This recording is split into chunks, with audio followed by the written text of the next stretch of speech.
So, mm-hmm, mm-hmm.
Hola. Can you hear me, Maxie? Yes, I can hear you. Is it cold? It's it's a little, but it's we have wind right now, Yeah. and I'm prepared to be outside for a while. Yeah. So, So I'm looking at a world weather globe, and I do see some clouds off the coast. uh-huh, yeah. You're watching in Argentina? Yeah,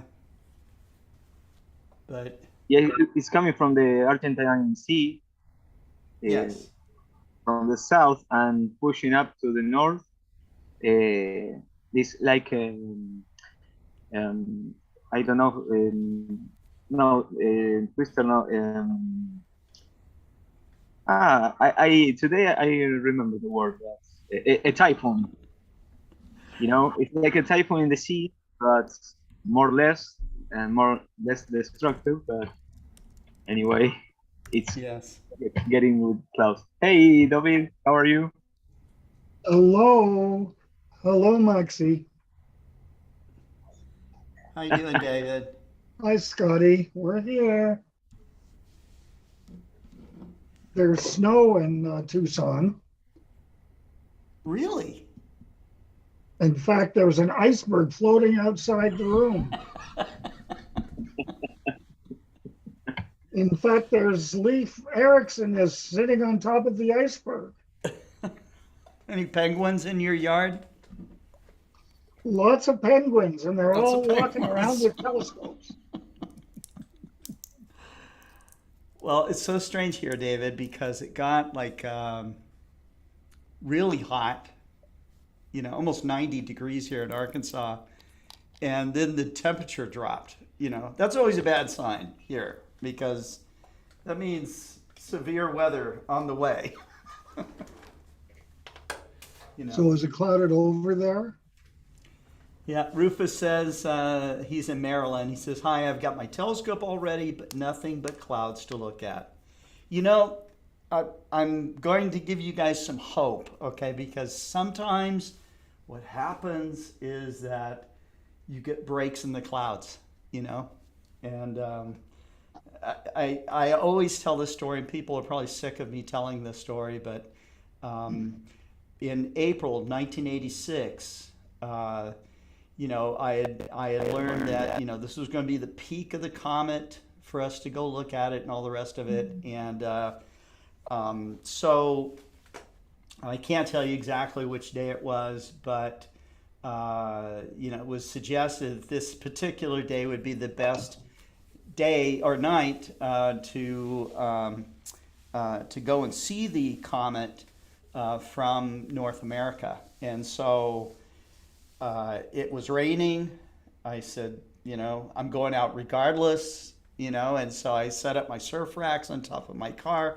I had a 13-inch Dobsonian telescope, and I mounted that Dobsonian up there in the rain. It's wet. It's raining all over it. I put the mirror inside the back seat of the car, and I drive out to as far east as I could. I thought maybe I could drive out of the storm. That was not the case. That I was running out of time, because it was only going to be visible for a certain period of time. I get the telescope out. I mount the mirror. The mirror is soaking wet. There's raindrops. There's water running down the mirror, and I wait. It's crazy wet. I'm getting cold, but I'm waiting and waiting, and then the clouds part, just a hole right around the comet itself, Oh, great. and I get to see it. Oh, that's wonderful, And there was a Scotty. few people with me, so I actually have witnesses to this event, and and then it closed up, and so then I mounted it all back up and everything. I had a big smile on my face, So I'd say, even in the worst situations, just still show up. Hey, Pekka, how's it going out there in Sweden? Howdy, Scott, Dave, Maxi. Everybody, it's going fine. Good. I have moon not so long for it's setting right now. So You have some live images of the moon right now? yeah, I have it on Let's my go scope. ahead. Let's go ahead and get started. It is early, but we'll go ahead and get started anyways. Yeah, should I put my moon? Should I share it? Let's do it. And we'll Let's see. Oh, It's a big full moon, huh? Yeah. it's a big full moon. Mm-hmm. And we're going to see that big full moon in about, I'd say, 3 hours. Yeah. It's right now setting, so it will be. It's right now at 11 degrees altitude, and it has passed the meridian for an hour ago. So Okay. let's see if we can see it on my guide scope also. There. But Oh, Okay. Now, you guys out there watching in the audience, you know a lot of the country, in the United States anyways, it's cloudy. Okay, so if you could, I would ask you to go ahead and share your stream that you're seeing, or share whether you're on Facebook or YouTube. A little bit easier to do on Facebook, I know. But David, you're watching right now, so if you could share it with your friends and stuff, this might be the only way that a lot of people actually get to see what's going to happen with the eclipse. We're gonna be on for hours. I'm going to be how can burning I up. stop? How can I stop the sharing? God help me. Yeah, it's okay.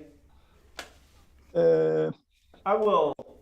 We're going to, as we get various there. on with live views, what we're going to do is just kind of go in what I call round robin, where we share different views from around the world, so that we can see different aspects through different telescopes.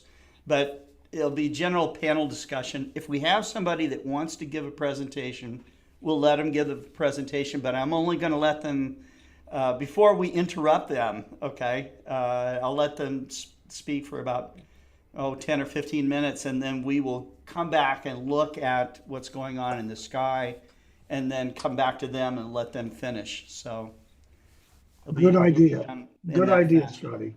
Yeah, a little bit different than what we normally do. So Yeah. yeah, I like the mustache and the goatee you got going on there, Pekka. What? There's a hole in the clouds. Oh, My beard or? Yeah, it looks Look, good. it's I melting. can't even grow a beard, Oh, this is the first time in my whole life. Pro I live. have- Oh, Yeah, you after should have done it a long time ago. 56 years waiting, Yeah, you look very distinguished with the. and It and looks I cool. thought, what the heck? Let's grow some beard. Yep. We But have some you employees are coming sitting in the now. darkness. We have yeah, invited I'm in my bachelor, and Maxi has just shaved his beard.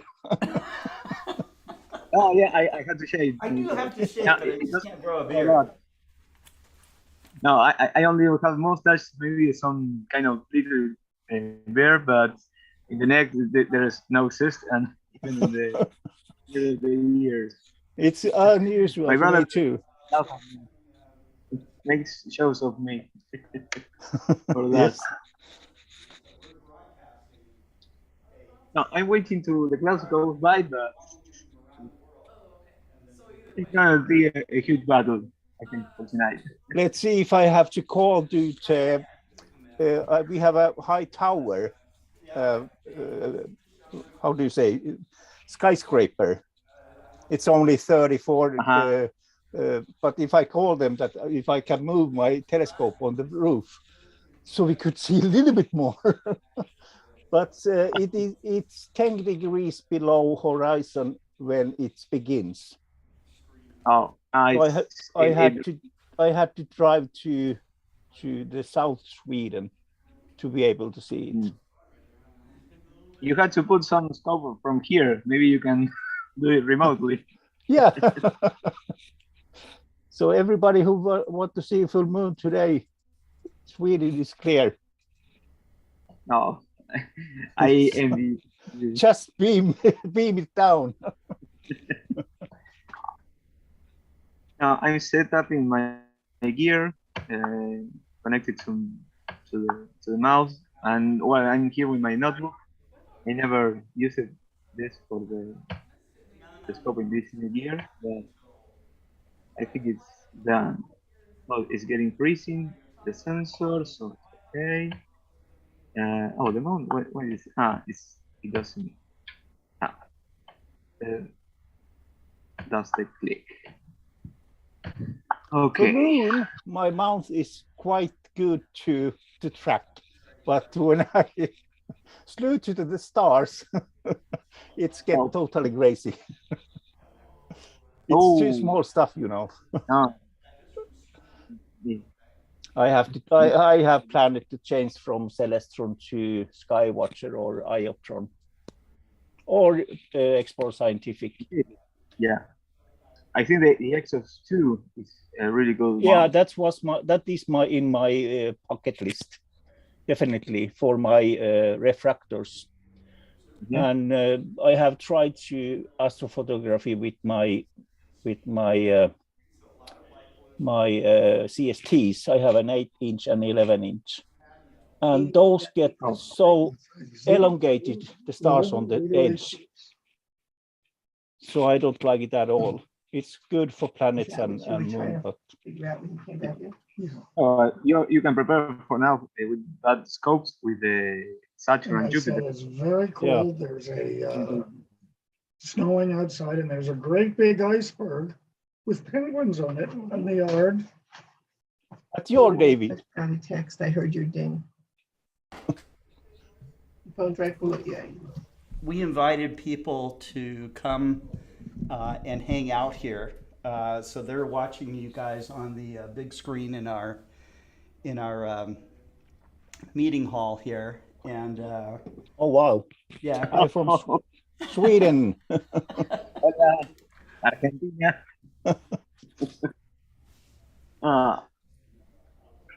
It's there is the moon.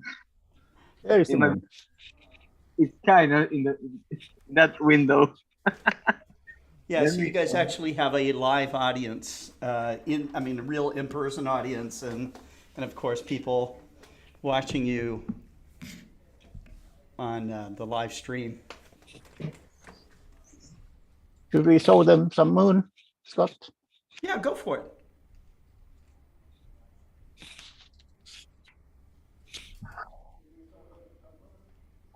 Oh, it's getting open. I think. Let's cross the fingers.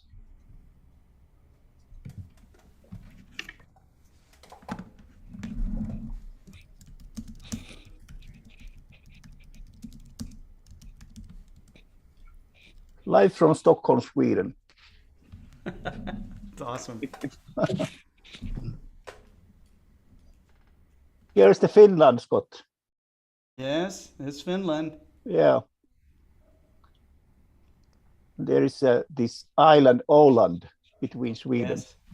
Been watching the news about Finland and Sweden, so it's done now. Exciting time right now.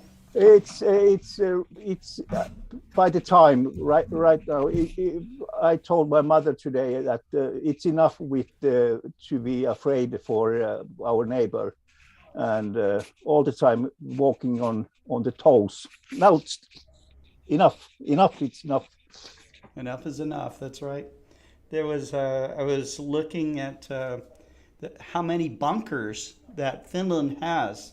And these bunkers they have like swimming pools and sports arenas, and shopping and restaurants and all kinds of stuff in there. But what is really concerning is that if they are jumping off the ESS project, as they are fighting for, So that's will be a huge lack of economical lack for Canada, NASA, ESA, and is India and Japan is also in ESS project. But if they are jumping off, it will be a huge impact.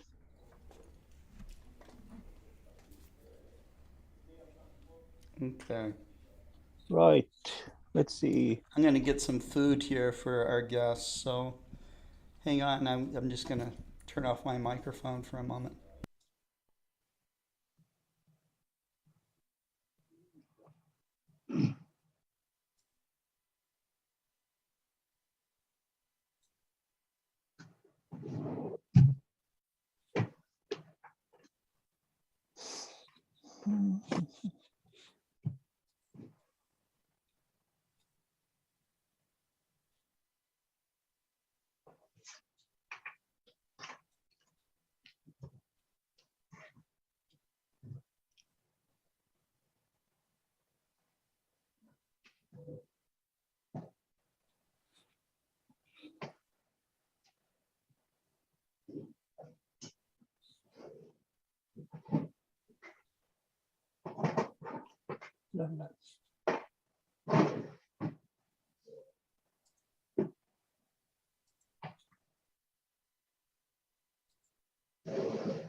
Yes.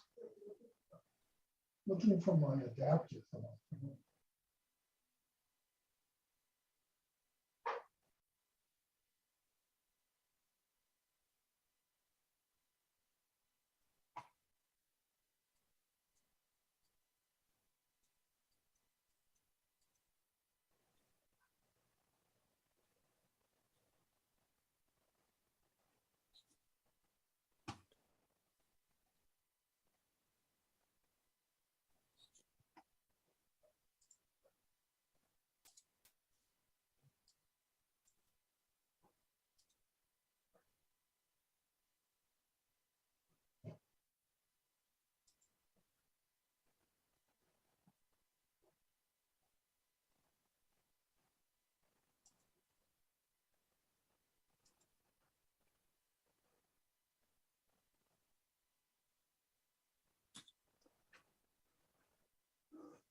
Can you see the moon, David? Yes, I'm here. Can you see the moon today? Yes, I can. Oh, have you a telescope up? No, the moon hasn't risen here, but I can see your picture of it very well. Okay. Oh, it's rising right now at your home. Oh, no, it's not going to rise for another couple of hours here. Yeah, it's right now setting here. It's going to rise just before first contact with the Earth's main shadow. Okay. Yeah. You are living in I'm living in Arizona. Arizona. Okay, it's West Coast.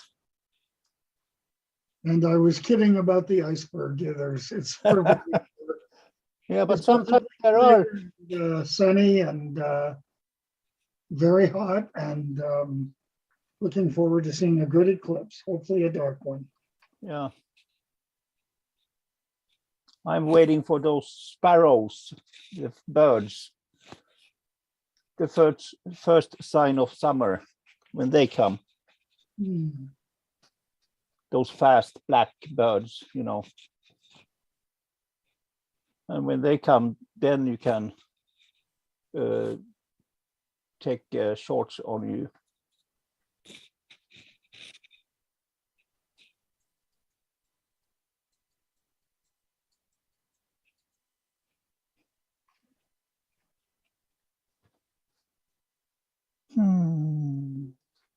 Let's see if we can zoom a little bit. Oh yeah.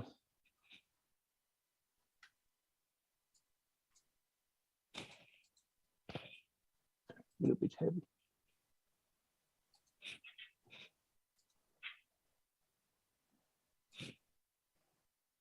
You're getting a lot of detail in that picture. Yeah, it's a little bit off. I tried to focus on it.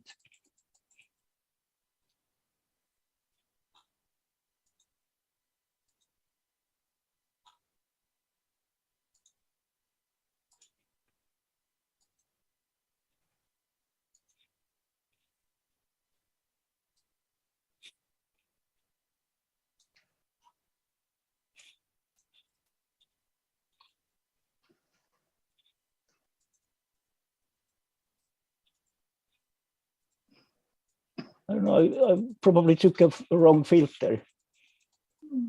I have an IR pass 642 nanometers.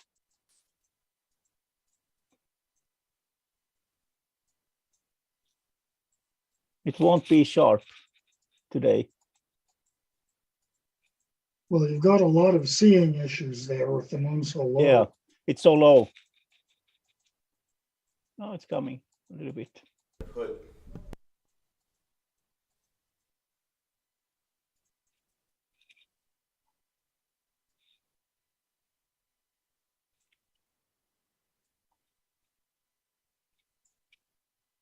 There's Copernicus. Yeah, Copernicus. Copernicus.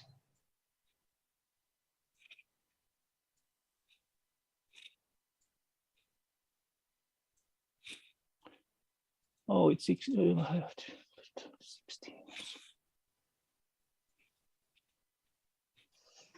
Now those lines, those impact lines, those are going. Those goes almost around the moon. Yes, it does. It's absolutely magnificent. Those Yeah, it has been a. ejector blanket there and the rays. It strikes almost 1/4 of the moon, and here.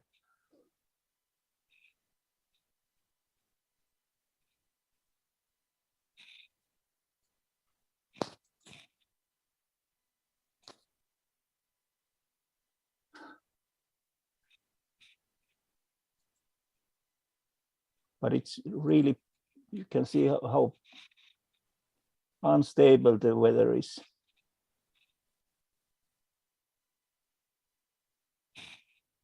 Oh, you're going to lose the moon soon, sir. Yeah, it seems so. It's getting darker and darker in here. Is that a natural filter? No, it's an ER pass 642 nanometer. Oh, I see. So what I have learned is that it lets through the 642 nanometers band pass from IR. So it collects only that band pass, like really much. Mm-hmm. So in detail, it can be really good when it's unstable. But I took that only, I probably better without it today.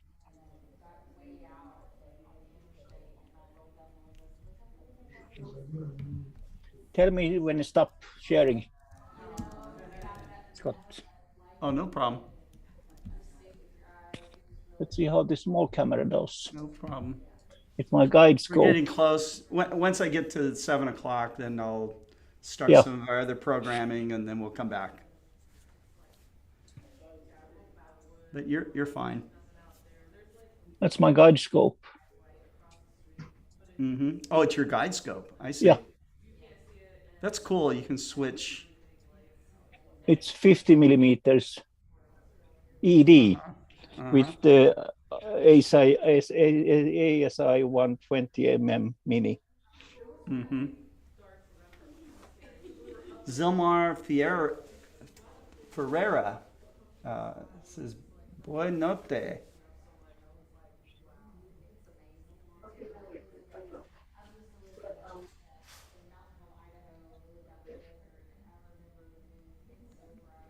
So again, folks, a lot of cloudy weather for a lot of people. Share this program as much as you can, so that more people can see it, because this may be for really, literally for many, many thousands of people, might be the only way they get to see it. So.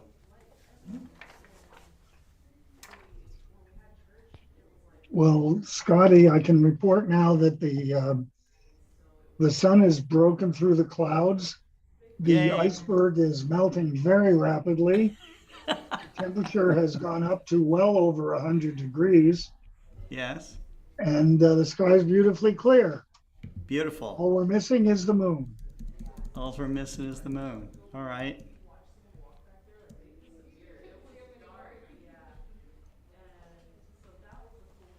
So my iPad cable disappeared.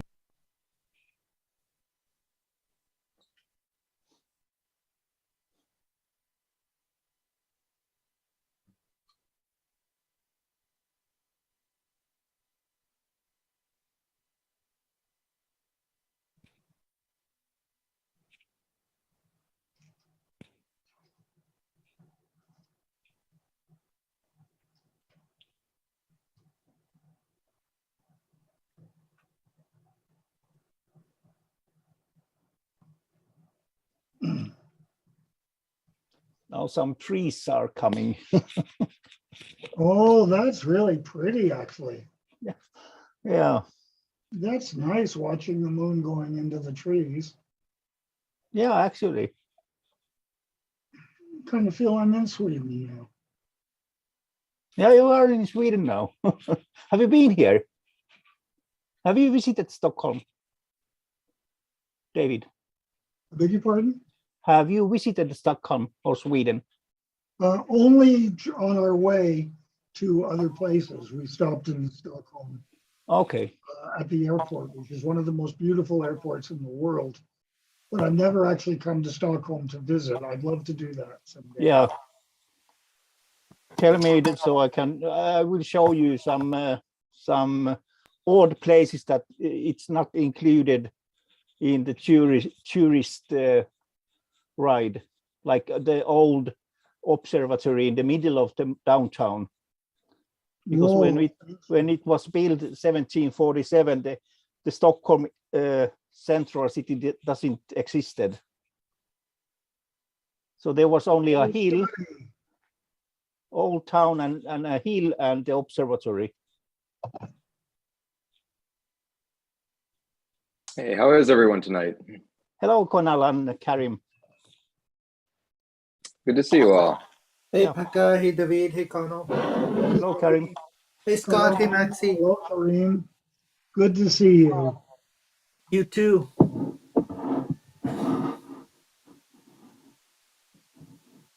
I realized, much to my chagrin, that they don't have lunar eclipse mugs. They have eclipse mugs, but they don't have lunar eclipse mugs. Oh, You need a red tone to the moon for these mugs. They should have the kind of lunar eclipse mugs that when you put hot coffee in it, it changes blood red. You know, Exactly. something. Exactly. This one goes from dark to having the moon visible, so you get some earth shine on it, but That's all not right. the same. It's not the same. That needs to be the branded GSP mug, I think. Lunar Eclipse. Yeah. Wouldn't the branded GSP mug be clouds and rain? Yeah, you're thinking of the new It equipment could mug. be. Yes, exactly. It's sponsored by Explore Scientific. Go buy new equipment. Yeah. Yeah, that's right. We actually had this conversation yesterday. We were kicking ourselves that if it was going to be cloudy and rainy, why didn't we buy new stuff? Yeah, that's the time when you're supposed to buy it. No, it's the time when it's supposed to be delivered. Yes. Connell, are your exams done? Just about. Finished up some things for the spring semester. It wasn't so bad. Good. Yeah, good semester. I was happy to finish that up and get back to some observing and relax a little bit. So we still have to chat offline at some point if I ever finish my marking. I'd love to. Or if you want to do some marking, I can pass some your way. I'm more than happy to share. Oh, I'm sure you have plenty on your plate right now. Yeah, I think a lot of the students, they wrongly believe that the professors want to stay longer than they do. I think everyone was looking for a break right about now. We're in it for another 4 weeks of exams, meetings, and then the start of the summer term, but I'm not teaching the summer term, so at least I get a bit of break from that, but I have a lot of projects to wrap up over the next month and a half, so Mm. they I keep think I'll us be busy. kicking back for a little bit here, but Penn State has 2 summer sessions, so I'll have some courses in the second half of the summer. Um, I'll get a little bit busy with that when the time comes. Are you doing some research as well this summer?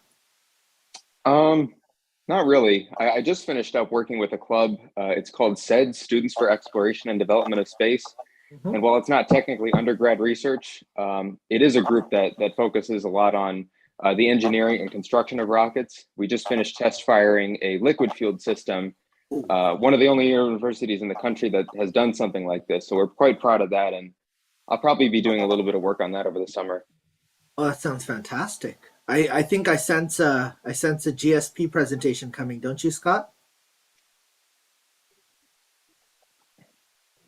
That's Scott for saying yes. Yeah, I think you might be away for a second, but if No, rockets silence is fall, consent yeah. for presentations and outreach. You ask somebody if they don't respond, then that's clearly they're willing to do it. So If rockets are closely enough related to astronomy, and I think you could make an argument that they are, then I'd be absolutely, happy to share. absolutely. We've had space exploration presentations before. They're really the audience that is astronomy enthusiasts are also space enthusiasts. I think so. I think there'd be a lot of crossover. We were also wanting to chat with you about maybe some mentoring for the Cosmic Generation for the online international group that's been formed. So Was that the youth organization that formed recently? exactly. Chuck was going to reach out to you, but we'll chat with you by email and see if we can set something up so that you can meet with the execs and give them a few pointers.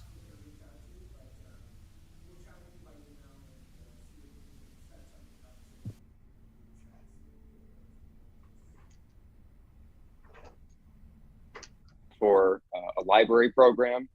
My local library system has a. Oh, can you still hear me?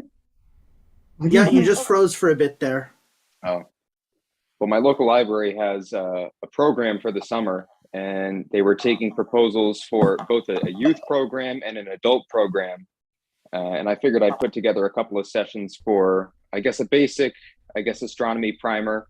I'm thinking 7 to 11 as an age range for a youth program. I'd try my hand at a little younger audience, and then I'll probably create an adult program as well, which won't be too different from any high school or college programming I've been working on. So it'll be a That's nice summer amazing. for outreach. Yeah, that'll be a lot of fun.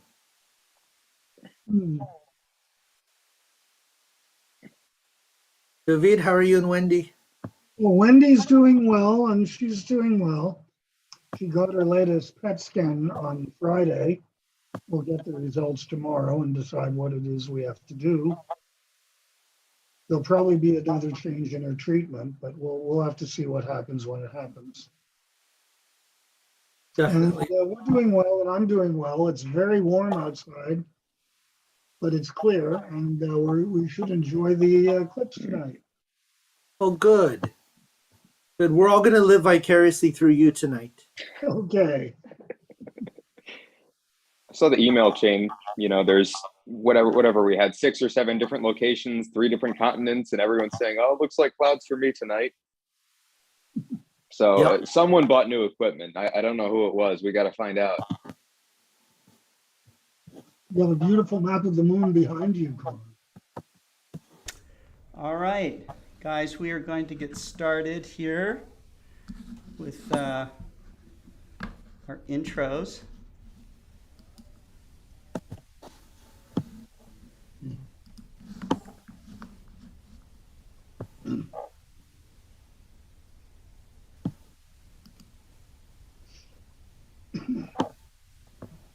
So if you'd like to join us, tonight, you can join on this meeting ID. It's going to be open in about an hour, okay? And we'll check out your system and make sure that you're all set to go, and then we'll let you come on to Global Lunar Eclipse Party. So here we go.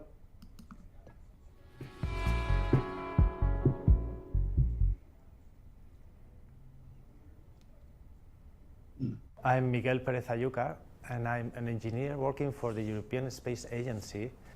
Lunar eclipses are quite a common event, so they happen more or less twice per year. It happens when the moon is shadowed by the shadow cone of the Earth, and the sun, the Earth, and the moon are kind of perfectly aligned in space.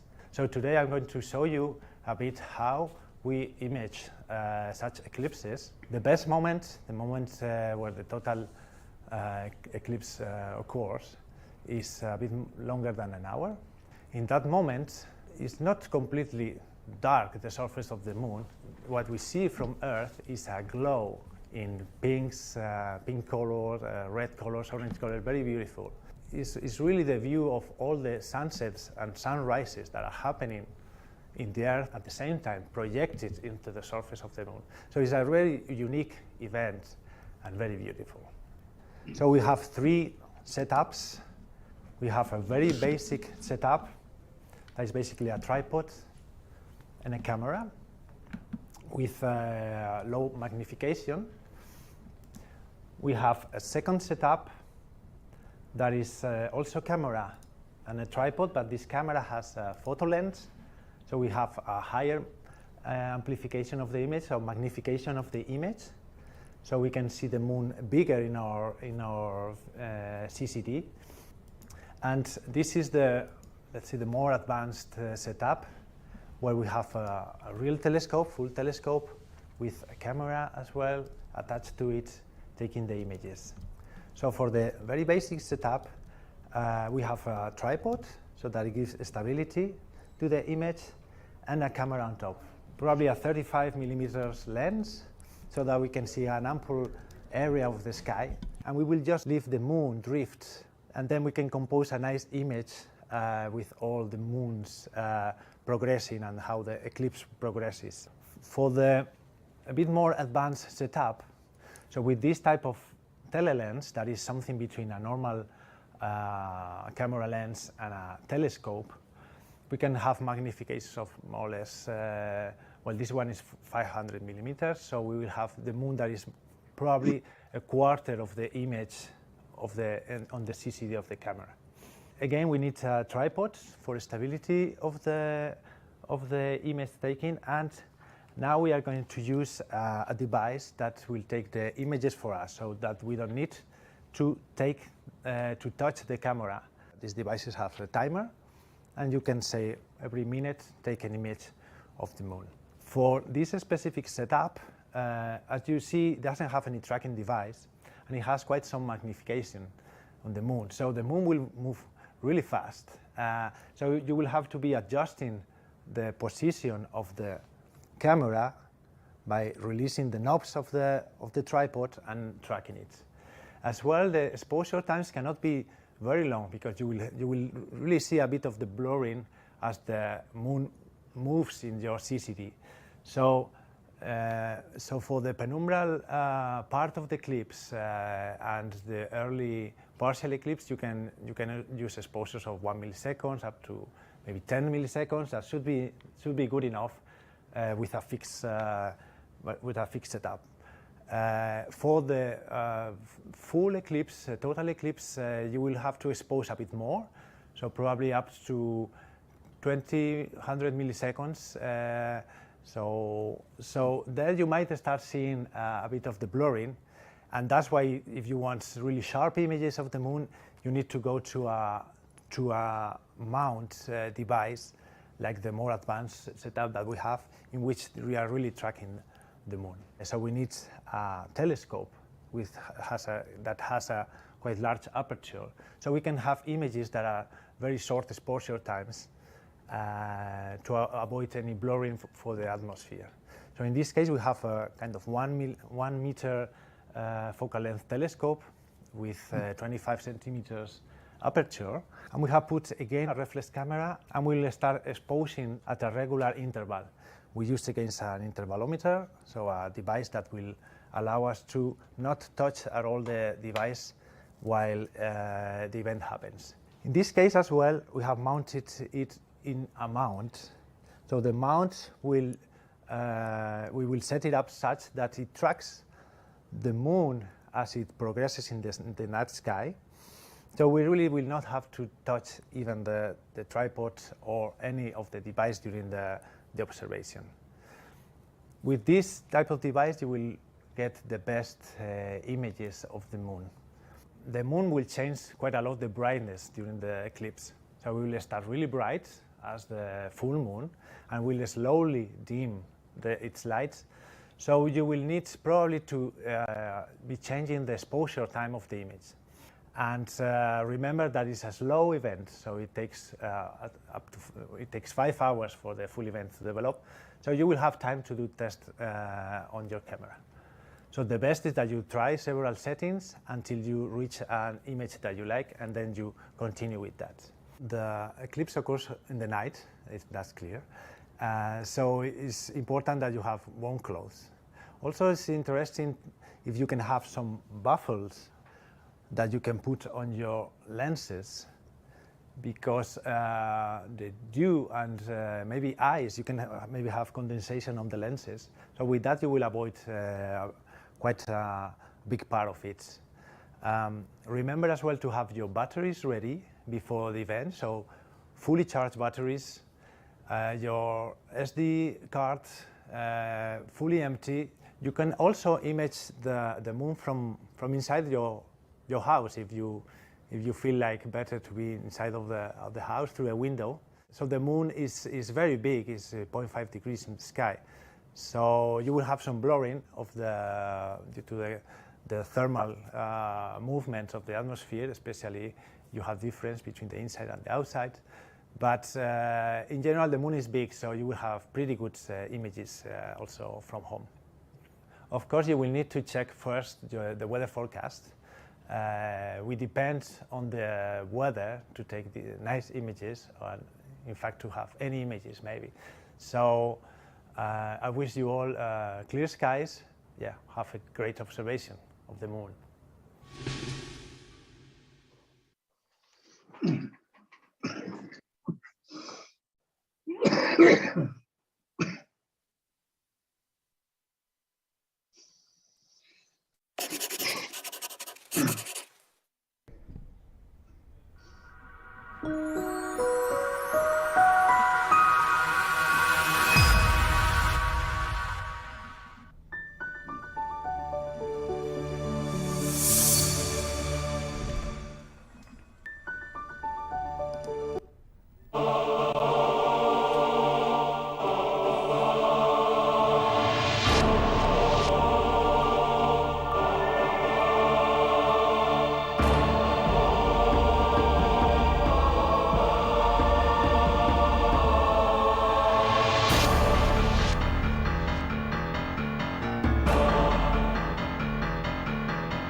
Hello, everyone.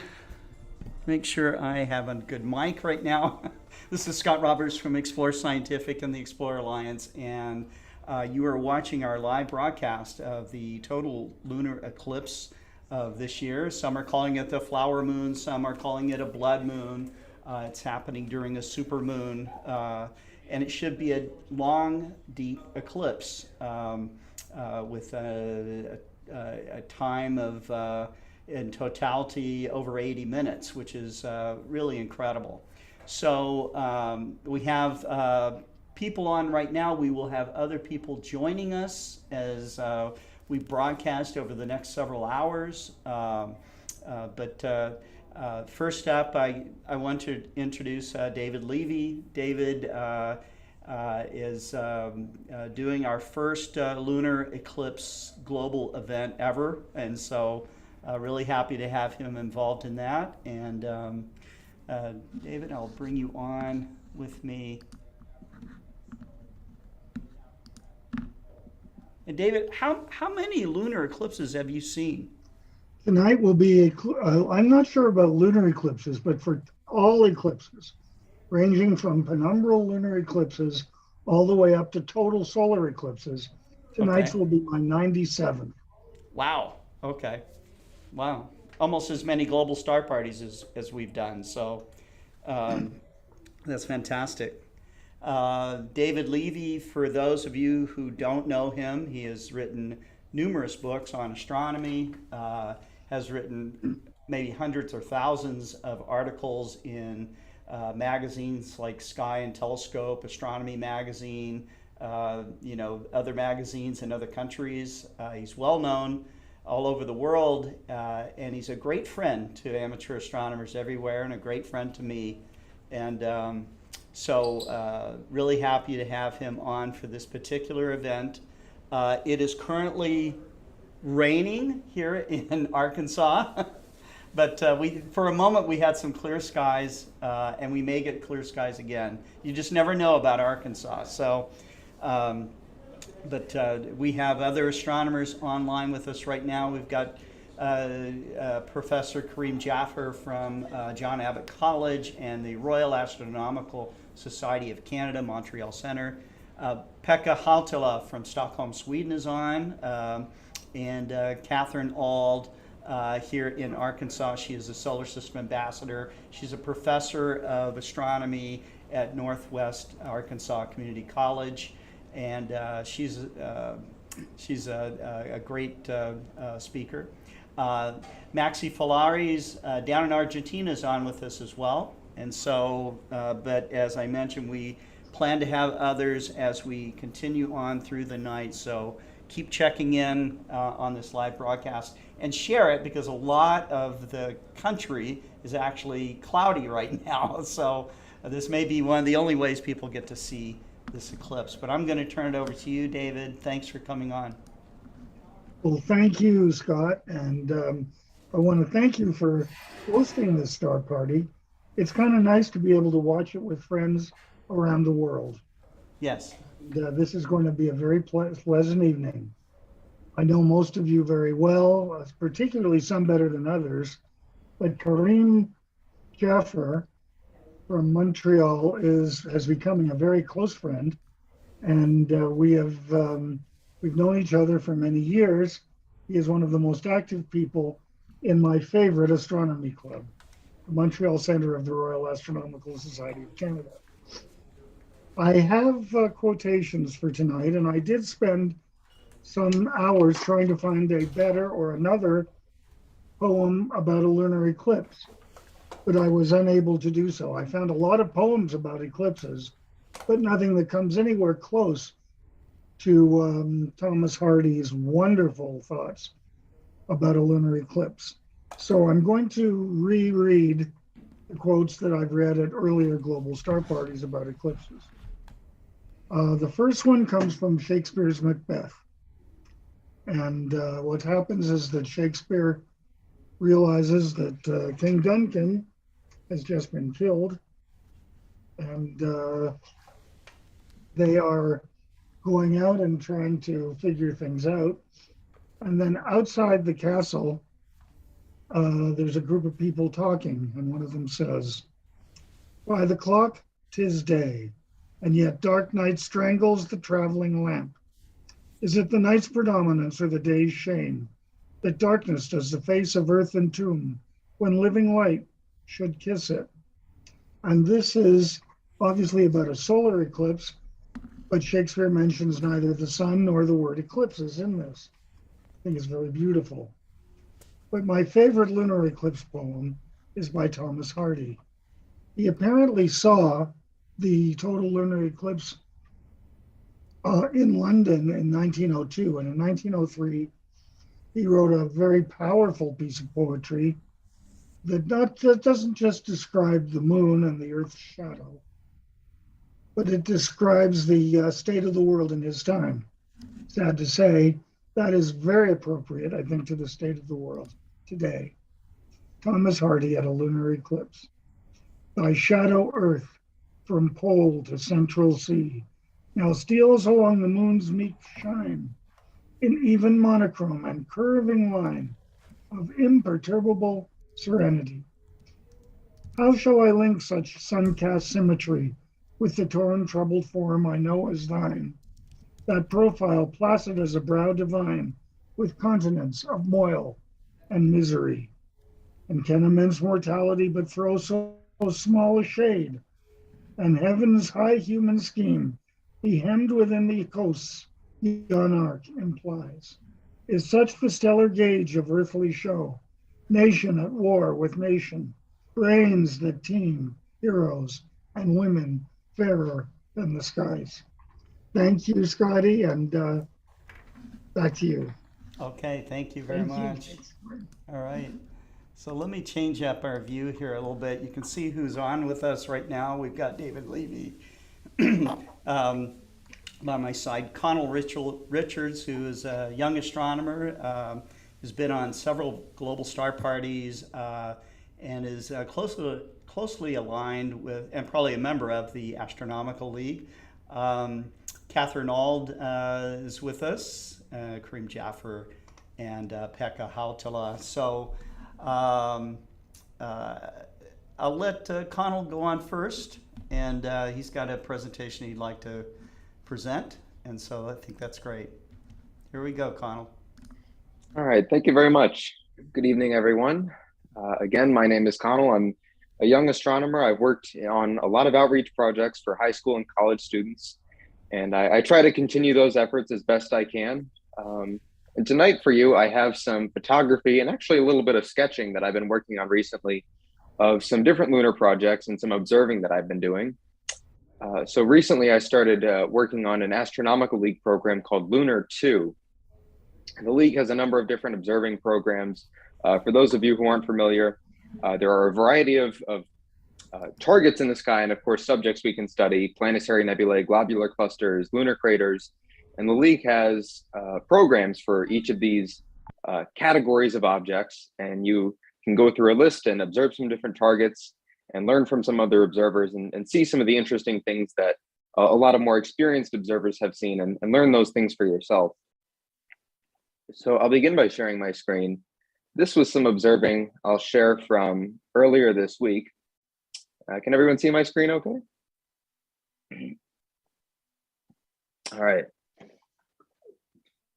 So these were a couple of sketches. The program requires you to observe about 24 different targets, some of them at different times.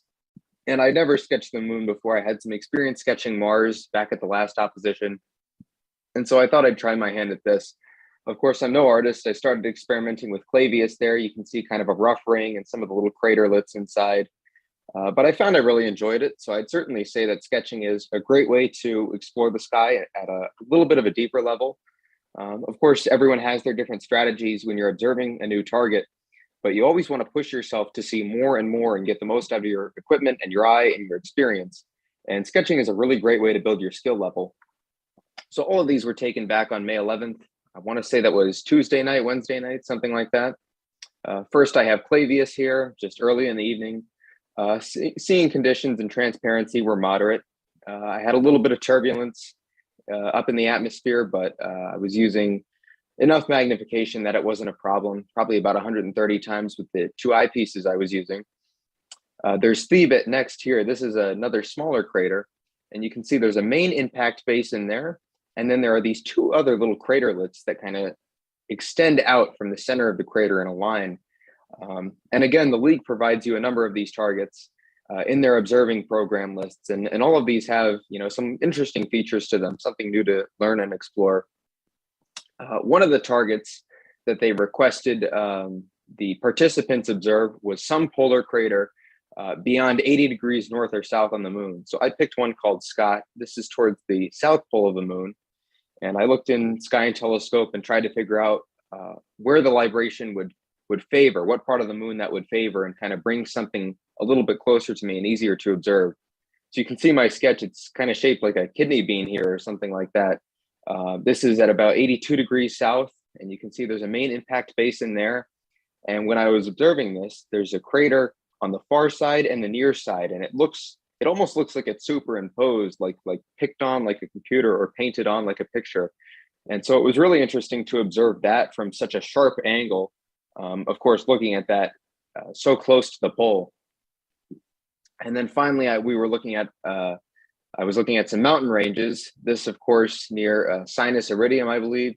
You can see the mountains curve around, and I want to say that's maybe about 500 kilometers from one side of the range to the other. And it curves around beautifully. There's a huge impact crater right in the middle of the range, and there are a number of little domes and some ejecta that you can see over to the west here. This is kind of facing to the west. The mountains have these ripples, these beautiful tiers, and it kind of makes you wonder about the formation of the moon. When you look at a crater like Clavius, I tried to sketch this as best I can. It's called a tiered crater, so you see maybe 6 or 7 of these tiers from the much larger and more powerful impacts with a lot more energy. And you can kind of see that here in some of the larger seas that have been filled in the lunar maria. Even those larger impacts, you can still see a little bit of the tier structure on the side of the mountains. Of course, on the moon, there is no tectonic motion. In its past, it was very volcanic, subject to a lot of the abuse from the late heavy bombardment. And that's the reason behind a lot of these different formations, these tiered craters, these tiered basins, and these massive impact regions that make up the near side of the moon and the face we're so familiar with. Now I'll X out of this. I'll share some other images with you. These are from various times. Some of them I got with my phone, some of them I got with my camera. These are just some nice portraits of the moon here. Again, you can see different mountain ranges. I believe this is Gassendi crater down here. No, this is Gassendi, I think. Tycho, there's Copernicus. This is the west side of the moon here, east side of the moon.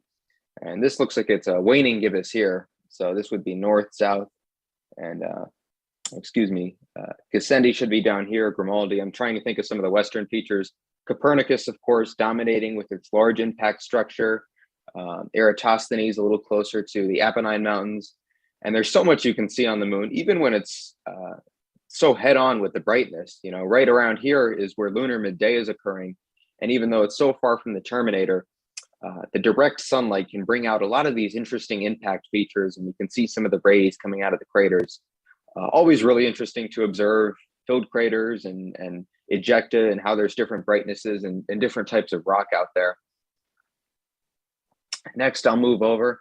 We have a close-up on a crater region. This, I believe, is over on the west portion of the moon. You can see some wrinkles in the maria here. From the formation of the lava, you can see it must have been flowing slowly. And then, of course, it got beat up later on, or at least the surrounding region did in the past, by all of these different impacts of various sizes. I have some more, I guess, artistic pictures, I suppose. This was, again, from the Martian opposition that I mentioned a little bit earlier. I got a shot of Mars and the moon together here. So you can see some of the features. Looks like we have, again, a waning gibbous moon, just a day or so after full, and then Mars up to the north of that. They were a really nice pairing in the sky, and I tried to capture that as best I could with my camera. Go over here, another portrait of the moon here, nice, beautiful picture. This is a waxing gibbous, so not too different from the image I showed you before. Again, we have Copernicus here, Tycho, and I really can't get over the brilliant ray systems. And there are a couple of mysteries and questions that these raise. You'll see over here in the Sea of Serenity, there's a strip there. That's called the Bessel ray. And I saw an article in Sky and Telescope. I don't remember exactly which issue, but it was a couple of years ago. And it talked about how there's a crater here named Bessel and a long ray, a single ray that kind of bisects this. And there's a lot of speculation surrounding where this ray came from. Some have thought that it came from this crater in the center, Bessel, but we don't see a ray system in a ring kind of surrounding that.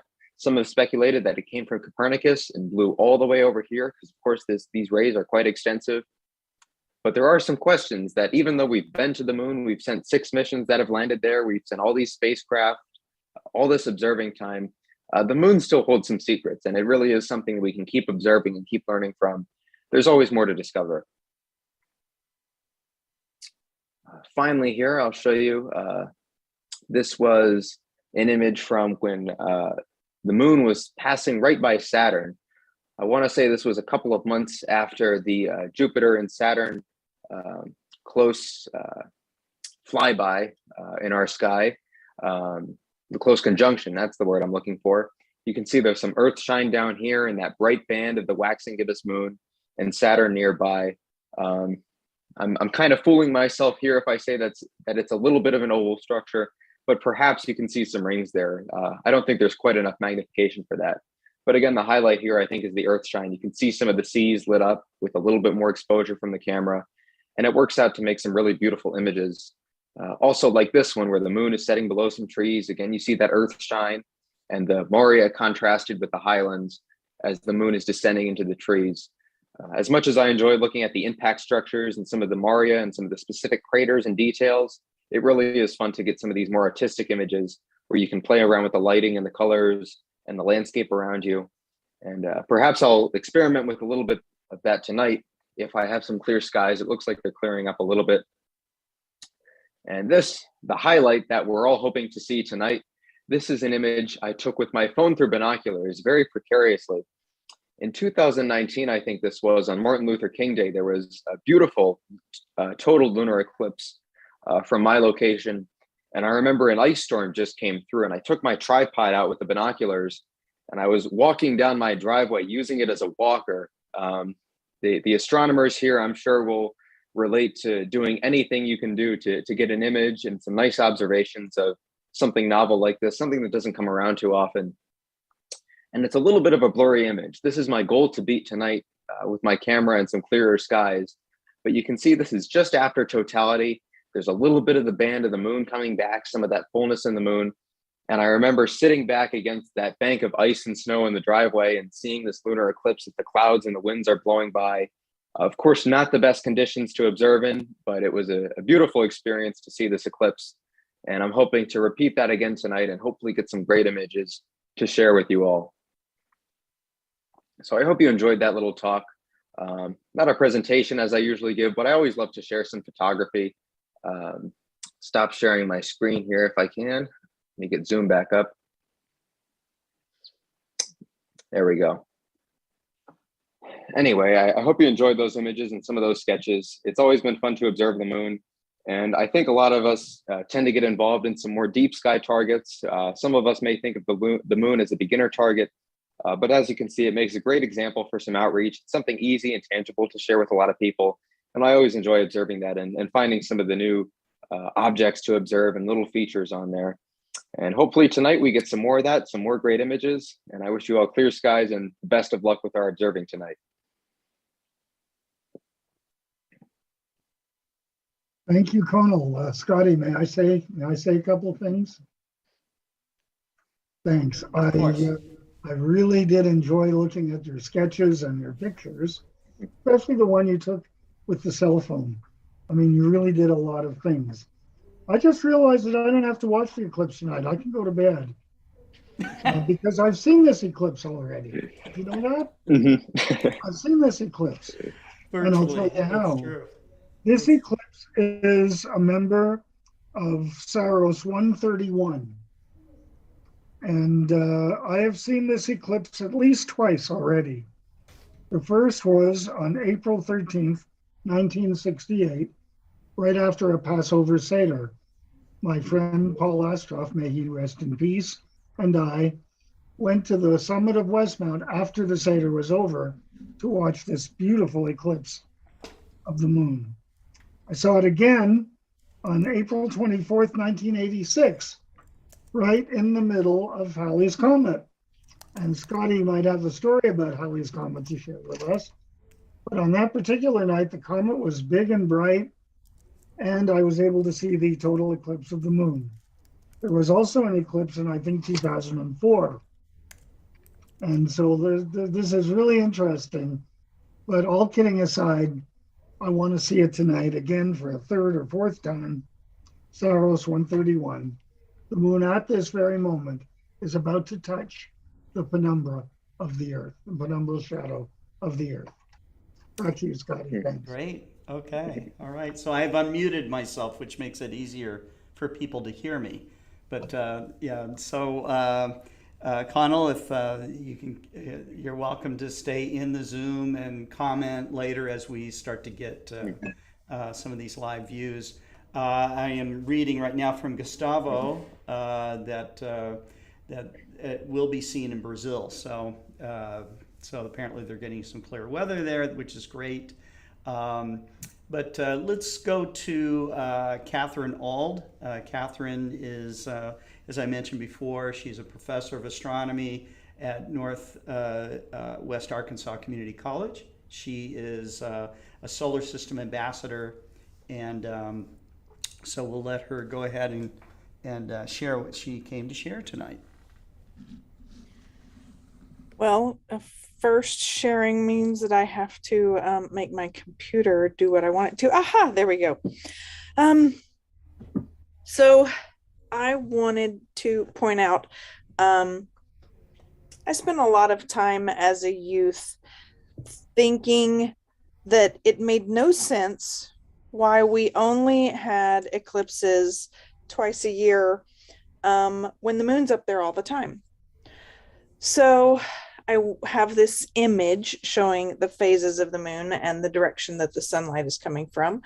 But because of the geometry between the sun, the moon, and the earth, there are only 2 times during the month where there's any possible chance of having an eclipse, because the rest of the time, you know, the sun and the moon are not lined up with us. So okay, cool. This means, you know, for once I figured this out, I was like, cool. So we should have eclipses like every month, except that the shadow from any round object from the sun is this cone. We have, you know, multiple pieces to the shadow, but the part that we care about for eclipses is the umbra and the penumbra. And so if we have, in this case, the Earth here and the moon passes through, if we miss the shadow, then there is no eclipse. And so I'm going to actually stop sharing so that I can, you know, use my hands. I'm not very good at talking without you being able to see my hands. If we had a nice flat level solar system and everything was perfectly in line, then we would have eclipses all the time. Except we don't. We are tilted compared to the sun. Pretty much everybody says, oh yeah, I knew that. But the moon is tilted 5 degrees compared to us. So most of the time that shadow is pointing either above the Earth or below the Earth. And so, you know, we see lots of images where we see, actually, I have to go back and share my screen again, where we see, share, this image that makes it look like the shadow should fall on the moon pretty often. And it doesn't. because most of the time the shadow is either above the plane of the moon or below it.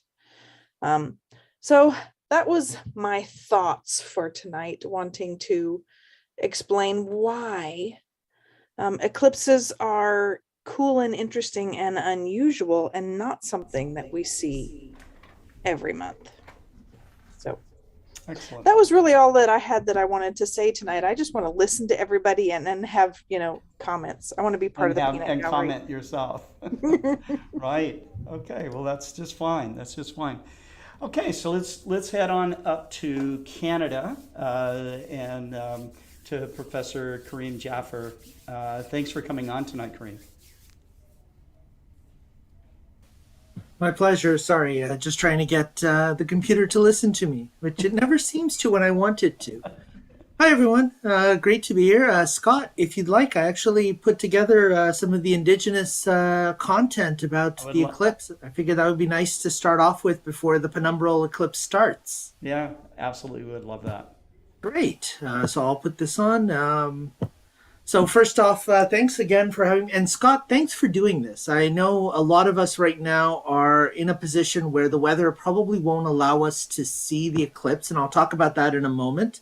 A lot of you know me from the Global Star Party. Some of you know me from Astro Radio. Some of you are in my club or one of my clubs. It's great to be here as part of Lunar Eclipse Live. This is fantastic thing Scott's put together to keep us all getting a chance to see it when, unfortunately, this is our reality for most of us. We're that sad sack in the rain, just staring up, waiting for that possibility that the clouds might part and we'll get a chance to see a little bit of the umbral shadow or a little bit of the actual blood red moon in the evening time, right around 11:30 our time here in Montreal, 10:30 Central Time.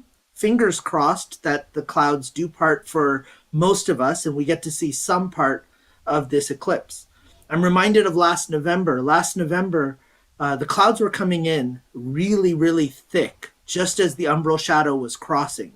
So I caught a little bit of the penumbra, I caught a little bit of the umbral shadow, and when it reached about 40%, the clouds were full.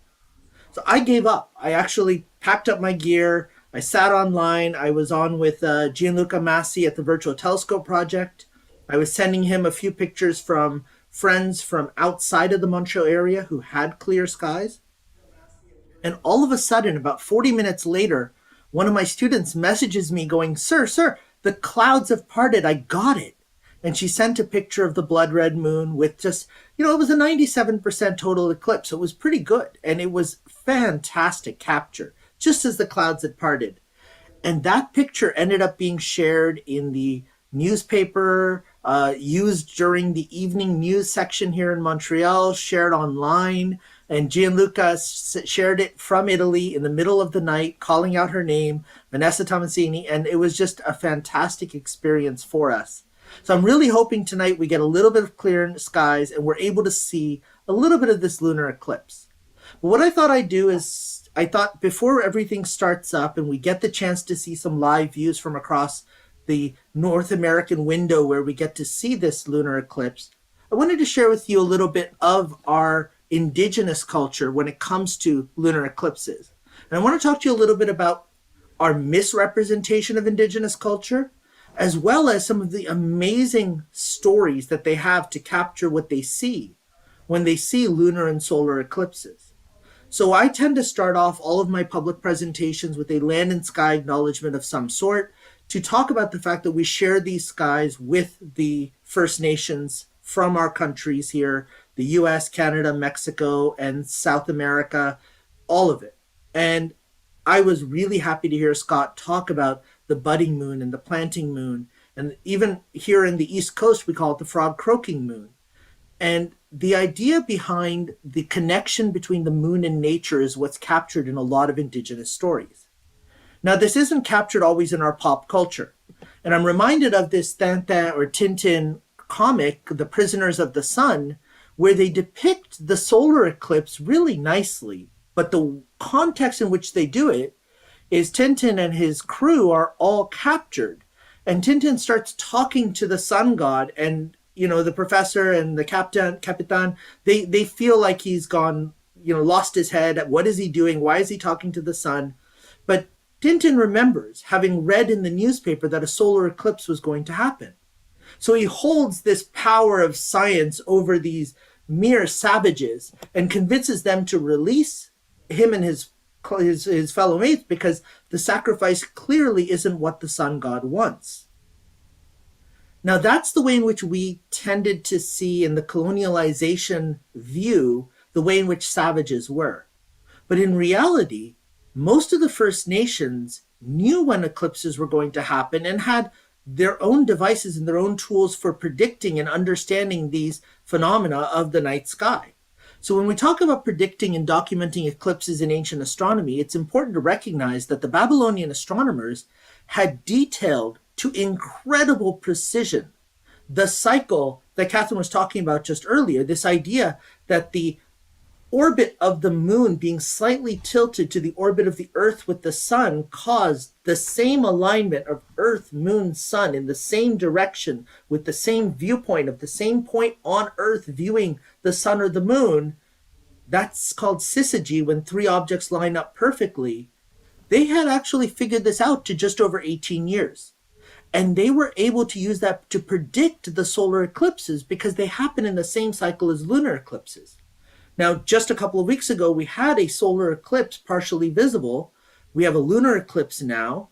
Last summer, we had the same thing happen. Last fall, we had the same thing happen with a lunar eclipse in November and a solar eclipse in Antarctica in December.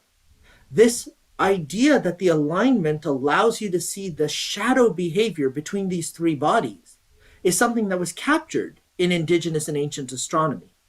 In fact, when they weren't able to predict correctly, the consequences were dire.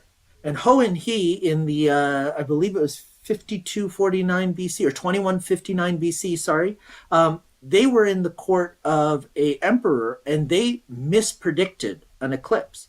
And because they didn't get the moment of the eclipse correct, the emperor, who was using the idea of the eclipse to hold sway over his people, was really angry and beheaded them right there on the spot.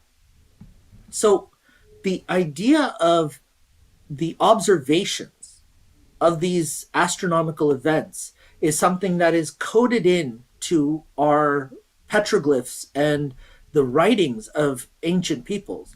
The Mayan Astronomy Dresden Codex always shows the lunar eclipse and the solar eclipse side by side, because the idea that they do happen within a couple of weeks of each other, and when the syzygy happens, the shadow falls and creates both effects, is something that's captured directly in their writings, as well as in the Dowth petroglyph, the stone of the seven suns, that entranceway stone that survived the implosion of the Dowth mound. One that I want to tell you about, just to talk to you about kind of the precision within which this was actually observed and predicted, is Chaco Canyon. Now, Chaco Canyon, it was the home of the Anasazi, as they're referred to by the Dakota Lakota and the Navajo people there. Now, there's no people left from the Anasazi, and the Anasazi actually in the other languages means enemy people. So they wiped out whoever created this structure. But within Chaco Canyon, where I normally saw it referred to was the predictions of the Crab Nebula, the notation of the Crab Nebula happening, or of Halley's Comet passing that they have in their petroglyphs. But what's impressive as well in Chaco Canyon is the sun dagger. Now, the sun dagger occurs whenever you have a summer solstice sun. And when you have a summer solstice sun, this dagger appears within a few minutes before solar noon, lengthens, moves down the spiral, and then disappears, all within about 20 minutes. And in fact, these spirals, there's two of them, a larger spiral and a smaller spiral, they can be used to determine when you have the equinox, when the dagger appears in both the large and the small spiral, when you have the summer solstice, when the dagger appears right through the center of the large spiral, and when you have winter solstice, when the dagger appears on either side of this larger spiral. Now, that's pretty impressive to begin with. And we know that the Chaco Canyon people, the Anasazi, actually detected solar eclipses and noted them with the same accuracy as the people in the Andes Mountains. That being said, there's one extra layer here, which is those incredible circles, which are really, really wide. And you might ask yourself, why is this a full spiral so big and with so many different layers to it? Well, if we think about the geometry that we were just told for the orbits, when we're facing the sun, it's summer solstice. We are tilted in the northern hemisphere towards the sun, so the sun reaches its highest altitude in our sky. But that means that at night, the moon reaches its lowest altitude in the summer solstice and its highest altitude in the winter solstice. So you might think that whatever behavior you see here for the sun would be repeated by the full moon around the solstice. However, that 5-degree tilt of the moon-Earth orbit means that that full moon dagger that appears on these stones actually moves from side to side over, believe it or not, just over 18 years. So unfortunately, the rock formation itself in Chaco Canyon has been disturbed. And so now that whole area is a protected area, and we can't go into it ourselves to see these different daggers. And in fact, the daggers can't appear the way they originally did. But archaeologists and a lot of astronomers have worked together to try to recreate exactly what the formation would have been of these stones and the curved surfaces that could create the daggers, the way in which they were observed when this was first discovered. And they're able to see that the moon really does move from side to side within this larger spiral during the winter and summer solstice over this 18+ year period. So the observations of the moon were incredibly intricate by a lot of the indigenous peoples here in North America. Now, last year during GSP 47, I believe it was, when we did the lunar eclipse back in early June of 2021, I shared with you this wonderful video from Discover the Universe that had one of our Innu astrophysicists who studied here at University of Montreal, Laurie Rousseau-Neptune. She gave a talk that she went through a couple of the indigenous legends, and it's an authentic voice, and I highly encourage you to look this up on YouTube. It's Discover the Universe. It's the annular eclipse from 2021, and you can hear her in an authentic voice telling the Innu stories. But what I wanted to share with you is a couple of other legends of solar and lunar eclipses so that you have a bit of context as to why the ancients believed that these always happened together. And one of my favorites is the Vikings, where you have Hati and Skoll, which were two wolves, the sons of Fenrir, who would actually chase the moon and the sun through the sky. And the belief was that if they ever caught the sun and the moon and kept them swallowed whole, that would bring about Armageddon. However, the sun is incredibly hot, and the moon was believed to be incredibly cold. So they would chase after, and occasionally they would catch and swallow the sun and the moon. But they were too hot and too cold to hold on to, so they'd spit them back out. But they'd be chasing after them, and they'd be really close, so they'd catch them again. And then they'd still be too hot and too cold, so they'd spit them out. Now here's where the nuance comes in. Because in Viking literature, Hati and Skoll change gender in the verses. And the genders are associated with chasing the moon and the sun. So the interpretation is that after a couple of attempts to keep the moon down, Hati would give up on chasing the moon and swap with Skoll so that Hati would chase the sun and Skoll would chase the moon. Because if he couldn't handle the cold, maybe he could handle the heat. And that's why there was a gap between back-to-back lunar and solar eclipses, and then the next time that would come around and be visible. So the whole idea of this gap was actually tied into place. Now, the idea of animals swallowing the moon for the lunar eclipse is not something that's unique to the Vikings. And in fact, the Incas believed that a jaguar would swallow the moon. And they would chase the jaguar. They would actually startle the jaguar by making really, really loud noises. They'd bang and rocks and pans, whatever they could do to try to convince the jaguar to give up the moon. In Hinduism, they talk about the demon Rahu, which takes turns swallowing the moon and the sun in retribution. And the philosophy, or the legend here is that the god Vishnu was providing immortality to the sun and the moon gods. And so he held a big banquet, and he invited in all the gods to come and partake of immortality. And the demon Rahu was jealous, so he disguised himself, thinking he could become immortal too. Well, the sun and the moon, after they had swallowed the immortality nectar, they realized that one of the guests wasn't actually a god; it was the demon Rahu in disguise. So they told Vishnu, and Vishnu branded his axe and beheaded Rahu. But before he could, Rahu had already started drinking the immortality potion.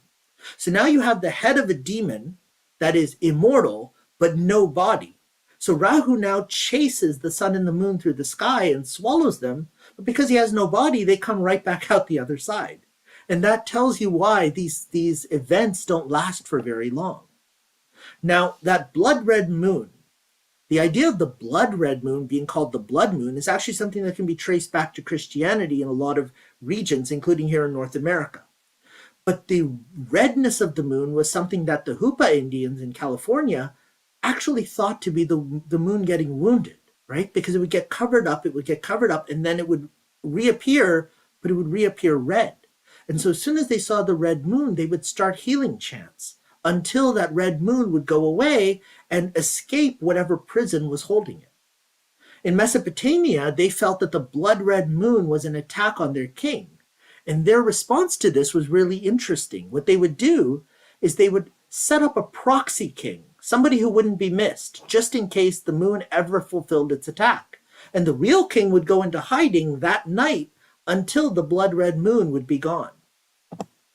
And then we also have in many different mythologies, including in Egyptian mythology, the idea that the moon and the sun are being carried by animals. And so you see the crescent of the blood red part of the moon sometimes, or of the lit up part of the moon, just as the umbral shadow has almost covered the whole thing, as being the animal transporting the moon into another realm. And so then the moon would only be visible through a curtain of spirituality, which is why it would come out so red. Now, these are some of the legends of the First Nations and of the ancients that would help us to understand their observations of the moon.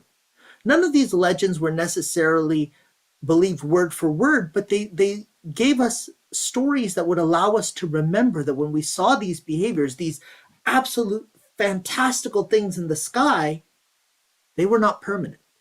The moon would come back because at some point, Skull could not keep the moon down for very long before he had to spit it back up.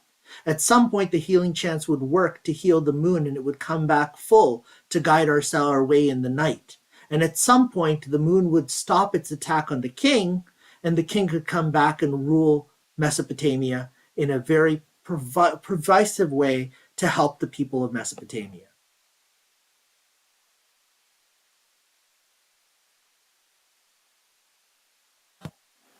Thanks, Scott. Oh, you're muted again. Muted. Here we go. How about that? That's better. What I'd like to do right now is to go on down to, or go up to Stockholm, where Pekka does actually have a live view of the moon before it starts to get into the penumbral phase. Pekka, how does it look right now?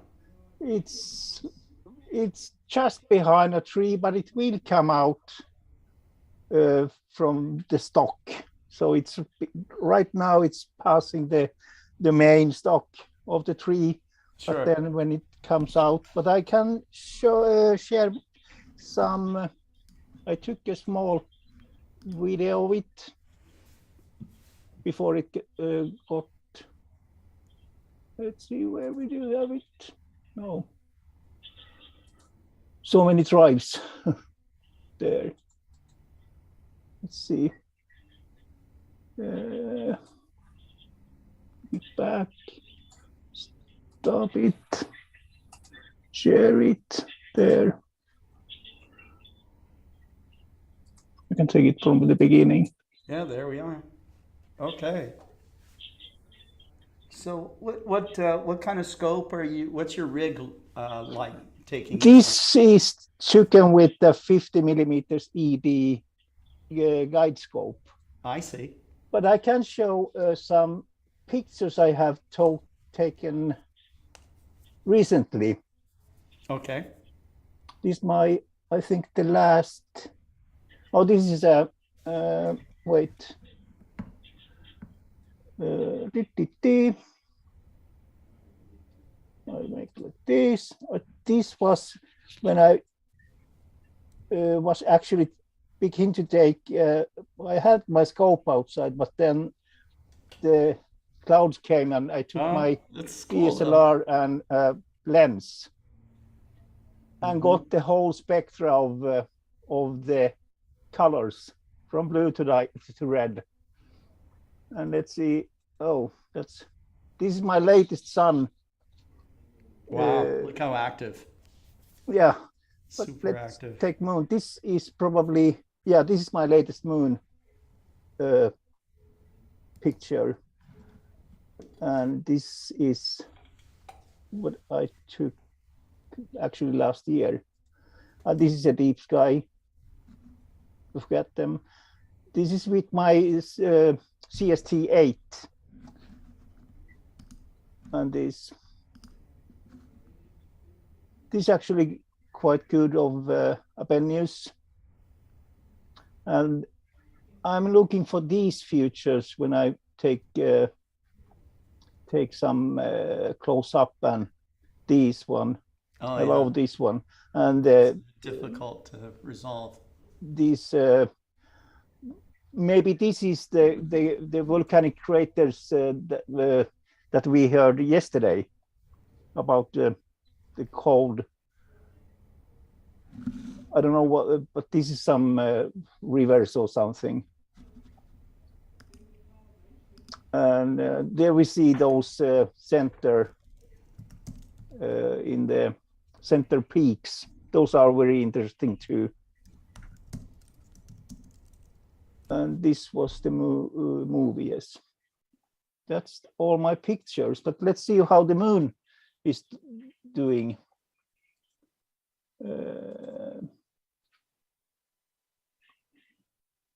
I can share that picture as well. But it's behind the trees, as you see. But it will come out soon. It's better with the smaller scope. You can see it's just passing by all these, and then it's coming out, and I can tell when it visible again, Scott. Okay. It'll rise until. No, it's setting now. Setting now. Okay. Yeah, it's setting now. So it's about 6 degrees above horizon right now. Okay. All right. I'm a little turned around. Yeah. So that's I can tell when if it will show us a full moon before it sets. Okay. So I will come back to you. Okay. Thanks for me. Thank you very much. Okay. Thanks. So let's see, who else do we have right now? We've got. Roddy, if I could just sort of say that I enjoyed those pictures. The guy knows, Pekka knows how to snap a shutter, doesn't he? Yes. And before that, I'm sharing still, or just absolutely tremendous. I mean, now you know why I like Karim so much. I'll tell you. Thanks, David. Thank you. Right. I loved Pekka's pictures too. Like, they're fantastic. And this is the thing about tonight. I mean, we don't even need to have set presentations or anything. I just had my slides ready because I was doing something on the eclipse in another avenue, and I thought, let's get a few of these together for tonight just in case. But I thought, it's great to be able to just chat a little bit about different things in astronomy and about, just observing the moon. Yeah. So I agree. One of my questions to Pekka is, when you're taking your pictures, do you sketch as well? Because Connell's sketches make me want to actually get there and sketch myself. I did that when I started. Do you hear me? Yes. Good, because my AirPods started. I began my astronomy for 46 years ago, and it was with the moon. The moon was so fascinating. And I started to sketch the moon when I was like 13, 14. And then I have found that I have tried deep sky, but the moon is the thing I love the most. So the moon is the thing for me. It has been always, so I keep to the moon. It's so much to find out there if you just look around. So Absolutely. Especially tonight. Yeah. That'd be great. Yeah. And thank goodness we have a moon, you know? Yeah. With the full moon is quite... causes tides and, maybe an argument can be made that if we didn't have a moon, we might not have life here. So.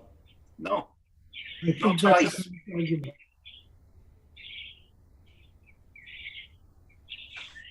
Mm-hmm. So, Catherine, what do you, when you give presentations about the moon, what do you mostly focus on? Well, that sort of depends upon my audience. But personally, I like to talk about the way that it changes so quickly over just a day or two. Not only where it is in the sky, but also its tilt. It really shows us that we live on, a round sphere, and that everything is always changing. I guess change is sort of a theme that I love to address and get people talking about the fact that it's not always in the same place. Oh, and by the way, sometimes it's up during the day. Those kinds of things. A lot of people don't know that. Yeah, I have students who will come to me and go, I know we were supposed to do observing this week, but I just could not find the moon. So, what happened? And I'm like, well, that's because it's a morning event, has been for the last 3 or 4 days. And some of the time I get to say, I did say that in class last week, but not always. Right. Scott, I do have one movie which we can see how fast the clouds can come and take over everything. You are taking your imaging session and then you realize you don't see the moon anymore. Just a couple of seconds. And it was so clear. And then just wait, I share my screen. There.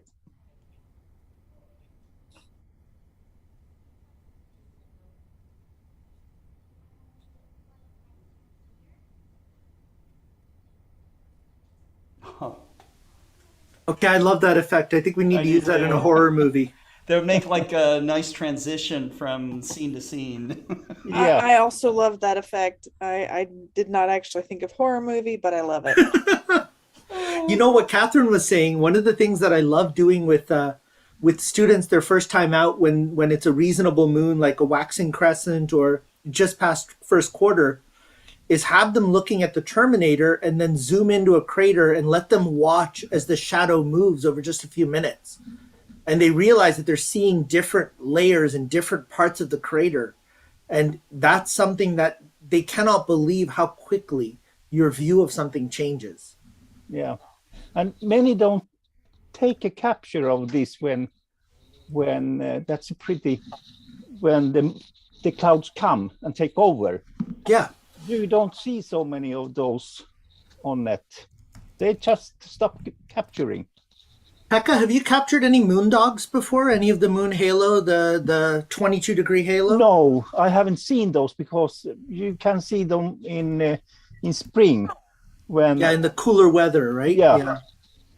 So Cooler and humid. I'm waiting. I'm waiting.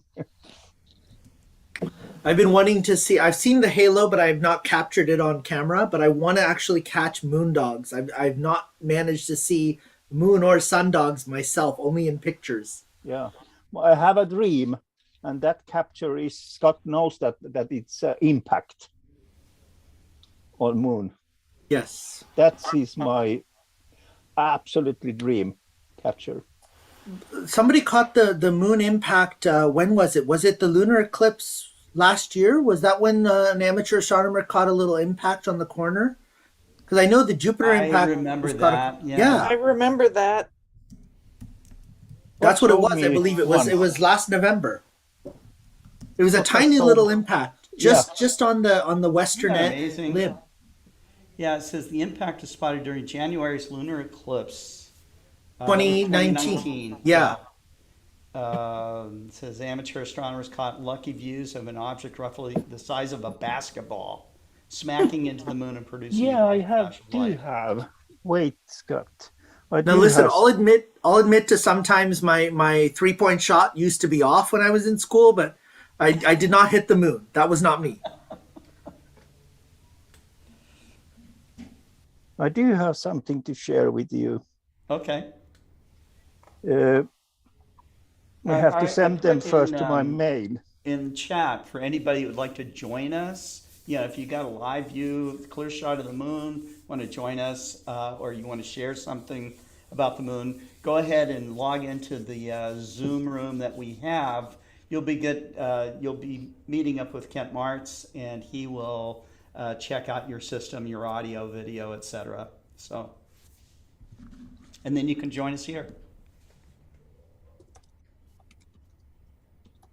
Go ahead, Becca.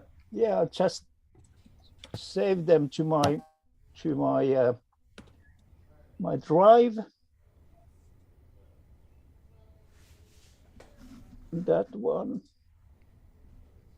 Thanks, Catherine.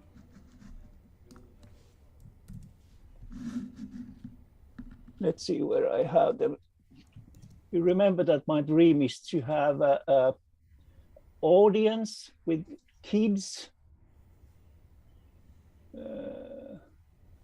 There we have them, with kids as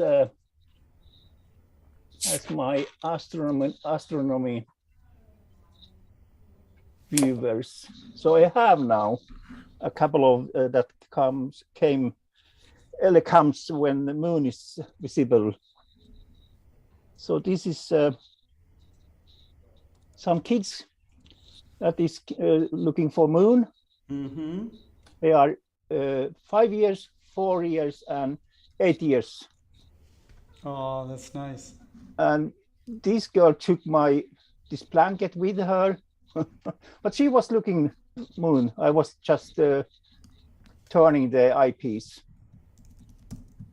So they are my new members of my observatory. The youngest one. They just live in the next door. So they are pinging on my door clock and asking if I can see the moon. Mm-hmm. They got some binoculars from me, so they can watch. So they see the east side, and I see the east, south, and west. But when the moon is getting from east to south, the building is blocking them. So then they are coming. Blink, blink. Let's watch the moon. I think the moon. Oh, I have to go out and watch. Molly Wakeling is logging on right now, and I'm chatting with her, seeing if she's got some clear skies. She says, no, but I might be able to spot it through clouds. The rain looks like it'll hold off till about 1 a.m. Eastern. Hey, Molly.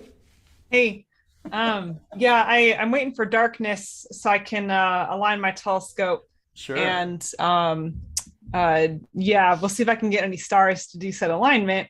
But hopefully the moon will kind of peek out here at some point. But Right. I don't even think it's rising for another like half hour. So I'll let you know. Okay. Yeah, we don't get into the penumbral phase for, I think, a few more minutes at this point. So that's Okay, yeah, it's risen. I just can't see it yet. Let me see how low it is. It's just about 15 more minutes till the penumbral phase starts, but that's Right. it's you're not going to see any effect. Yeah, for it the just first kind of gets a little, 20.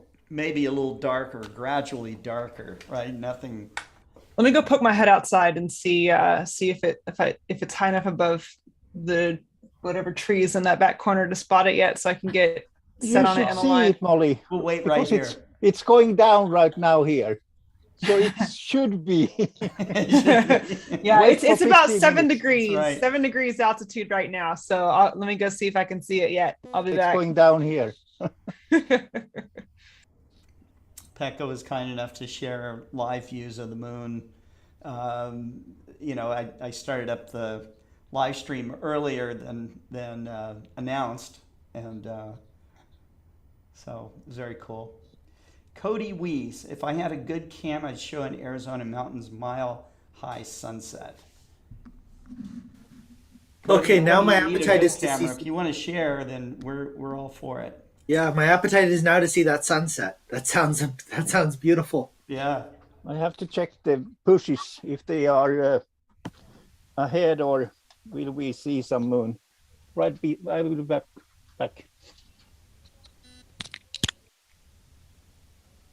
So, Catherine, you were mentioning that you do observing exercises with your students as well. I do a few with mine, especially with the moon. Do you have them try to sketch it as well, or do you just have them try to observe where it is?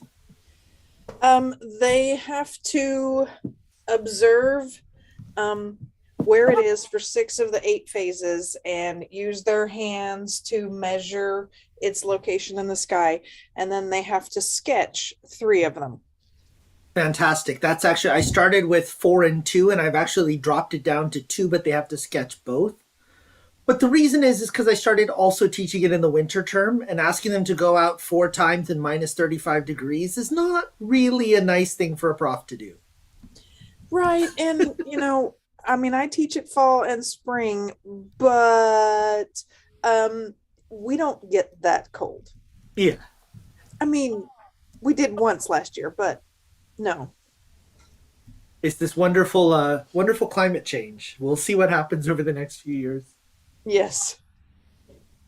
But no, it's wonderful them to just be able to go out and spot the moon, like just getting them to do that, and especially the waning phases when they have to either stay up a little late or realize that they just get up a bit early and they can see it. It's wonderful to see that spark where they're realizing that it really is kind of our companion all the time. Yes, and I do this thing where, you know, we talk about if you can grab the curved side of the moon with your right hand, it's waxing and the left hand is waning, and I make my college students go waxing, waning, and they're like, I hate this. And that's about the point in the class. That's usually the second week, and I say, if I can embarrass you, and okay, I did just embarrass all of you at the same time, so I didn't draw anyone out, gross you out or make you laugh, you will remember those things. It's very true, especially with the students. Yeah, even with the general public, it's, you know, you get them to do things themselves. You know, find the North Star, now measure how high it is, what's our latitude, and they see the connection. And, you know, all of a sudden you see them going out and showing other people, and you see them, you know, doing like, sir, I don't get the right count. I'm like, yeah, exactly. Because every time you put your one fist on top of the other, you keep pushing down. You can't keep doing that. I have the last view of the moon if you like to see. Yeah, let's see it. It's definitely going down now.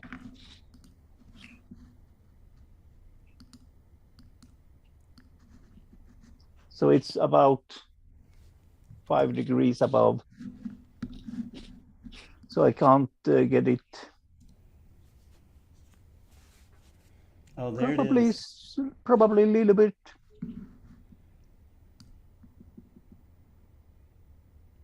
So I will turn the moon to you.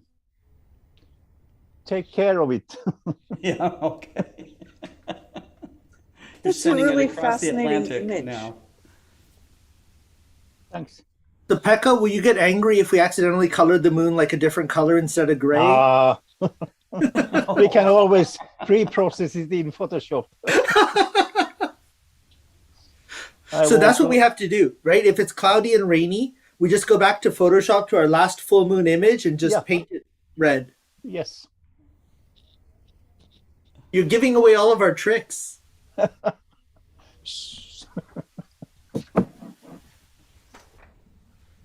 Connell saying he's getting some good pictures through low clouds.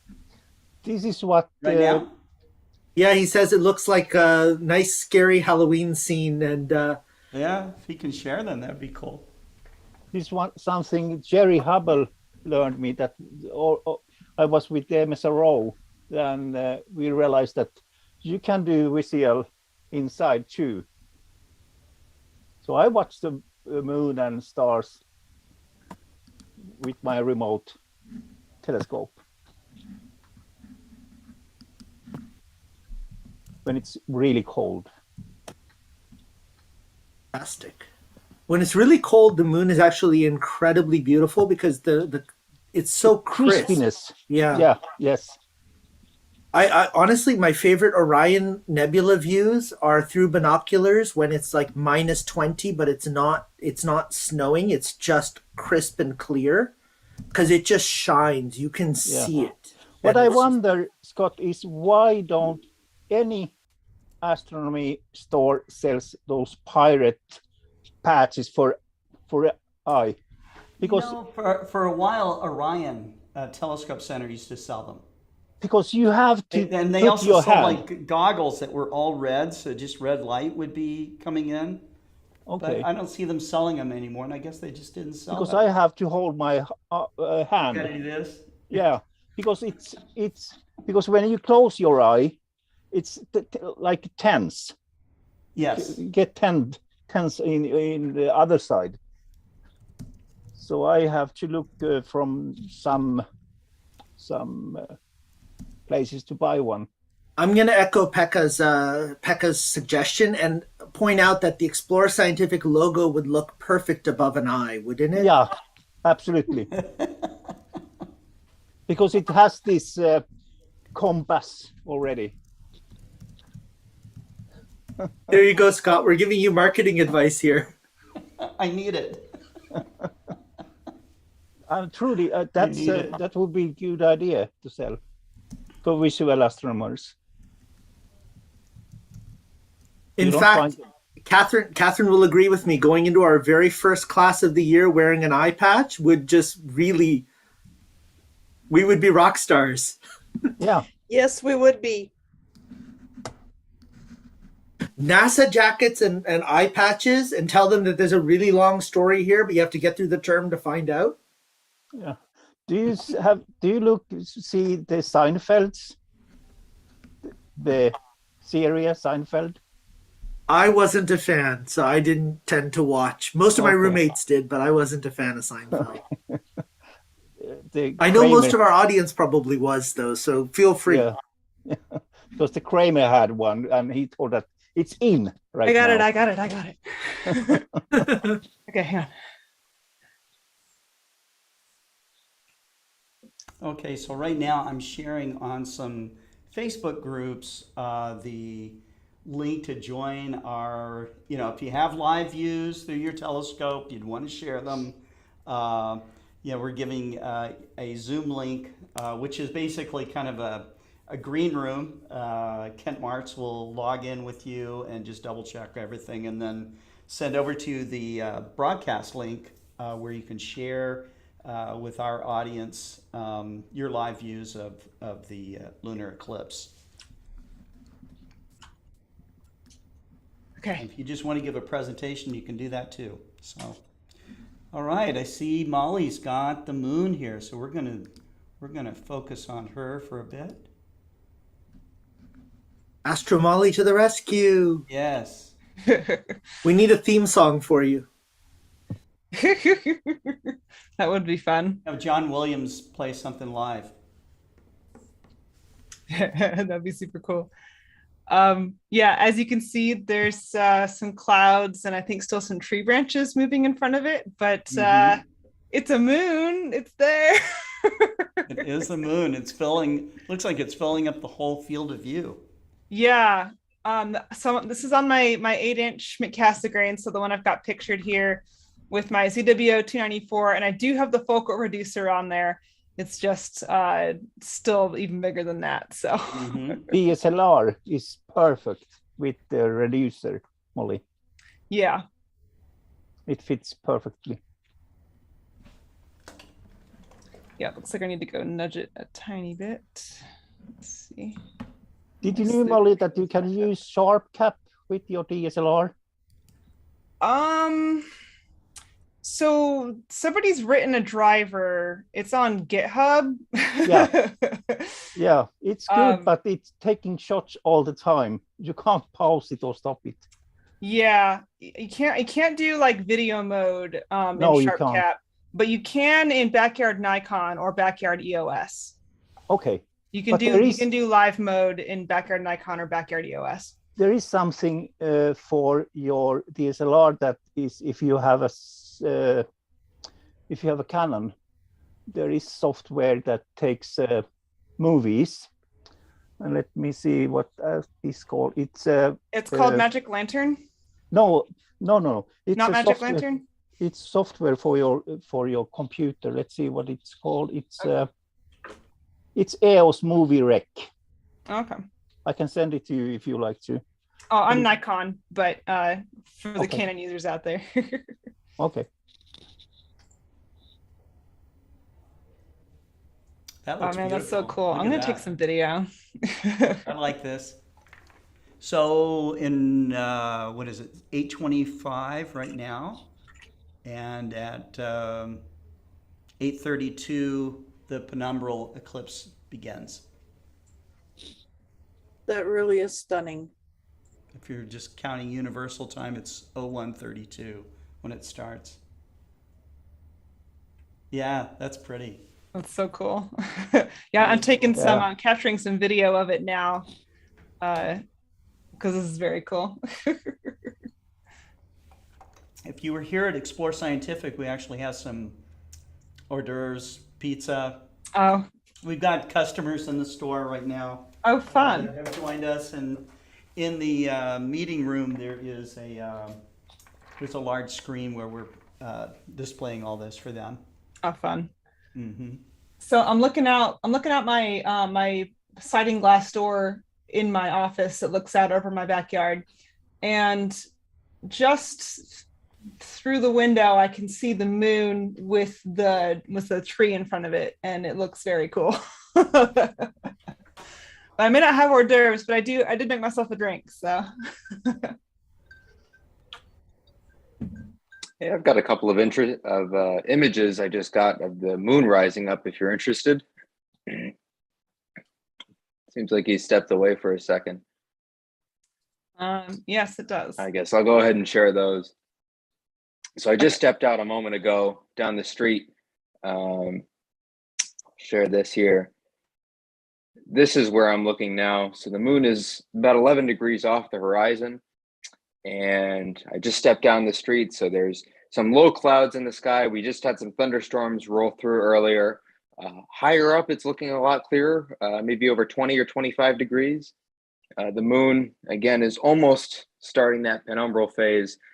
But like I said, it looks like a Halloween scene. The images are really cool. So can everyone see this all right? Yeah. Guess I'll start back here. These are just the images I got as they came. Has me opening Lightroom for some reason. Yeah. Figured there might be some technical difficulties here. I thought I was shooting raw images. Anyway, you might be able to see some of them there. They're CR3s. Yeah. I don't know which app on Mac opens raw images. I was playing around with the whole Adobe suite before, so I think that might have changed things a little bit.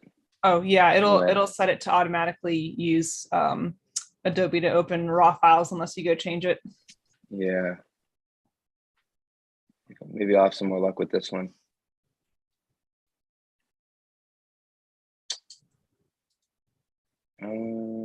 Not sure offhand on a Mac how to change the program that you use to open something. Here we go. Last summer sometime, I was trying to make a time lapse of a couple of images, a little bit of a star trail, but kind of like a little movie. And so I downloaded all the Adobe things. Don't have a ton of experience with them, but I thought I'd try that out and see how it worked. Anyway, let's see if you can see this well. Oh, this isn't too bad. This was a shot I got of the moon. I'm still playing around with different settings. This was with an ISO of 100, I think, and maybe an exposure of about a second, maybe half a second. I'm trying to get just the right balance here. And again, just because I just got these, I'm playing around with it. But you can see the seas outlined here. Yeah. Not as crisp as it could be. That's mostly due to the clouds. I have it focused pretty well, the camera right now. Can see a couple of the bright features. Looks like Tycho down here, kind of a bright dot on the screen. If I get out of here for a second, I got some images of the moon that are quite overexposed of the moon itself, but if this does any justice of what I'm seeing, it's beautiful. The moon is just above the tree line now, not too far from me. I stepped down the street and I'm kind of looking down the street and above these trees here, if you can get an idea for what I'm seeing. I think I add this.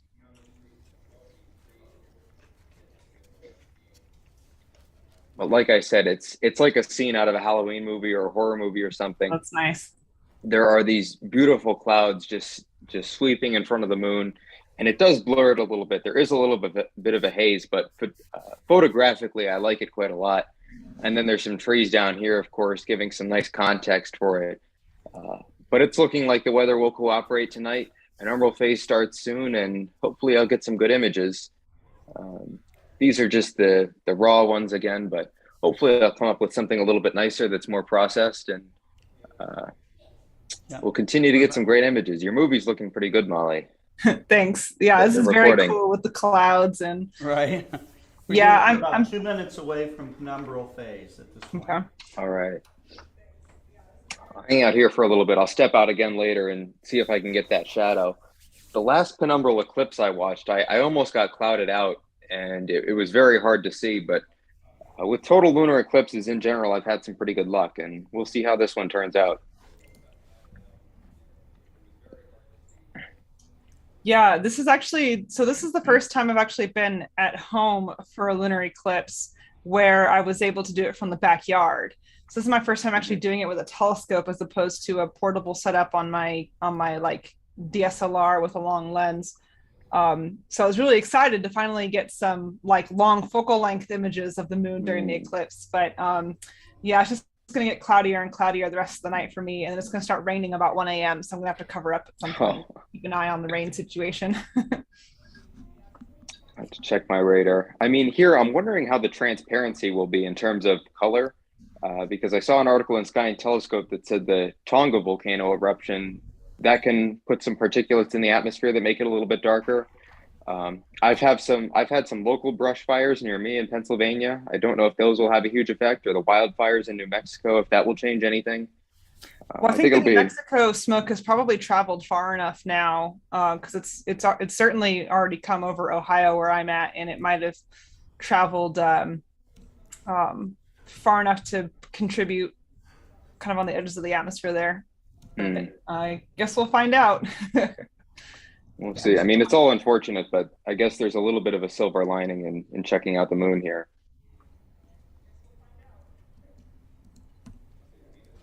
Yeah. The sun is rising here. Hi, Becca. Hi, Molly. I said that the sun is rising. Oh, yeah. The sun is rising. Do you have an H alpha filter, Becca? I have a lamp. Yeah. We can share solar views as well. Yeah. I begin to love to. Sorry, guys, I'm eating a pizza. Oh, Catherine, if you want to drive down here, we got free pizza. I don't know. I mean, pizza's not my favorite thing. Not your If you favorite. were offering, I don't know, How about fruit? I got fresh fruit here. Oh, fruit. You might catch me on fruit, or ice cream. But Right? no, I have to be up early in the morning and go to campus and turn in grades. Ah. Well, we want you alert for that. Yes, the students want me to be awake to turn in grades. Yeah, that's probably good. Or not, unless you just like A. That's right. Yeah, that would not be happening. I would probably, be mistakenly giving them C's and Q's or something. Oh, is this your camera? It says Lunar Eclipse on it, Molly. Yeah, so I've got my my Streamlabs set up with my cool webcam set up here. Right. Although and Simon Tang has just joined us from California. Hello. Simon. Hey, Simon.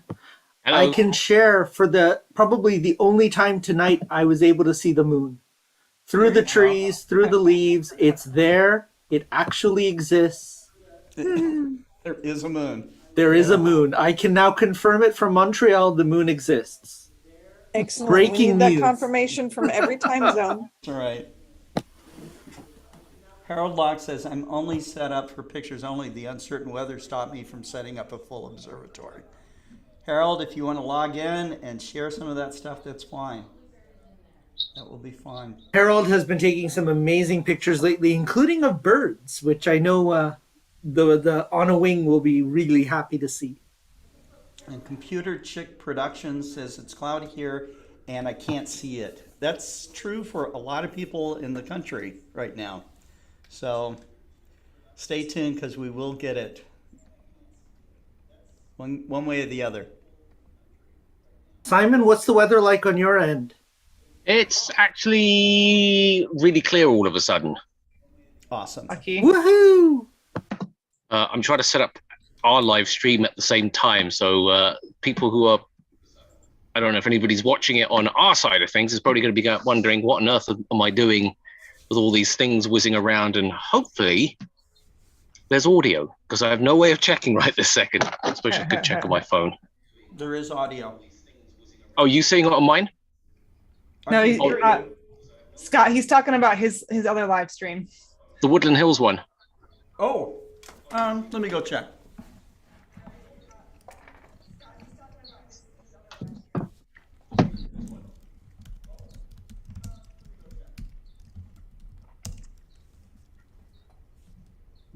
Oh, I mean, we're all being silent right now, so we're not going to hear anything. Well, let me get there first. Yeah. I'm going to steal Scott's office, though, with all of those screens. Yeah. I'm putting it, I'm going to be putting in 4 more or 2 more screens, so I actually have something that feels like mission control. Unfortunately, I don't have a moon yet, so... I see you are live. But can you hear me? Well, let's find out. So, Catherine, should we be worried that Scott's becoming Batman with all the screens and constant? He's able to jump in and see what Simon's doing and see what Molly's doing. I'm a little worried now. Yes, I'm fairly certain. There's like a major launch or something. I have every screen turned on. Different streams coming in. It's fun. Probably, Scott, you can project the moon in the sky when it's cloudy, like Pac-Man does. Okay, that's awesome. That would be great. Mm-hmm. Yeah, I've got a one of those ultra wide. Oh yes, they can hear it and see me. They do say they say they can hear it. I check as well. is I've got an ultra wide monitor as my main screen, and then up above that I have one of my old monitors from before I got the ultra wide. Oh yes, they can hear it and see me. Ooh. Out. Sorry.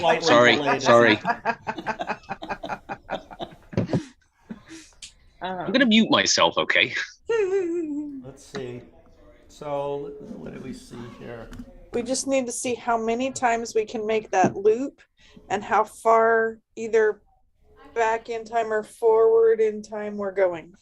Now we should have the moon Earth globe on Scott's table, and he has pins where everybody is located.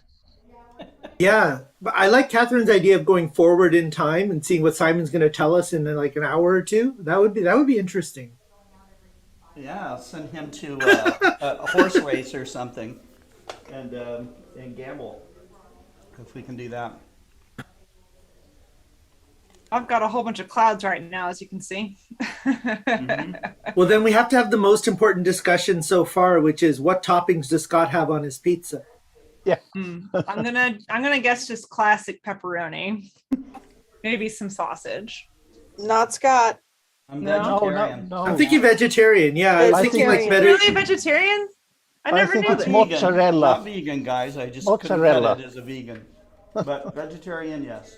So are you doing like Mediterranean vegetarian or traditional vegetarian with just like green peppers, mushrooms, and tomatoes?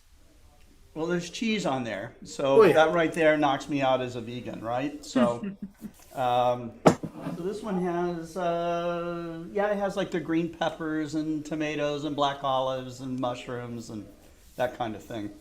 Yeah. Mediterranean pizza I've never had, so. So what they do is they put baby spinach, roasted red peppers, feta cheese, and black olives. It's delicious. Oh, that sounds amazing. Actually.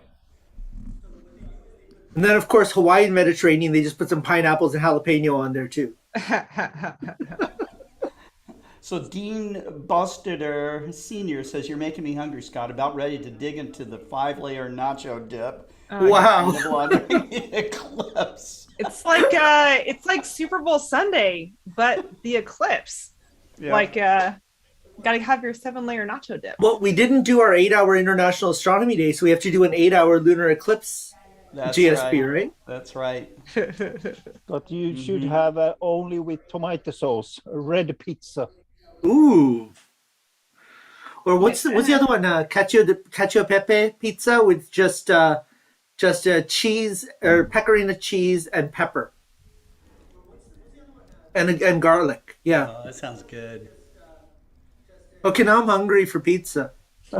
I have one small in my refrigerator.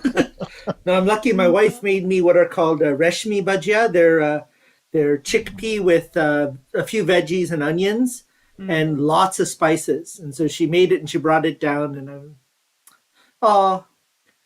I think it's because I'm giving her the night without having to hear me talking about astronomy. Like she just gets to sit there and watch on YouTube and mute whenever it's my turn. Right. Well, according to the Royal Astronomical Society of Canada, their board of directors, in the Observer's Handbook, the moon is just now crossing into the penumbral shadow. So we should, there should be a marching band in space pretty soon. So if we consider ourselves Mesopotamian, is David or Scott, which one of them's our king? Because we have to protect them. Absolutely, Scott. Absolutely. Scott.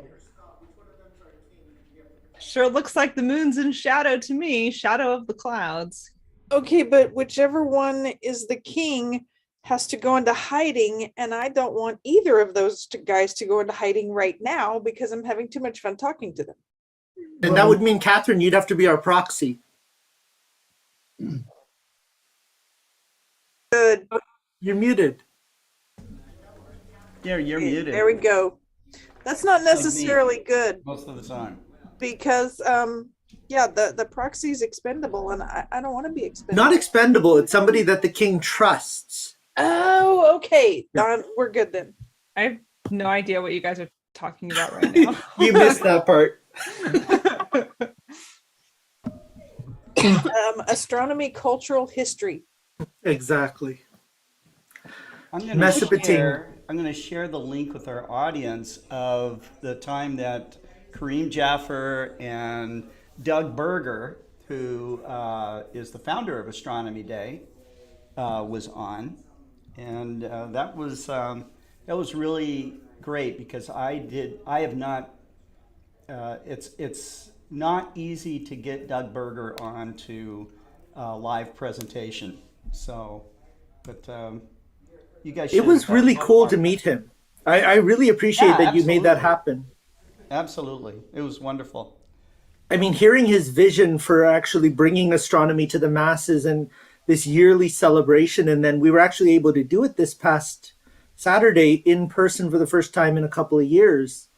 Mm-hmm. That was amazing. But one of the best things, Scott, I have to tell you. So we've got one of our members here who's an astrophotographer, and he's often, we're chatting about where center uses are best put, or what's useful for our manpower to put behind. And he mentioned to me that the International Astronomy Day we did for Global Star Party 45, where we went 7+ hours, he was fascinated and sat there and enjoyed all 7+ hours. And then he did the 45-degree star party, and then he started joining every now and then and listening, and he cannot believe that you have the stamina to do this every single week. And he was just gushing with how great this program is. Yeah, sometimes I don't have the stamina. The next day after some of the star parties, I'm pretty tired, so, I often show up to work late because we do them on Tuesday nights normally. And so Wednesday, I'm often here maybe around 9, 10 o'clock in the morning. So we get started here certainly by 8 most of the time. But it's just a pleasure, really, to be able to share this and do this and have all of you, wonderful astronomers on with me and to share this kind of experience. So I thought that once the pandemic started to lift, like it is right now, that maybe the Global Star Party would not be as important.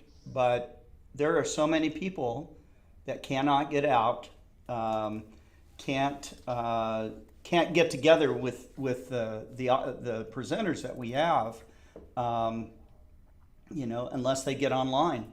And I think it's great that people like Molly and several of you that are on here are on many different programs. I mean, David Levy seems to never turn down a speaking invitation online.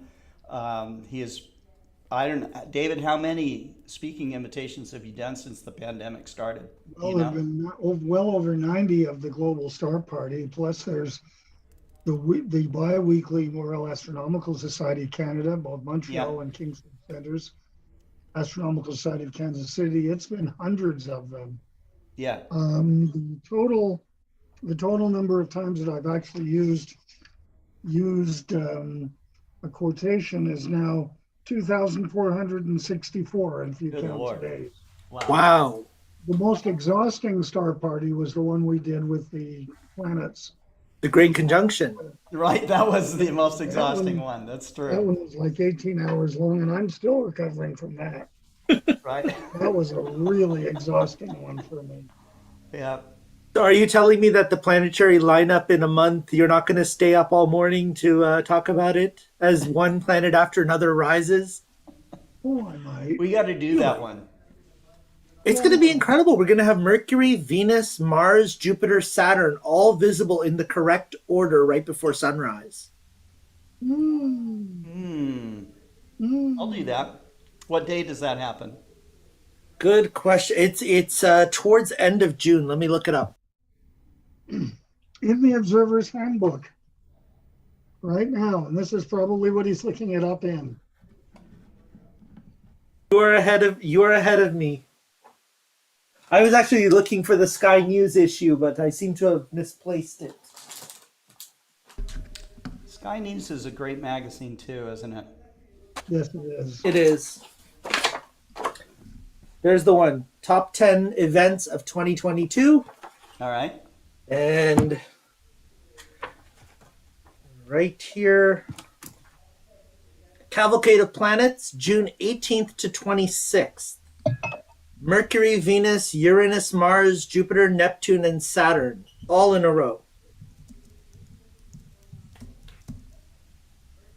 So we've got a Excellent. lot of people watching right now. I'm going to ask them what is the most amazing celestial event they have ever seen.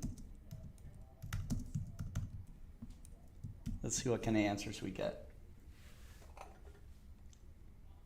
Scott, I'm watching if ESS will live send the eclipse. They are coming Cool. now just over Central America. So we will see. They are coming to night side now. Chris Larson says his most amazing celestial event he's ever saw was Comet Neowise. That was That's very right up cool. there for me. That was my first my first naked eye comet. Oh, wow. Okay. Bob This- Hale was for me. Mine Would you too. say that's the most amazing thing you've seen in the sky, Molly? no, it's just it was very cool. Yeah, of course. It's up there. It's up there. It Didn't you is. see Bob Hale, Molly? Sorry? Didn't you see Bob Hale? Did I see what? Sorry. Bob Hale comet. It was Um 1996. so I was alive, however, was 5 and was not tracking astronomical Okay. events yet. Right. So Sorry. apologies to everybody who just cringed at hearing that. Molly, where are you observing from right now? Where are you right now, Molly? I am currently in Ohio, Hmm. as can be evidenced by the clouds on my screen. Mhm. Just look at this mess. I think the night I saw Comet Yakutaki in 1996 was certainly up there as one of the great celestial sightings of my lifetime. Mm-hmm. But I think the single most exciting moment of my astronomical life were the 4 words that Gene uttered when that astronomer came down while we were preparing for a press conference. And he said these 5 words. You mean they saw plumes from the first impact of SL9? And that answered a question that had been bothering us for over a year. What would we see anything? And with those 5 words, we knew we were in for a week. And that I'll never forget. It was. I mean, that was wonderful to get out every night and see that. And it went on for weeks. I mean, I can't remember how long it lasted, but it seemed like well over a month. But after that, I think the eclipses really are up there, all of them, including the one we're about to see.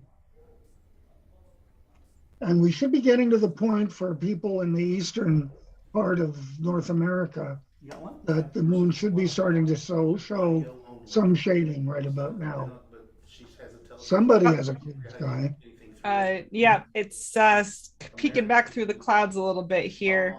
Let me get my exposure set, something more reasonable here. What's her name? Carolina Godoy, Godoy. Carolina. So we got someone from Guatemala.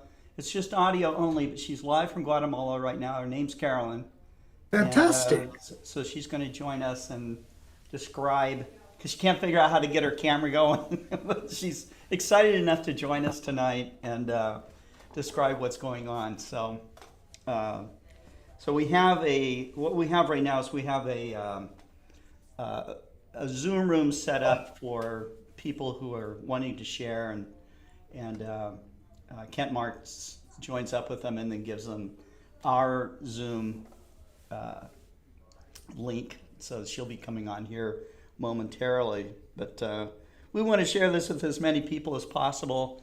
And if you guys are watching and you're unsure about being on a program like this, we encourage you to take the leap, and share your excitement, your knowledge, your passion. We'll see what happens here. Well, Molly's view is showing the moon, but it's not. There's no indication of shading yet. But Yeah, I can't quite tell. It's coming.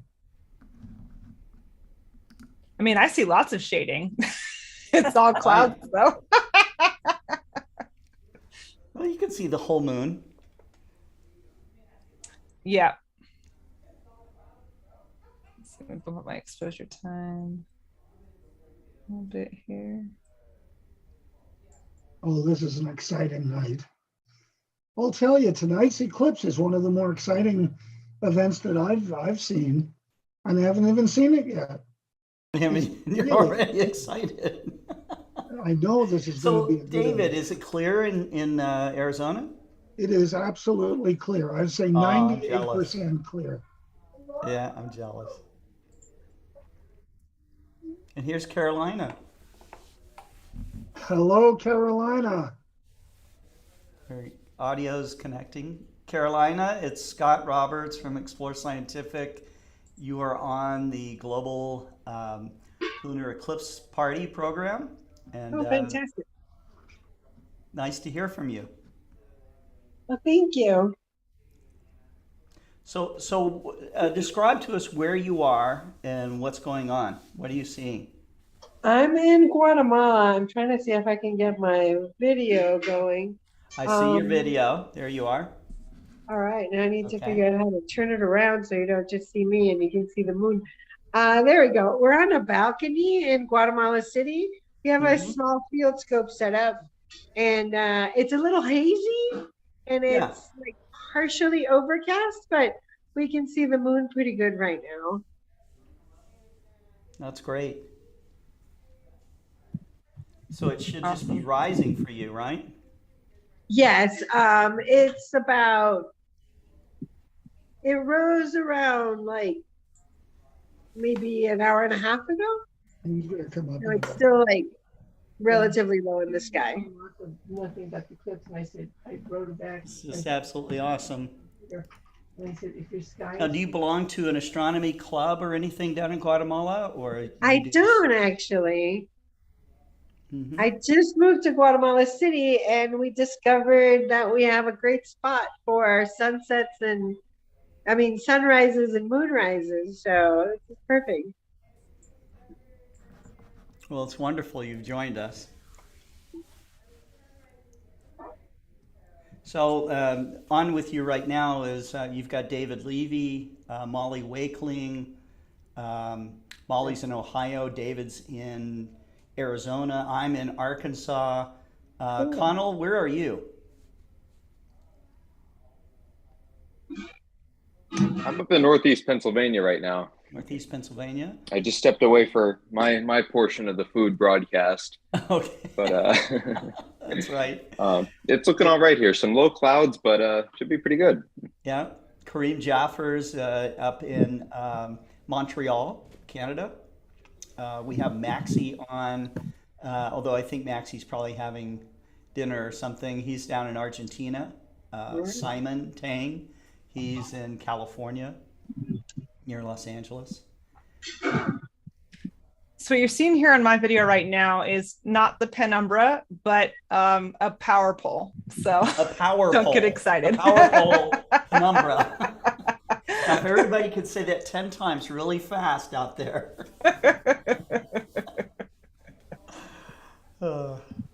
We might see. Actually, you can see it kind of poking out the other side of the, like diffracting around the pole now. There it is. Oh, I see it. Yeah. That's so cool. If the pole is passing at the same speed as the penumbral shadow, you'll just be like dimming it with the pole. That would be very cool. It's moving pretty quick. Okay. True. And we have someone else from San Bernardino, California, Ivan Castillo. He just wants to join in, say hello. Cool. So he's just got audio on, so he'll be joining us here in a few minutes. Carolina, what's the weather like in Guatemala City? It's about maybe 70 degrees and it's a little windy. That is a beautiful view from there. Yeah. I'm trying to get some of the city glow out of the. I see it. That's the hard starting part. to peek out behind the clouds now. Yeah, it's behind the clouds now. Hopefully. Oh, and there's the big clouds over big there. one. There's really big clouds. So I don't know if we're going to get to see all that much. So what brought you, you're originally from the States, or where are you from originally? I'm originally from Guatemala City. Okay. And then I went to the States in '89 to go to college. I see. And then I stayed there till like 2000. And then, no, I'm talking to some astronomers online. We're live. Yeah. Hi, this is David, my husband. Hi, David. He's from Texas. With the pink Floyd on. All right, And awesome. The Dark Side of the Moon. Yeah, one of my favorite albums. So yeah, we got pretty clouded over at the moment. Yeah. I was taking pictures of it on my phone, but it wouldn't give it justice. But we had some beautiful, beautiful pictures of the moon. Yeah. And I seen, it looked like, I showed Carol, it was like two lights. Maybe, she said, she looked online, said like 5 years ago, there were two comets that hit the moon at like 300,000 nautical miles an hour or something during an eclipse. Yeah, one of my friends actually caught that on video. What does he go by? Will Young caught it on video. Oh, right. Will got it? Yes, well, he did. there were two. Look, there was two lights. I don't know what they were, but they were in front of the moon, and they were kind of mysterious looking because they were so bright. This is where she's at. Molly, who was saying about the video. Oh, wow. Nice. It is really cool with the clouds kind of moving in front of it, actually. Yeah, it is. I just hope that it's that doesn't get completely clouded out. And then maybe I can see some of when it's in the umbra phase would be great. Yeah, it looks like according to Sky Safari, the moon's about not quite half in the penumbra. Yeah. Right now. It's hard to see though because of all the clouds I've got. So in about 26 minutes, the partial eclipse will begin.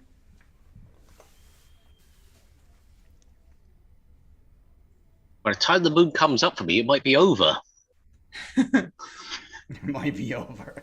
Yeah. I don't think so, Simon.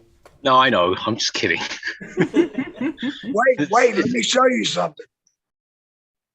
Here we go. I'm running through the house. Nice house. Oh, pupper. Oh, wow. Look at this. Oh. Alpha magnetic spectrometer. Yeah, that was a big experiment on the ISS. Wow. Well, that girl out there she worked for NASA. She's a rocket scientist, aerospace aeronautical engineer. Yeah. Wonderful. Got an astronaut with you. Yeah. Great. So Carolina, tell us more about yourself. Cool. She worked on the space what was that, Challenger? Space shuttle. Space shuttle. Not the Challenger. The shuttle and space station. Yeah. Wonderful. And what was It your blew experience up after like? she left, and that was like her department. Yeah. It was the new guy.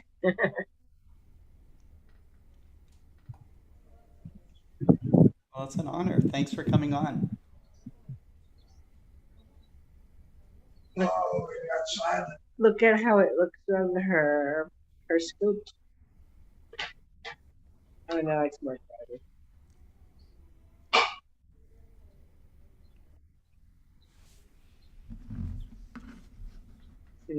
she's got her. Yeah, that's where we're at. I see big on the screen. See that cool guy right there. Oh my gosh.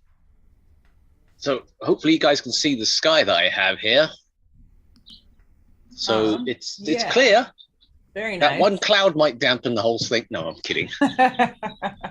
I'm so jealous. Where are you at again? California, Los Angeles. Now, you're not getting the whole thing, right? You're getting like, how much are you getting? I think now you're asking. I think I do get the main part of it, but I don't have the beginning. Okay. So you will get to see it in totality. Yes, I think it starts in totality for me, and then I see it going out of it. Ooh, that'd actually be really cool to get some shots of like rising up over a mountain or something like that, like long focal length. I've got a load of trees and wires and things in my way, so it's grown a lot over the last couple of months, and I can't really go out and hack it all down. I should, but it's not my stuff to hack down. Well, hopefully somebody out there will get a cool picture of the fully eclipsed moon rising behind a mountain or something. I don't know how to stop. That's how you do it. Okay, sorry, I don't need to be on two places at once per se. It's just so you guys can see the sky. I can't pick up the laptop and turn it around because there's so many wires going in. Yeah. Well, looks a lot more promising than mine.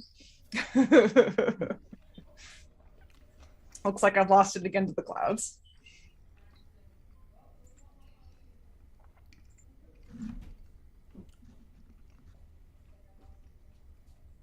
Okay. Well, I think what we'll do, we are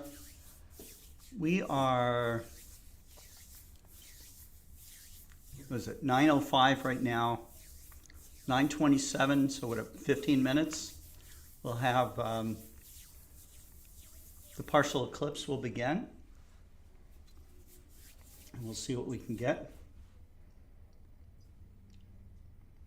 Let Molly work her magic.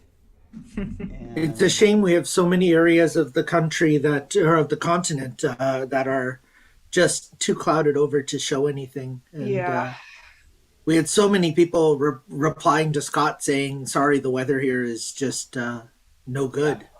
Yeah. It looks like it was going to be clear further east and south of me, like Carolinas and Tennessee and stuff like that. So we need some of those folks on. Charity Rose Walker says, I'm too green to join. Little knowledge, mostly passion. That's absolutely fine, Charity, if you'd like to join anyways, so no problem. The other thing maybe we can do is we can invite people to post pictures onto the comments in Facebook, and we can share the pictures directly here. Yeah, that would be, sure. That way people who don't feel up to joining and presenting can still share their images, especially if they have clear skies.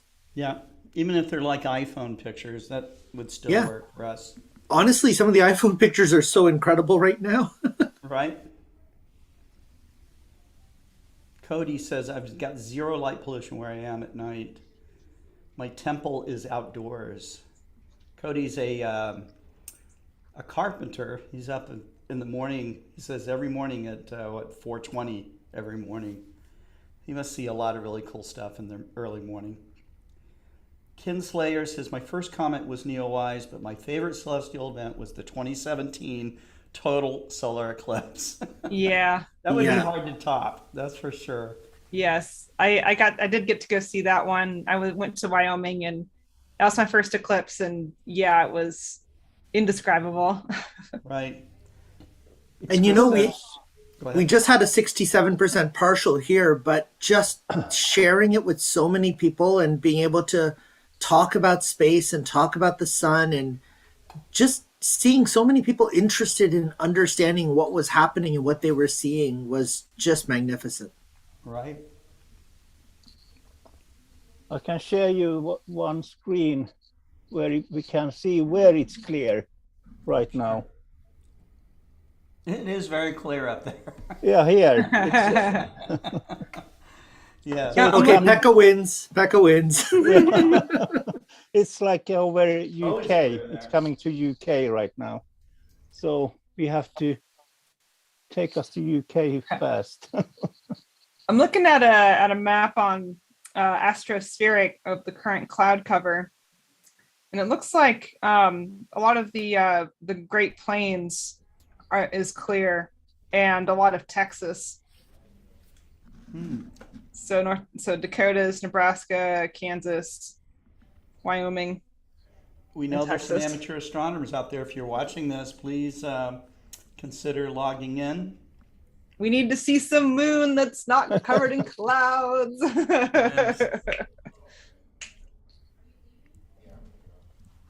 was going to say, or trees or mountains or any of that kind of stuff too. Because I think the moon is almost up for me now. Sweet.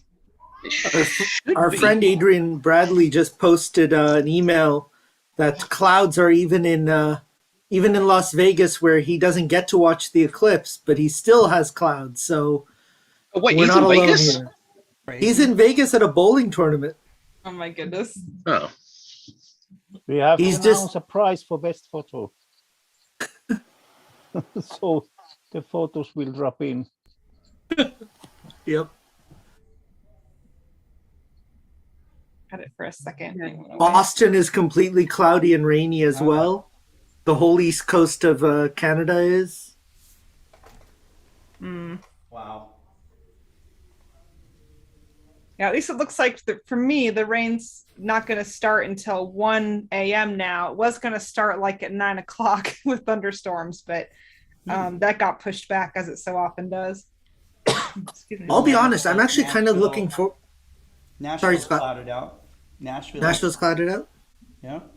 I'm kind of looking forward to seeing what the blood red moon looks like through the clouds. I'm actually hoping to catch that picture because Me too. as long as it's not raining. Yeah, I am hoping to get that picture, like with those cool thin clouds like I had earlier. That would be perfect. That would be incredible. I tell you, earlier today it was pretty cloudy, but the moon, it shines so bright behind the clouds that it just kind of like pushed a hole through it. And I was zoomed in with a telescope, and it looked like a beautiful bright day on the other side of the clouds. It was, and the moon was so strong, it was just like blowing a hole right through the sky. Wow. South Europe is clear.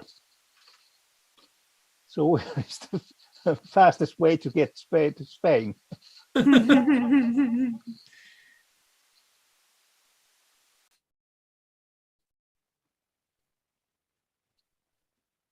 Yeah. I can show some pictures from like previous lunar eclipses if we want. See them. You got some incredible ones last May. Yeah, thank you. Give me just a minute to get them pulled up, get them queued up here. Sure. And I'll probably actually just share my screen once I find some. Should have a bunch in a row. Yeah, this will work.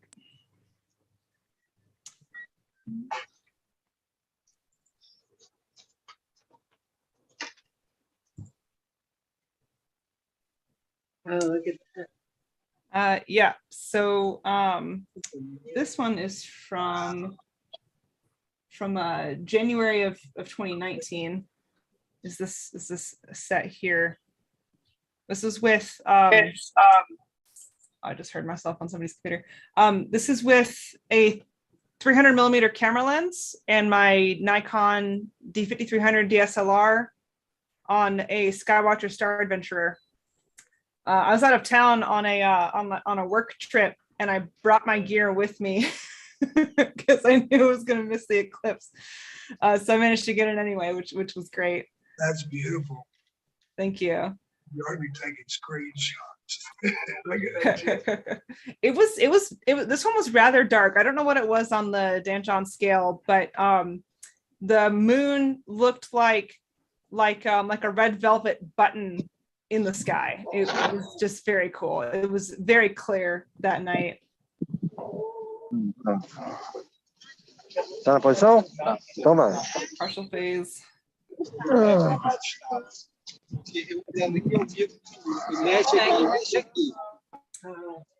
That's beautiful. This one's from.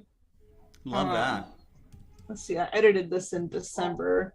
So like, was this from when was the last one? November? Is that what we agreed? I can't remember. I've already forgotten. Anyway, yeah, I kind of like to try and put them together in cool ways to see the different phases. And I've seen some people do some really cool stuff. And so I just kind of started tossing them in Photoshop to see what layout might be cool and kind of came up with this arch. And I'm quite happy with it. Beautiful. Really nice. Thank you. It's neat because, like, one of the things that's really cool about lunar eclipses is you can really see the Earth's shadow on the moon. On this one, there was kind of a bright edge that never really darkened. I think it was kind of up or down a bit during the eclipse or something. And yeah, you just see that bright area pass over the moon as the moon moves through the shadow of the Earth. And yeah, it's cool when you put it all together and can actually see how things are moving. Another composition. And like during the partial phases, before you can really see any red, it just looks like the moon is getting bites taken out of it. But it's like a different shape than just seeing it like at first quarter or third quarter or waxing gibbous, stuff like that. And yeah, it's really cool to kind of see it at this different shape as the shadow marches across. This one's from 2019, and this is probably one of my favorite compositions. So I need to mute my phone here. Yeah, this is one of my favorite compositions. I think I've actually, so when I went to the Advanced Imaging Conference in 2019, Canon was there with a large photo printer. They were printing photos for people for free to show off how cool their printer was. And this is one of the ones that I got printed, and so it's hanging on my wall. Yeah, that's about it for those. We just got a message from Australia from Gil Clark. He says, I'll be using your little Explore Scientific Newtonian that I bought from you to show the moon tonight to a bunch of seniors in Sunland, California. Okay. So he's going to be broadcasting all the way over there. I'll send you a couple of pics if you want. I've not. Oh, he must be in California right now. I get it.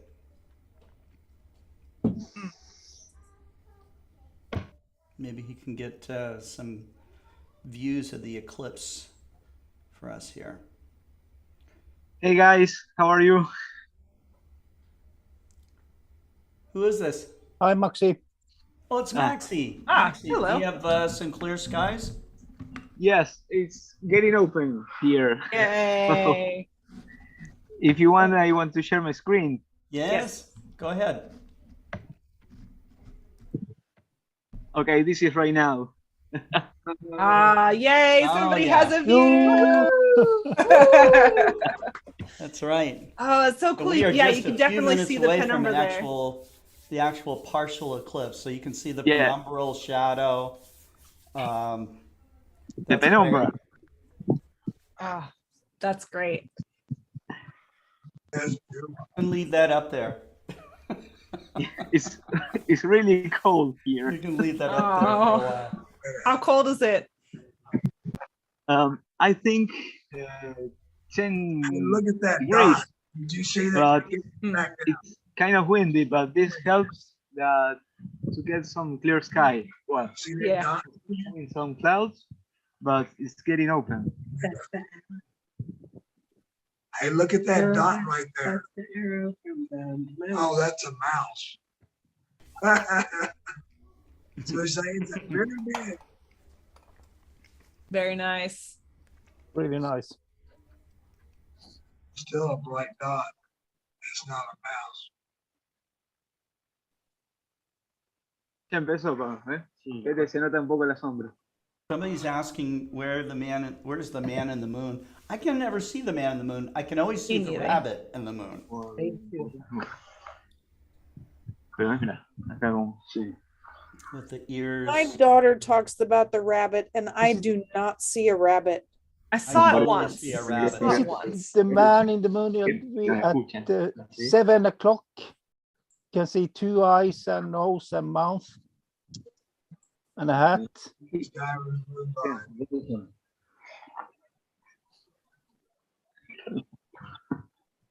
Around at 7 o'clock. Can see those 2 eyes, white. Maybe.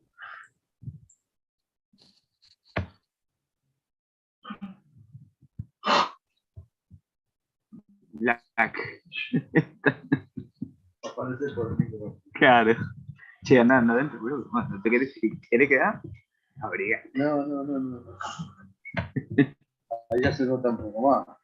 Sí, luego están pasando las nubes. No, pero mira, se nota en la pancita. We're like 8 minutes away from partial. All right. It's getting dark though. Look at that. Yeah.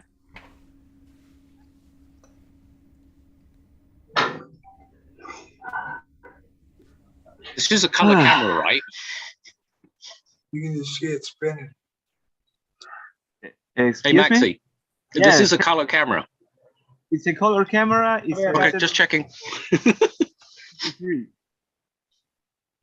Harold says that then the woman is halfway down the man's face and she is rubbing her nose with the dog. Okay. Yeah, I have dog's nose. Excuse me. 4 dogs. No, Her nose sorry. with the dog's nose. One of our members always talks about seeing Wilma Flintstone here. Wilma.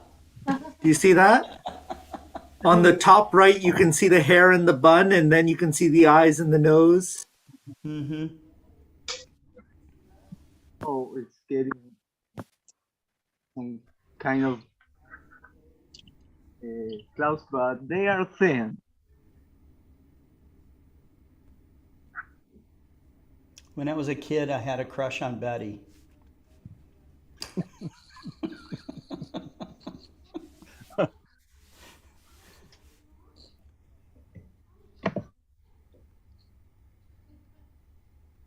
Let's stop. Oh, shit.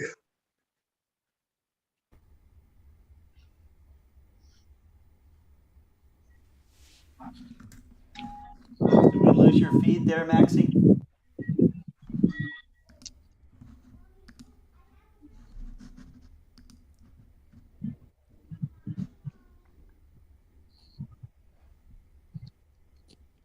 So you got your scope set up there. Mm-hmm.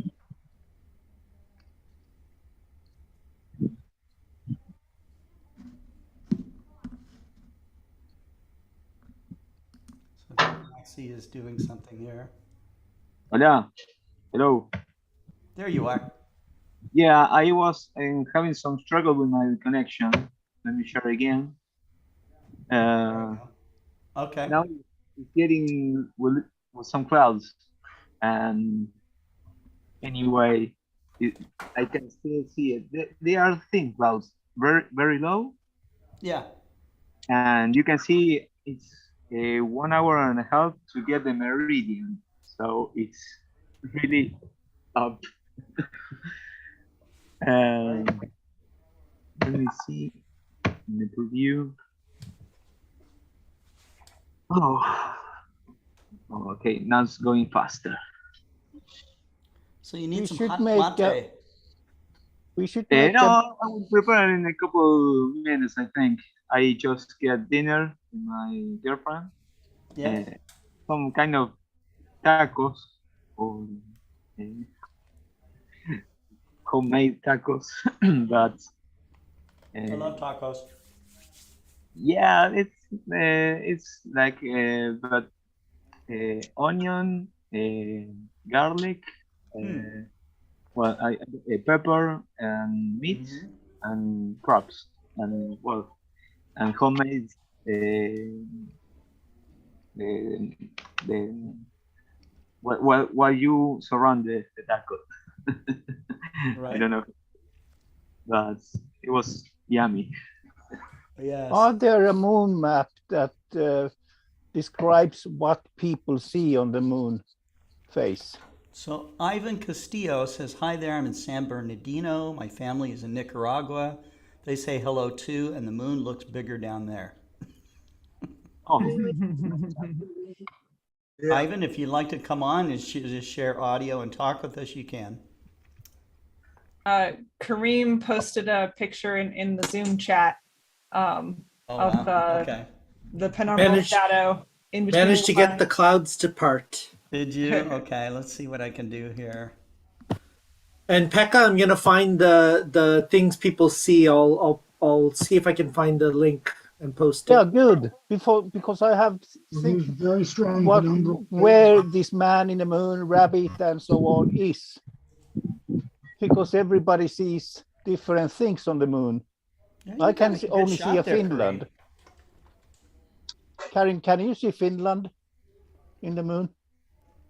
I can't, but I have heard people can. I just haven't seen it myself. But, yeah, it's a mirror picture. I can see the head on the east side with the hand. Marcello says we are live from a public square. I have to leave. I will be back. We have a lot of people here. Oh, excellent. Down in Brazil.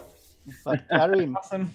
Karim, I warn you, when you realize the Finland on the moon, that Yes. changed your picture of the moon for the rest of your life. Really? Yeah, really. You only see the Finland in the moon. Honestly, what did it for me was the Wilma Flintstone. I can't unsee it now. Oh, really? You can see Wilma? Yeah, I'll let me see if I can find it.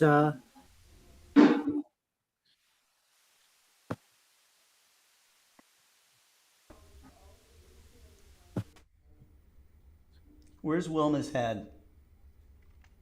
To the right or to the left?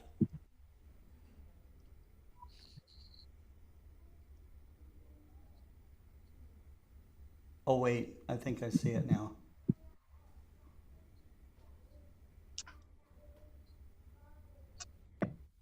Oh man, it's getting more dark now. Every Yes. minute passing Yes, by. we are 2 minutes away right now from partial.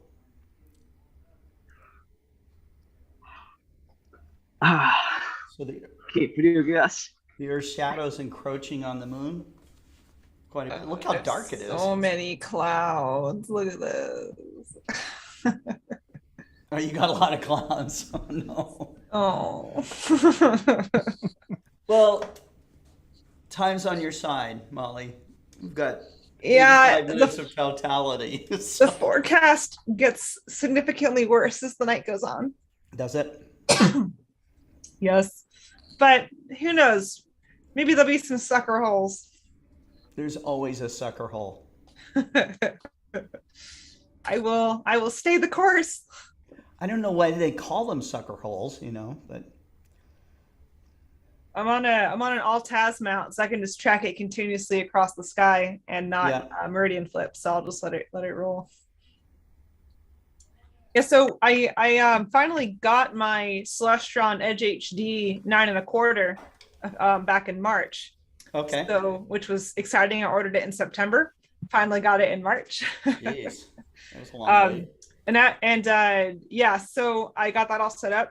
So now my 8-inch, which was on my main mount, is now free to go roam the yard back on its original Nexstar SE all-TAS mount that it came on. Plus now it's also free I can bring it to public outreach events again.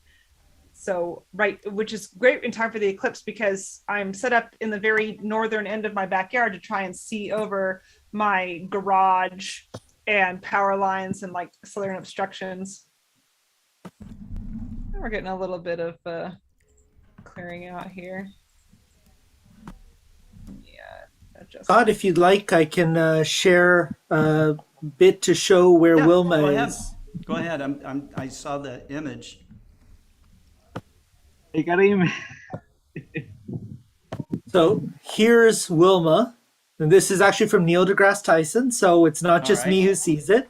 But you can see the whole hairstyle here with the little bun. And then you can see the eyes, the nose, the lips. What? Oh yeah, now I And see. the pearl necklace is basically right above Tycho. I see. Are we looking in the in It's the like an outline of her face. Yeah, so the mares are the hair.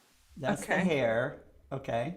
And then the eyes are There's this an eye right little, there. yeah, And then you can see her nose. nose. And then you can her see the lips. smile. Yeah. And then you can just kind of see here where there would be some pearls. Right. You know, I'm bad at spotting understanding constellation shapes. This is just as hard. So this is actually what we hand out at our public events. We hand out this moon gazer's guide, and it shows you the rabbit on the moon and the lady on the moon. There's some people who say they see a beetle. Okay. So here, let me. I'm always the rabbit. I always see the rabbit. The only one I've managed to see is the rabbit, and I'm not seeing it right now, but I have seen it in the past.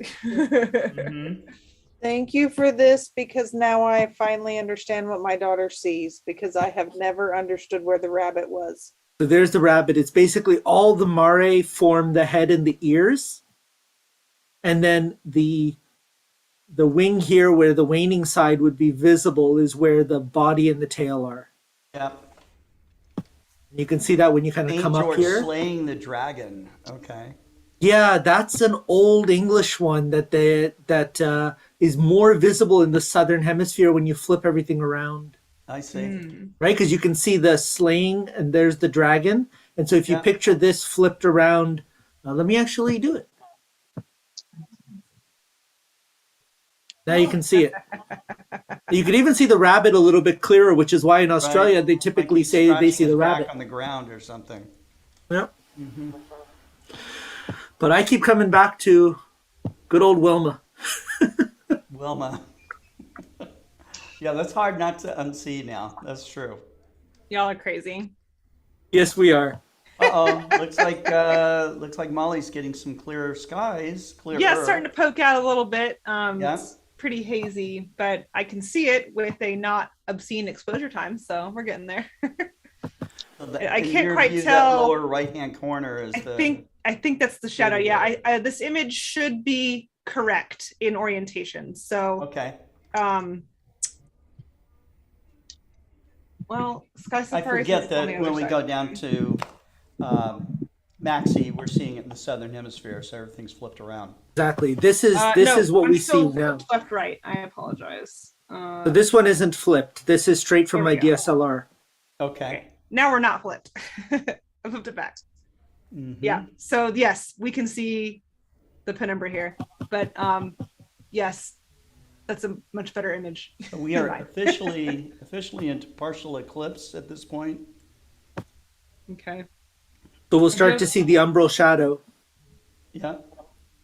Maybe, hopefully. I'm gonna step outside, see if I can catch another couple of pictures. Okay. Actually, I'm gonna take a little short video here in SharpCat. Yeah, we're here in Central America, and we just got a real dense cloud cover, you know. Yeah. So we're really enjoying the photos, the images you guys are sending out here. They're awesome. Thank you. Appreciate you guys hosting this. This is a pretty good. Thank you. We've been out with the same telescope here in the highlands of Guatemala. Right. And watching the stars with it, and it's super dark black out there, and you can see everything so clear. But I believe the last eclipse we were watching, there was a cloud cover too. Oh yeah. I want to tell everyone that the moon has risen. Yeah, you guys are making the show. Excuse my voice going. And I can clearly see a dark penumbral shadow and the umbra just about to come on now. What are you looking at, David? Pardon? What are you looking at right now? I just came in from. You were outside. Okay. And the moon, the shadow, the penumbral shadow is very dark, and the umbra is starting to come on. Excellent. Yeah, now, I think David, do you appreciate it more just looking at it with the naked eye, or through a telescope, or through binoculars?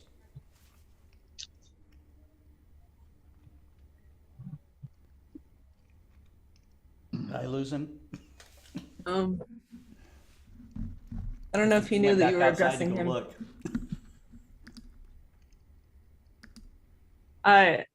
No, David, are you there? I'm right here. I'm about You're to right go. there. Right Yeah. There you are. I was just asking you, do you prefer to look at this eclipse or eclipses like this by the naked eye or through binoculars or through a telescope? Both the naked eye and the telescope. I'll be going out in a few minutes as soon as the moon gets high enough to see through the telescope, and Wendy will be out with me. There's something magical about a lunar eclipse. It's just so special. Here you go. First umbral shadow. Wow. There you go. Very Yep. nice. Definitely looks like partial. Now I see the man on the moon yelling, you know, as he's being eaten alive here.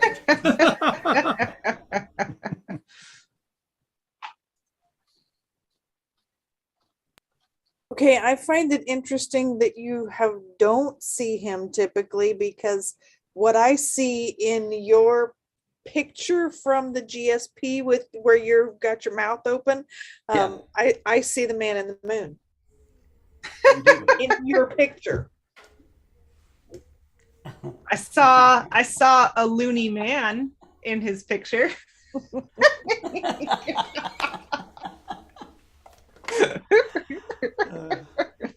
That was fun, by the way.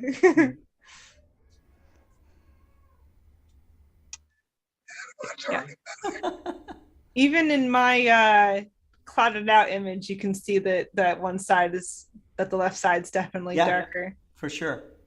Arim, if you like to see, I can show you to Finland in the moon. Yes, please. Yes, let's do that. Okay. This is Finland map. It's a mirror Finland. Okay.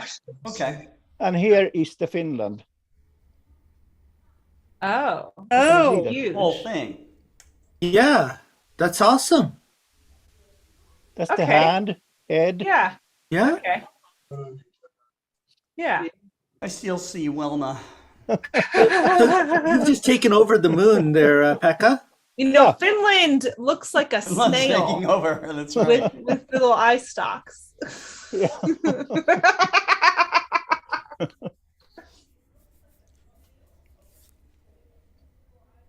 So when was the last time you were in Finland, Pekka? Oh, it must be 7-8 years. 7 or 8 years. Yeah. I would call that recently. You have been? Yeah. Oh. No. Oh. No, I would say that having been there only 7 or 8 years ago was a recent visit. No, I should go, and I have like in my thought that to buy a small cabin in the middle of the beep nowhere. Yeah. And have that as a summer cabin and for astrophotography as well. Oh, that would be wonderful. Yeah, or maybe a small slot of mark and buy a how do you say trailer? Yeah. Oh yeah. Like Yeah, they have those trailer observatories now you can buy. Yeah. So. But you can have a sauna beside. Yes. And so Oh yeah, you have to have a sauna. Oh yeah. But here in Sweden, it's like all different. They don't understand what sauna is. Right. It has to be between 90 and 110 Celsius, but dry air. Oh. Yes. I think Fahrenheit for that, right? Celsius. Because water boils at 100 Celsius. No, but there is a so dry air. It's dry, Molly. It's a dry heat. I think your skin blisters at like it is. like 60. You have to experience it, and you don't go into 100-degree sauna first time. No, I think I would pass out. Because Finland has all Finlanders, they have almost born in sauna. So it's but if the air gets moister, that's more awful. A nice partial phase going on right now. Yeah. Yeah, that's a nice view right there. Yes, it is. Yeah, this is a single picture, but now it's getting covered by clouds. But anyway, I can. And Oh the my shadows, God! the Would air. you like to see some what do you call them? Northern lights Yes. from Aurora. ESS. Yeah. Wait, I can share. Maxi is sharing. Yeah, Maxi. it was this little done. This is live from ESS. Oh, Yeah. oh man, Wow, look at that's that. cool. Wow. That's now? That's right now? Yes, this is right now. This is live. Wow. Wow. That's what's making all the clouds. No, this is recorded. Sorry, this is from last night. Oh, Last night. Oh, yeah. okay. This is not live. Recent, anyways. Yeah. Well, no, it's showing 16 May 0238. That's now. Yeah, but there is on the bottom, there's a recorded video. There is a loss of signal, or the ice is on Earth night side. Oh, I see. Okay. Oh, live view will restart soon. I see. Yeah. Huh. But anyhow, it's Awesome. That's Yeah. gorgeous. We have a nice large audience watching right now. It's good. Thank Which you. is great Thanks to considering we everybody out have. there for watching our program. That's Share great it if you can. We have one non-clouded view. You're carrying us through, Moxie. don't I you have know. an Isn't that amazing? air power? I have some exciting news. We now have 2 unclouded views. Ah, yes. Let's see it. Just give me a second. I snapped a picture of what I had on my camera. So it's kind of a second hand. I'll airdrop this to my laptop. But just got a really nice shot of the partial umbral starting to come across. It's just beautiful out there. The clouds cleared up just in time for me to get some cool shots, and it's looking like a pretty good eclipse. All right, share screen. Here we go. Oh yeah, there you yeah. go. Very nice. So I can zoom in a little bit there. This doesn't quite do it justice, but you can see some of the seas are starting to come out, some of the surface features. Tried to get just the right settings. So I have the lowest ISO set at 100 and 1/60th of a second. Decent zoom, f6.3. I'll continue to play around with it, but I saw another image. Well, the next one I got it had a little bit of a tree in the way, but the moon's coming up quite nicely now, and I'll have some really nice shots of totality, it sounds like. Great. That's a sharp edge you have. The images should turn out really nice, I'm thinking. Yeah, that shadow is quite sharp in your image. I'll keep an eye on it.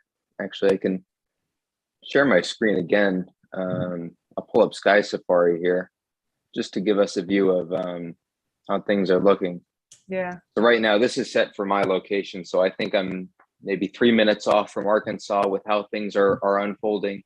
I don't think it's that different in terms of timing globally, how the eclipse is unfolding. But right now, we've got a pretty good chunk taken out of the moon, almost at Copernicus here, the umbral shadow. And if I fast forward, should be finished right about 11:30. And here we are about 10:45. So I'll try to get some shots. I'm hoping to get a really cool sequence. In Yeah. fact, let me try to find of it. Finland.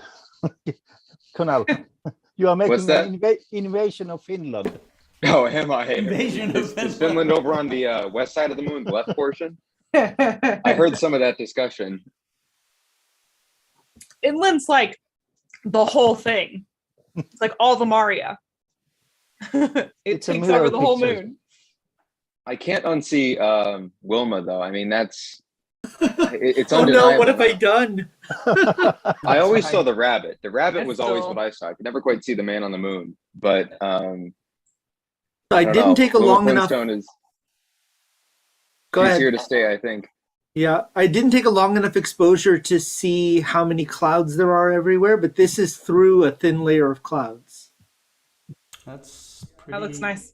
decent for sure. I managed to catch 2 of the umbral phase, 1 of the penumbral, and that's more than I thought I'd get tonight. Mm-hmm. I'm still a good half an hour away before I even see the moon. Jeff Wise says, I have been Wilma'd.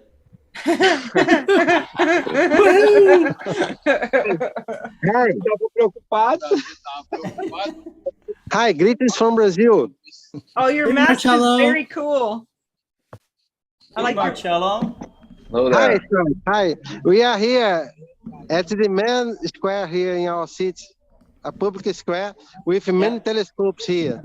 But Oh, the yeah. sky, we have many clouds now. Aw.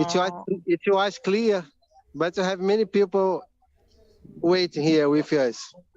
That's awesome. Yeah. I hope soon it will be possible to see the moon again. Yeah. I love your mask, by the way. Very, it's perfect. Nice. Oh, moon yeah, mask. right. That's right. So now, Scott, picture that mask with the Explore Scientific eye patch. Oh my God, yeah. Did you say Explore Scientific eye patch? you missed the whole conversation with with the little Pat logo Molly. right in the middle, Oh, golden cute. spiral. Yeah, like X-ray. That was a vision very fun glasses. conversation. Oh, rats. Marcello, I don't know if you're able to open up a laptop or something, but you could show your audience. Ah, eu show.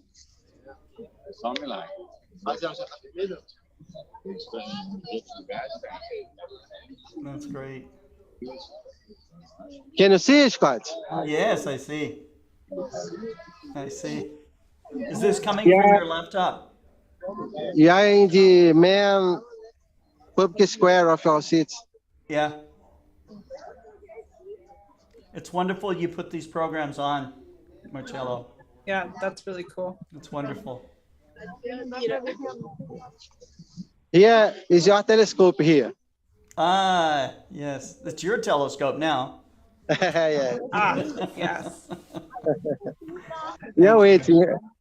I think that you have the opportunity to see the moon today. Let's see, because you have many people here waiting.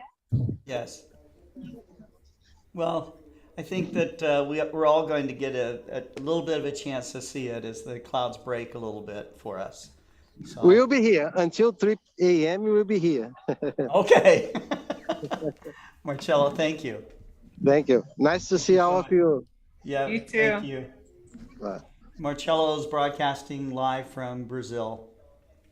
So I get these kind of what I call internet moments sometimes, because you're getting people from different parts of the world. We're all looking at the same thing. Okay. There's kind of this unifying aspect of that. Yeah. And I don't know. I don't know how else to describe it except that I feel more connected this way. I think it kind of reminds you that, like, when we look up at the moon, we're all seeing the same moon at the same time. At the same time, right? Right. Astronomy is a great unifier. It also is something that kind of makes you, it humbles us, so Yeah. something that we all need to be reminded to be humbled sometimes, Yeah. Simon, how's it looking over there? I still have quite some time before the moon's up. Oh, wow. Okay. I'd say about another 20 minutes at the very least before it even begins to poke up. And I'm like on the fence if I want to hack this bush down in front of me. Because I think it's going to poke up right there. Oh. So if I'm going to do it, Do it. no, I've got a machete that I just got to put some shoes on, and then I'll just go up on the roof and just hack it down. I'm really seriously thinking about doing it because I'm supposed to have done this actually months ago. So the funny thing is, Simon, Again? I know you a little bit just through this, but the minute you said that, I thought he's got a machete. I just knew you had. Bill Scott says it's a small world after all. It is. I got to tell you this, even though this has completely got nothing to do with anything. Me and you had a conversation about my smoking habit. Guess what? I haven't smoked since the beginning of this year. Congratulations. So I have completely stopped. That's wonderful. That's very difficult to do. So. Oh, I just literally just stopped dead. And I was like, you know what? If you're going to do it right. Just stop dead. You just made a decision. So just like all into the trash. That's the difference between trying to stop smoking and stopping. And stopping. I just straight up stops now. So it's like I don't have any of that stuff. Right. The only thing I got left is, oh, it's this thing that's making all that noise. That's why. I was like, where is all this dinging coming from? It's my phone that's dinging. Congrats. Yeah, much healthier for you. Well, you say that, and I've gained weight. He cut his neighbor's bush last night. Now, we don't condone chopping down neighbors' bushes, you know. Oh, it's my key. But if you have to, I guess you have to. Well, if you were going to chop it down anyway, and it's your bush, I mean, you may as well kill the time. Exactly. Right. Of course, you on the other hand, you know that any product that sounds like it's going to take 20 minutes always ends up taking an hour or two. So. Oh yeah, that's a law. That's right. Yeah. Like today, I was going to spend 20 minutes assembling some Anderson power poles on a 12 volt to 13.8 volt boost converter. And due to problems with the contacts fitting into the connectors, it ended up taking me over an hour to assemble 4 power pole connectors.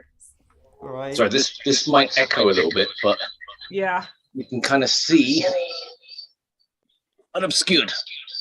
Ah, there you go. So yeah, oh, jeez. Oh, it's weird, right? If you mute yourself on one of them. There we go. I'll just disconnect the phone instead.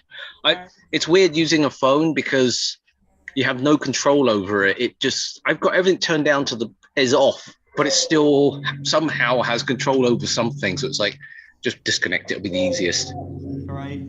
Did you know, Simon, that all times when I was younger, I was a radio amateur also. We used an echo microphone to reach longer. You used to use a who? The echo microphone. To reach longer. I had an PR radio in Finland with probably 15 meters high antenna, and it's allowed to send with 5 watts, but I have an amplifier for 500. So I see. I could talk to Brazil and Madagascar from the Finnish Boden forest. But the problem was that it was so strong, the signal, that it came through the neighbor's television and landlines phones. Oh, geez. So I could only talk at the night time. Oh. But then we use echo because even if it is around the other side of the world, the signal pops on the atmosphere and some clouds when it's really good, like hearing, we say. So it can bounce the signal from other side. That's funny. But we used to have echo. Wow. So you reach really good, Simon, to Stockholm with echo. I do? Yeah. Okay, so the moon supposedly is 1 degree above the horizon for me. So I don't even know why I'm looking, because I know this mountain in front of me is 10 degrees. But at least you know it's in the sky. yeah. Wait, if I try to go to it, it should allow me to go to it now. Unless Well, you have Says, a limit. Nico, the hammer's on with us. Yeah, Here's, no, we've it got does lots allow of me. clouds, but we have some windows. I hope it clears and we can show some live views from here. Ah, he says he's got some view of the moon right now. Nico, Excellent. if you want to go ahead and share. Yep, your view sounds like it's better than mine. Hello guys, how are you? Hey. Hi, Nicholas. Can you see me? Yes, Nico, it's like you're popping in and out of your background. It's a little scary, actually. Yes, we are outside here with some friends. We are watching beneath the clouds. Let me share my screen.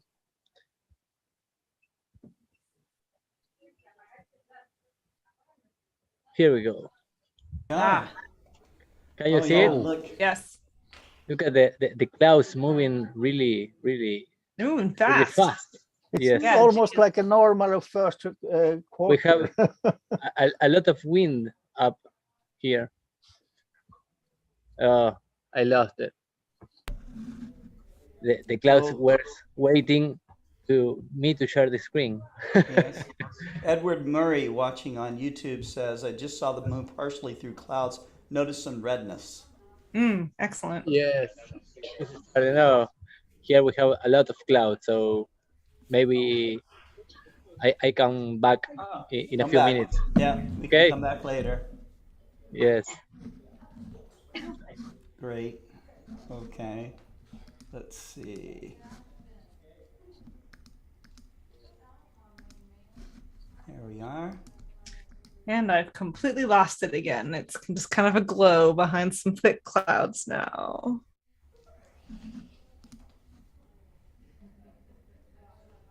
Those are thick clouds.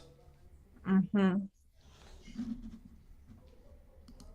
taking like second long exposures and stretching the histogram, and it's still like that. How about Maxie? Maxie, you got a clear sky? Maxie might have gone inside to get warm. He was getting cold.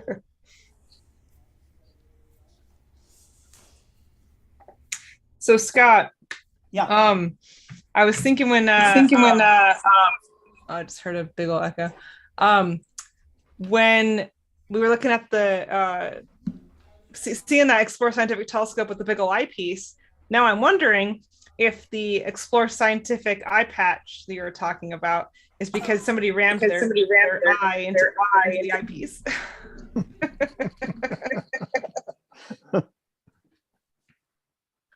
Ivan, I think you need to mute see the moon yourself. now. See it? Here we go. Yeah, I managed to catch a bit more of the umbral shadow. Were you able to see it? There we go. That should work.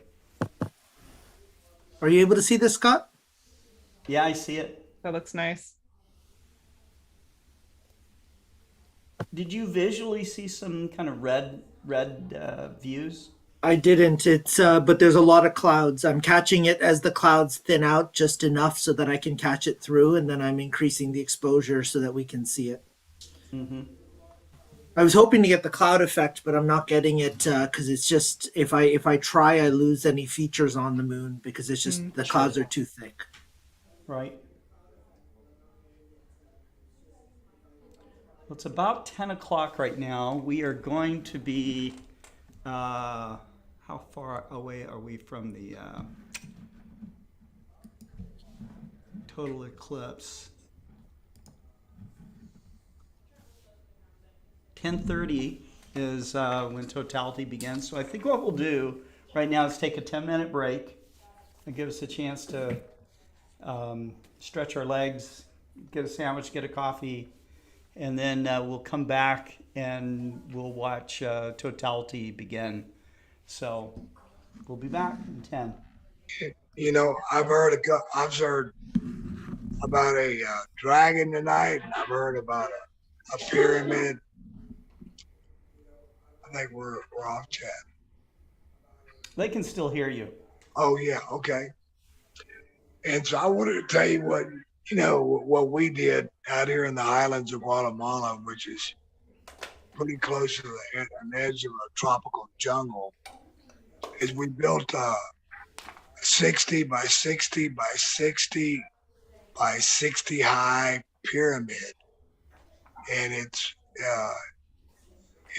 in the geometry of the eye of the dragon, and we literally, this rocket scientist partner of mine, we like spun all this geometry, and we come up with this figure, which kind of reminds me of this half a moon we've been watching.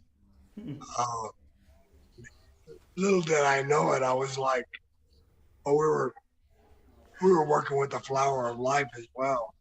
But it's called the Temple of Illumination, and you can find it on Facebook. But it's pyramids, and it's the eye of the dragon, because that's the sacred geometry in the flower of life. I thought I'd share that as we watch this eclipse tonight. That's in the highlands of Guatemala, Lake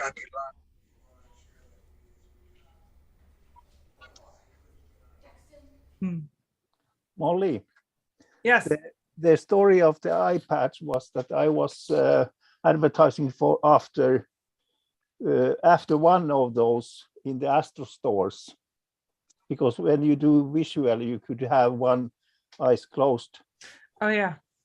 Because if you have your hand, it sleeps soon. And if you have the other eye closed, it after a while it comes tense. Yeah, it gets blurry. Yeah. So I asked Scott if he could begin to sell, and Karim said that, yeah, put an Explorer Scientific compass on it. Yeah, that's right. brand. Yeah, I have heard of people using those. I forgot. Yeah, and I haven't found anywhere one of those. Maybe pharmacy have those. I don't know.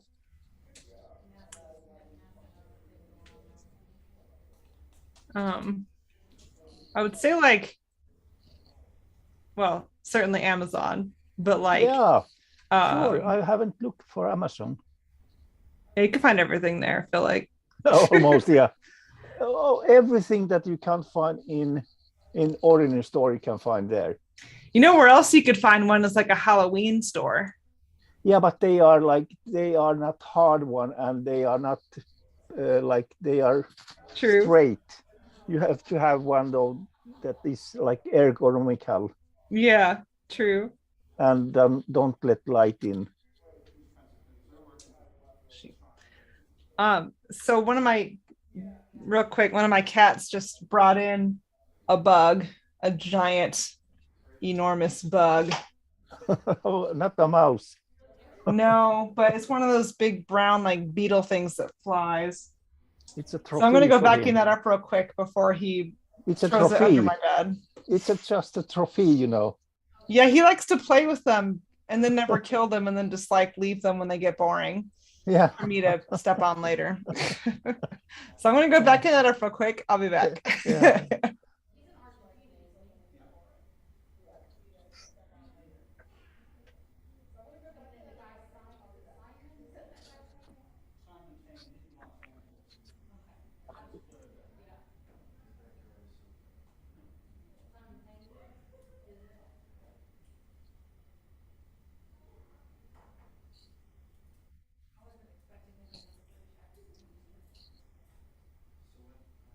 Simon.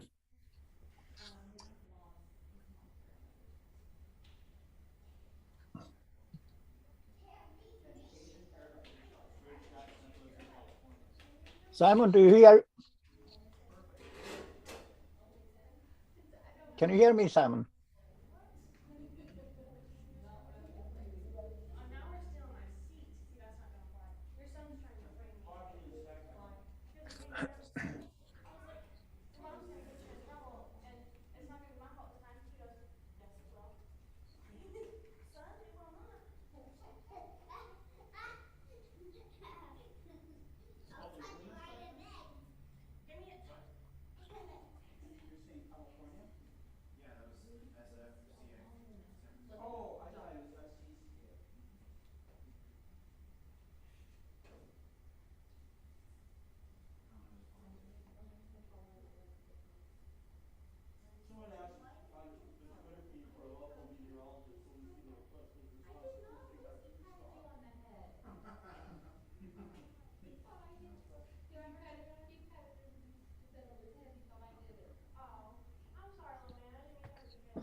No more.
Molly?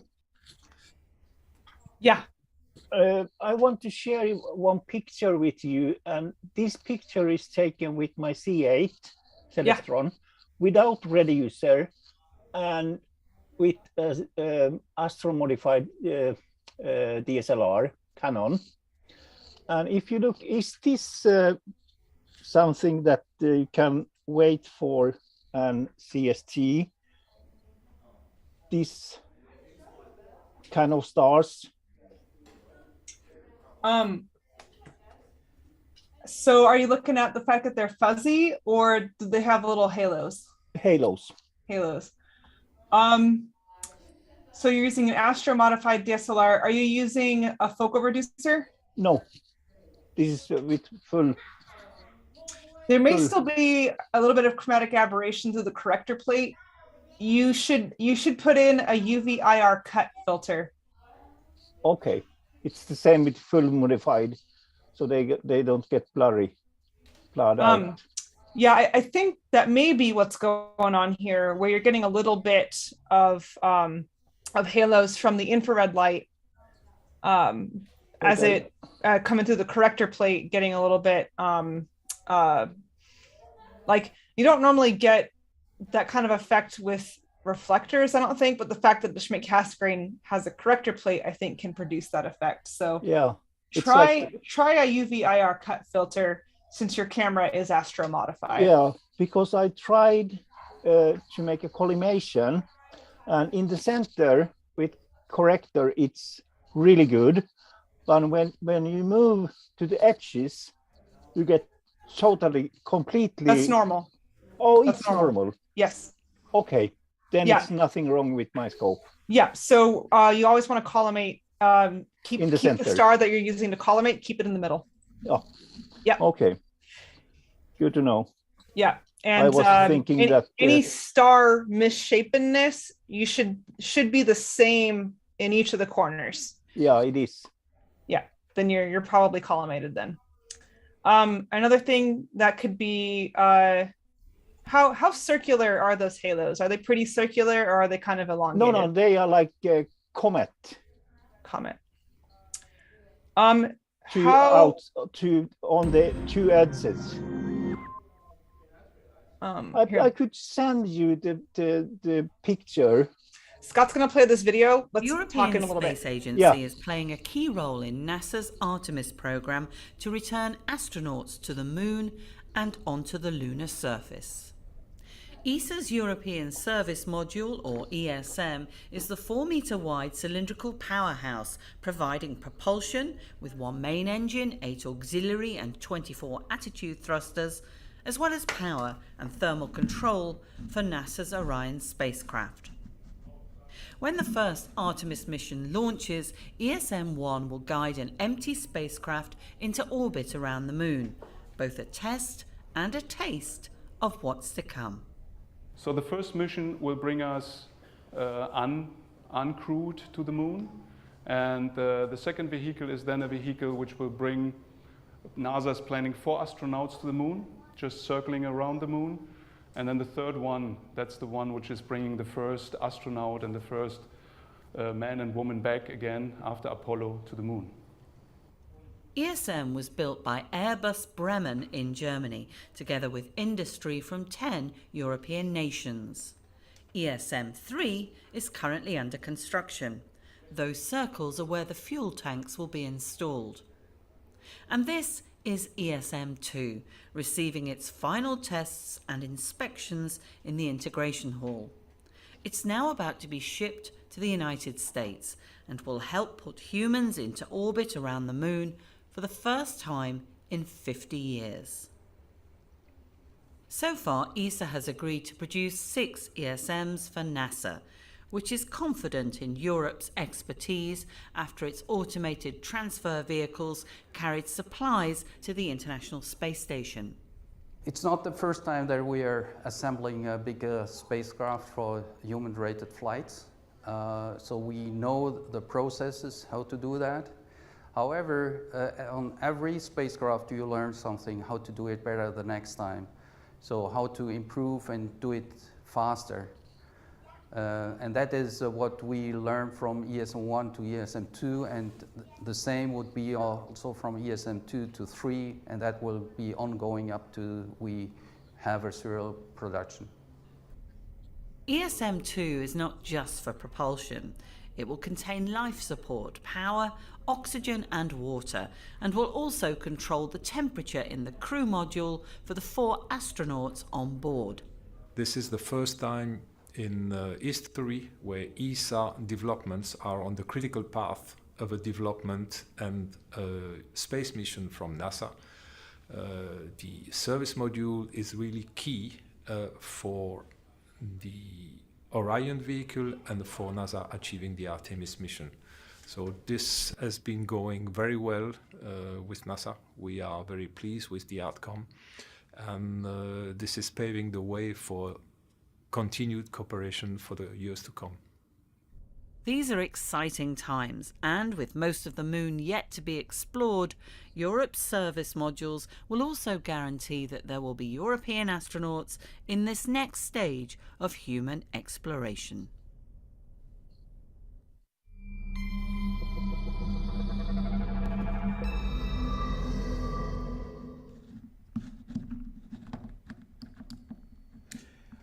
Well, we're back. I hope you had a good break here. We are at 10:12 p.m. Central, and it is, we're just about 17, 18 minutes away from totality at this point.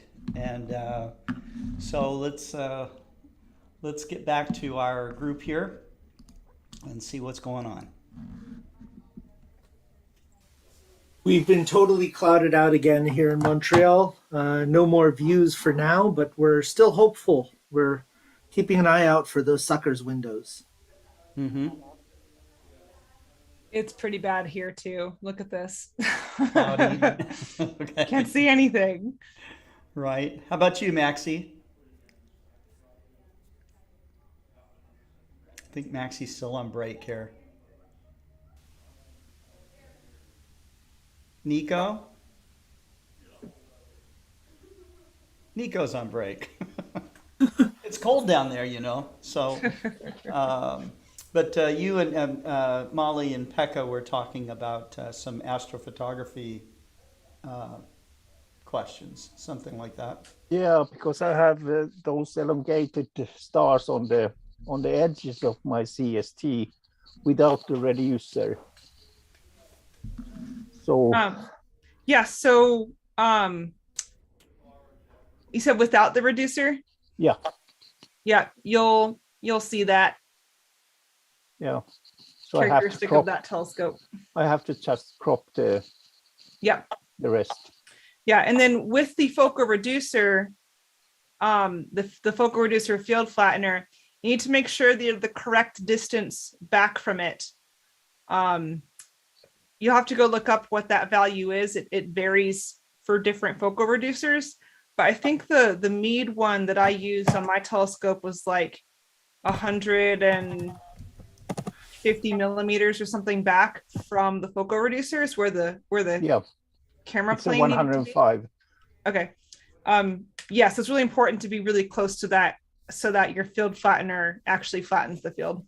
So the modifying the camera, so I have to take that in calculation, because I have one full modified where the sensor is driven back. Yeah, I think it's only like a millimeter of difference though, right? Or something like that. Which So is kind of within the error bounds of that 100 and of that distance back from the focal reducer. So you can put it where you think it should go, take some images, see if you still have elongated stars in the corner, and then you can adjust it a little bit in and out using like a variable spacer or some little plastic discs and stuff like that. Yeah, sure. So now I have to wait until autumn to make those tests. But thanks, Molly. Yeah.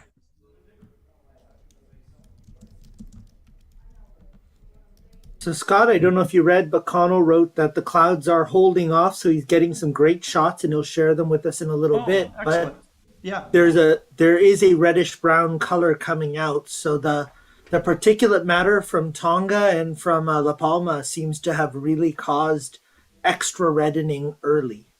Wow. Okay. Oh, Connell's here. Oh, here we are. I gotta say, I got some pretty good luck here. Like I said, there were some thunderstorms earlier. Humidity's a little over 80% right now, and the ground's still wet, but my optics are dry. Camera's looking good. I've got some good angles over the trees of the moon, and it's looking like a beautiful eclipse. I mean, we're 15 minutes out from totality, and I should have at least the first part of a sequence. I think I opened my photos earlier. There was something I thought I'd show you. Here, I'll share my screen now. This is not a lunar eclipse, but a familiar sight. This was back during the summer last year when we had that partial solar eclipse for some of us. For others, it was annular. And I was out early in the morning and got a good sequence of this. This was just as it was coming up, so of course I couldn't get the full thing. But I'm hoping to create some kind of a sequence like this of the lunar eclipse. I've never created anything like it before, and the shots are coming out beautiful. If I go back here, this is what I was working with before, my shot through binoculars, and I got a picture on my phone of what I was getting through the camera. I will try to share that here. Just give me a second.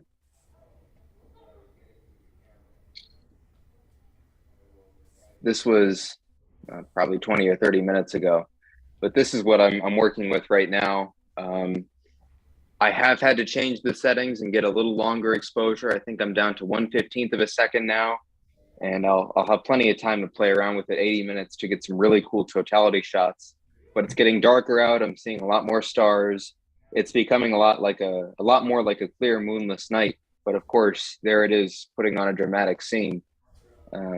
Anyway, you can see some of the features here. It doesn't quite work out through the phone, but this eclipse is looking really nice. So I'll go out and shoot for a little more in a little bit, and hopefully share some shots of totality with you soon. The closest thing we can get to live.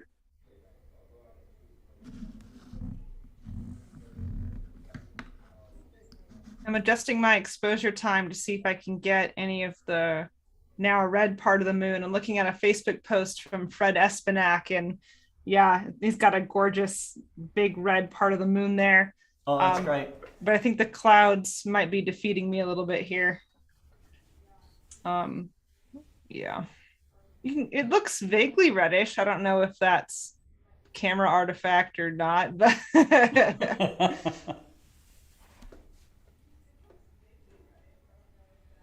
yeah, I'm not getting any detail. I see a little bit as you go down in exposure. Yeah, I feel like I see it. Yeah, here's how much of the moon is left right now, at least. Well, it'll be interesting to see if it just goes completely black for you, Molly. 'Cause you're still shooting through clouds, obviously. Yeah, it may become too dim to see through the clouds. I think I've been able to see as much as I can because when you're magnifying that much light through 8-inch aperture, you can kind of see through the clouds a little more than your eyes can. So, but I'll bump up the exposure time once it's in totality. Then I won't have this this bright area kind of drowning out the rest of it. So I'll take some long exposure times and see what I can get. Oh yeah, it looks a little kind of reddish there, doesn't it? So Dennis watching, I'm not sure from where, says, I want to see the moon. Where is it? Dennis, you may be clouded out. Yeah. So we could just barely make out the moon through clouds here. But apparently it is clear. How's it going, Simon? I've got my shot lined up. I'm roughly in the right area because I'm watching it where the old AS numbers are. It's 118, so I do have a clear shot. I'm just going to share my screen. Yes. Okay. Just do it this way. So share screen. Apologize if you guys start seeing yourselves. I'll just minimize that. So that's the shot that I'm going to be getting. Oh, yeah. Is that like a yucca plant or something I see upside down? Yeah, well, it's the way that I've got my scope tilted around, so I don't want to turn the camera around and have to reshoot the flats and all that kind of stuff. But the idea here is to get it so it peaks up through the mountain. So all I'm doing is just waiting for the telltale glow to show, and I'll know exactly where the moon will show up. Okay. So I will interrupt you guys when it starts to rise out, so we get that whole dramatic effect. You can flip the image in SharpCap. I'll show you what happens if I do that. Okay. So where is it gone? Not there, not there. Where is it? Oh, flip. So if I flip it, oops, you will see all my splodges and everything where my flats don't work. Oh, it doesn't invert the flats with it? No. That's so weird. That's actually something I need to talk to Robin about. Robin's the guy who writes this. Because this is just a display flip. It should be flipping that. But if I turn the flat off, it's even worse because I didn't even clean anything when I just ran out. It's just horrid. You can see the black splodges and everything, and I was like, I'll worry about it later. I should have taken a flat. I've got some splotches. Well, you could do flats afterwards. Yeah. The only problem is I can't see the telltale glow from the moon because I just realized we're going into an eclipse. What glow would there be? Exactly. It's like, this is going to be harder than I thought. So let me stop. I think we'll just see like an orange pumpkin rising or something. So that will be very cool. Yeah. That would be the idea. So yeah, it'll be pretty damn cool. But yeah, as soon as I see anything that looks or resembles a moon, I will butt in. Yes. And we will start that part of the show because at least I am completely clear now, and I can see Spiker now finally. Yay! Good. So that's a good start. I'm gonna step out for a minute. Watching from Northwest Oregon, it's cloudy here. Man, it's cloudy in a lot of places. So clouds have taken over here in Montreal, but I'm happy to report one of my students captured this just a little while ago when the umbral phase was just before half. I love the clarity he got. This is Timothy Lansing. Wonderful. And my daughter mentioned that Nicolina is actually sharing the view live from Brazil. And so they've got some views down there. Oh, that's great. Take your red filter if you have. And look for, you can set the red one. I see it behind you, Pekka. You have this. Yes.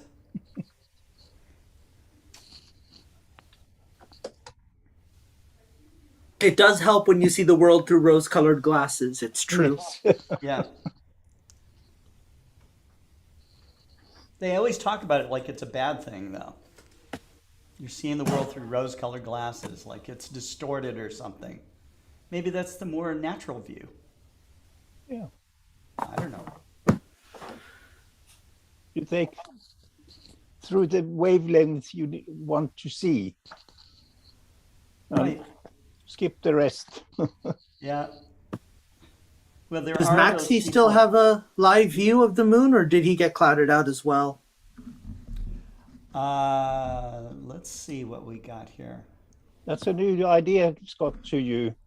Eyeglasses that have a filter wheel. Oh, visual. Yeah. Now this is Molly's view. Okay, so she's getting. Actually, the clouds are thinning a bit. It's like a 90%, 94%, something like that already. Yeah, because there's only like 4 more minutes before the totality starts. Right. So we'll watch this until.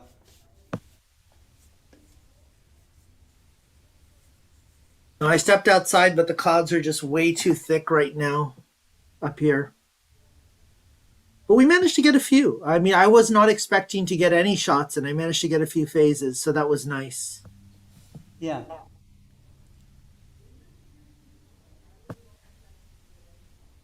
And I'm going to go outside and look real quick here too. I can see a little bit of a rose color in Molly's shot.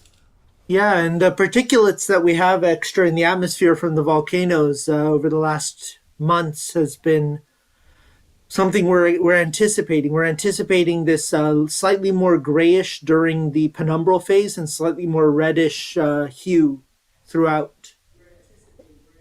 According to Connell's, what we're seeing. Oh no, we lost Molly's view. That happens even for me when she changed her exposure setting. No, She's I getting changed ready. it so that I could quickly reposition it without waiting 4 seconds for the next exposure to come in. Yep. Let me just get this repositioned real quick. Isn't that fantastic? Just that thin little slice is all that's left. I went out and looked at it, and it looks very cool. Oh, this is fantastic. Uh-oh, there we go. There we go. Yeah, it's pretty fuzzy through my binoculars, but it's still really cool because I can see just the little sliver that's left. Actually, let me take some pictures here. Turning pink.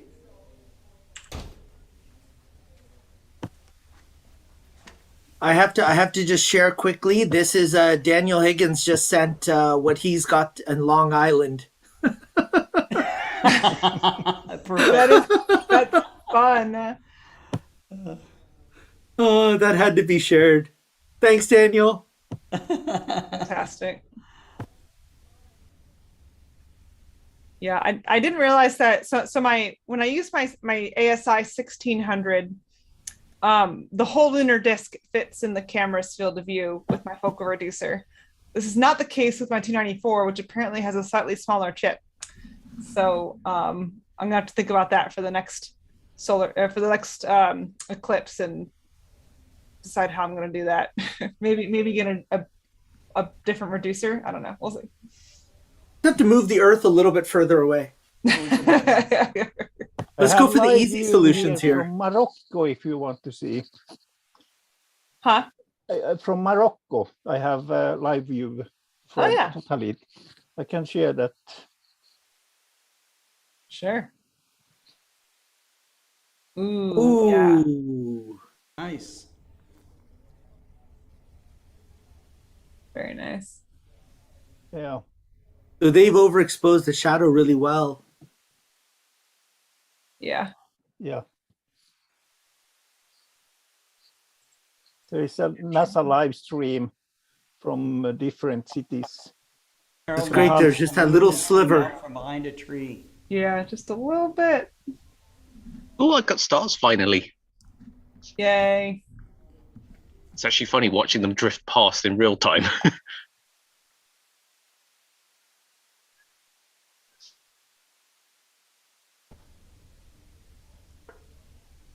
It's so funny trying to just wait for that little sliver to go away and it turns red. Yeah, look, it's just a tiny hair. So I think when it comes up for me, we will already be in the start of totality, I'm assuming. Yeah. So. It's 10:29 Central here, so we're just within minutes of totality. Okay, so we're going to have a red moon rising for us then. Yes. Oh, that's wonderful. Capturing a red moon rising. We It's are just- at 10:29 right That's now. the shot I was so hoping totality somebody- is now officially started. So Yeah, that's the shot, Simon, that I was hoping somebody would get. So yay. A red moon rising behind a mountainside. Yeah. It's Mars rising up behind the mountainside. Don't forget.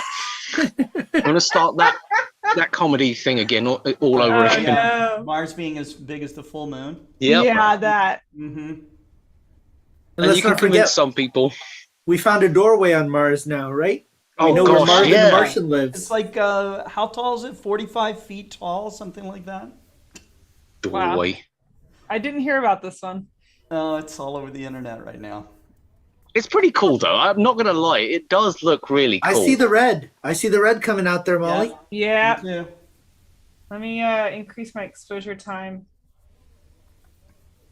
I'm gonna step outside and see if I see anything through the clouds. Give me a second here.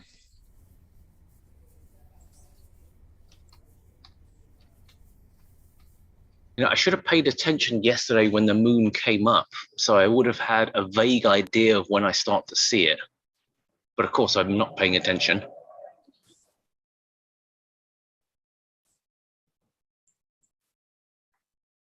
Come on, where are you?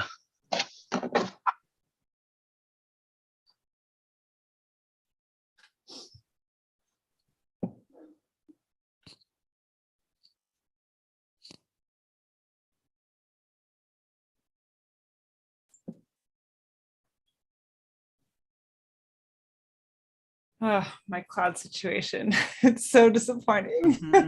Look at this. You can see it. You can see some detail. The part of this hobby. Yeah.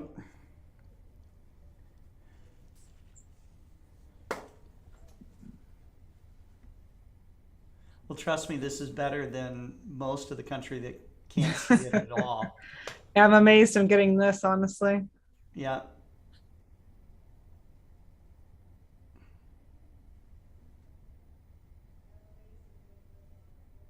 How long is your exposure now? 15 seconds. Oh, wow. And I've got the histogram stretched. Like the histogram is way down. I'll show you. Yeah, it's pretty stretched. Yeah.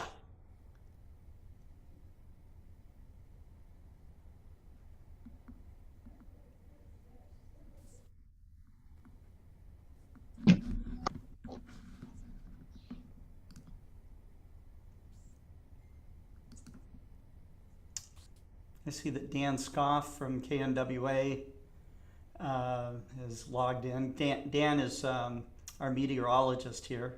Ah. Uh-huh. Cesar is logging in. Yeah, Scott, we have a giant anvil canopy from all of those storms that came overhead, so there is no viewing of the eclipse at all. No chance. Over our area.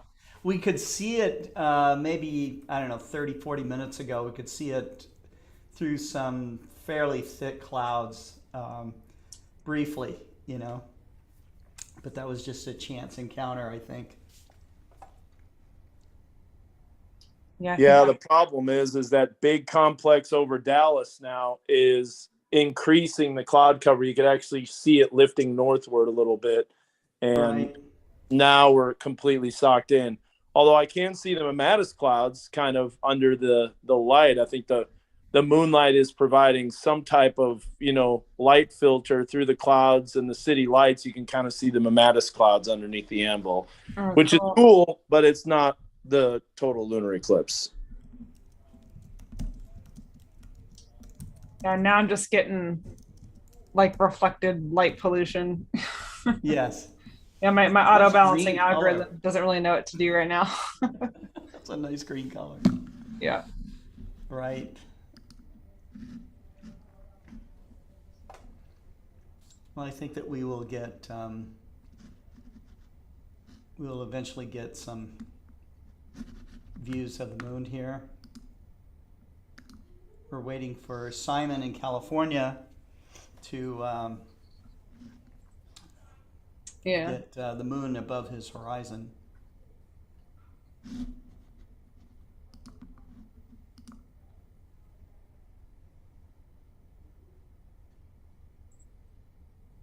But today we've been joined by observers, astronomers from Arizona, California, Sweden, Argentina, Guadalajara, Guatemala, excuse me. Guatemala, yeah. Arkansas. We have a whole Ohio. audience inside Explore Scientific watching on the big screen out there. And Canada. It's amazing that this is even possible to do. Yes. Think about 15 years ago. No. It wasn't possible. This was impossible. Yeah, maybe Dan Scoff's news station could have pulled it off, but they would have had to fly people out with a broadcasting unit to his satellite. Big parables on the roof of the car.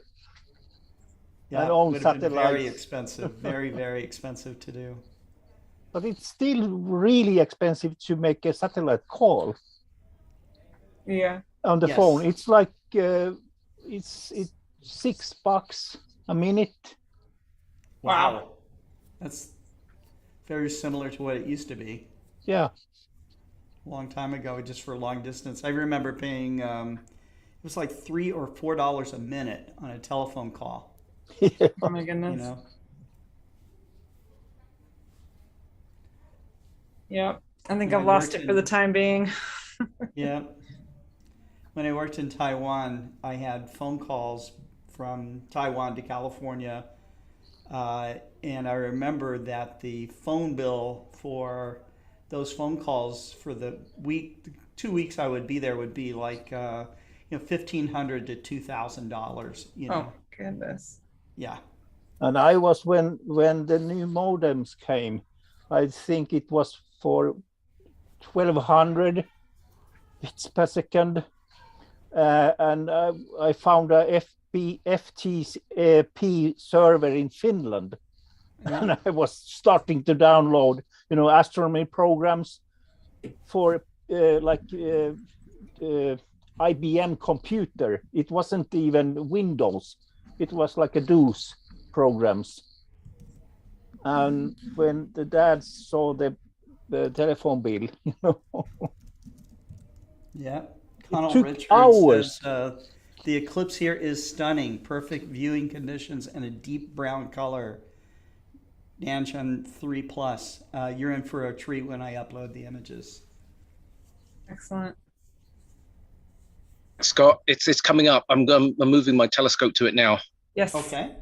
But the only problem is, I knew I should have went down and chopped that part of the tree down, or that bush. Give me 2 seconds. I'm just going to move the scope over there, okay? I'll be right back. Okay.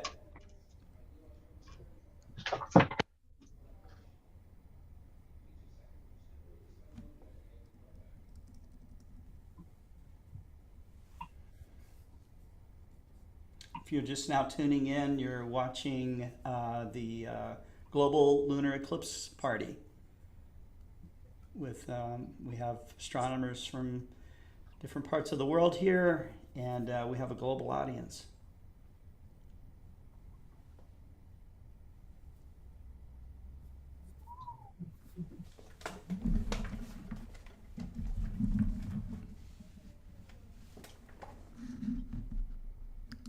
You can see it a little bit here.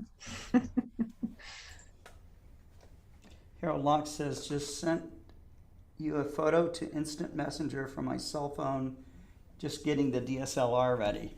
Okay. Let's see what we got here.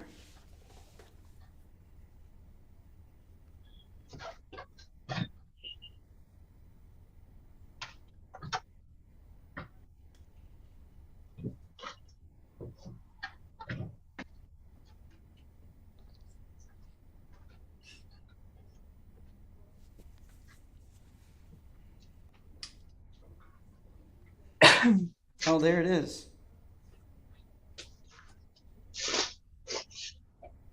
Okay.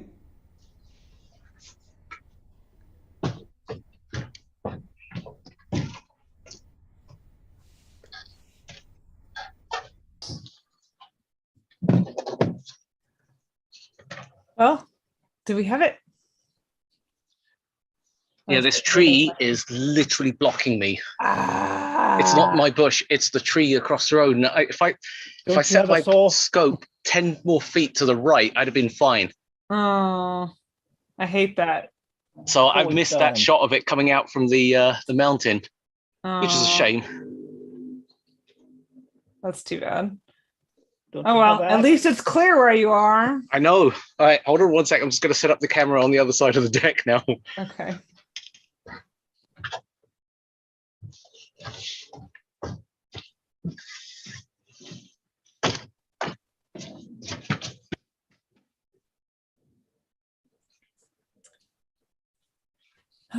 Masai.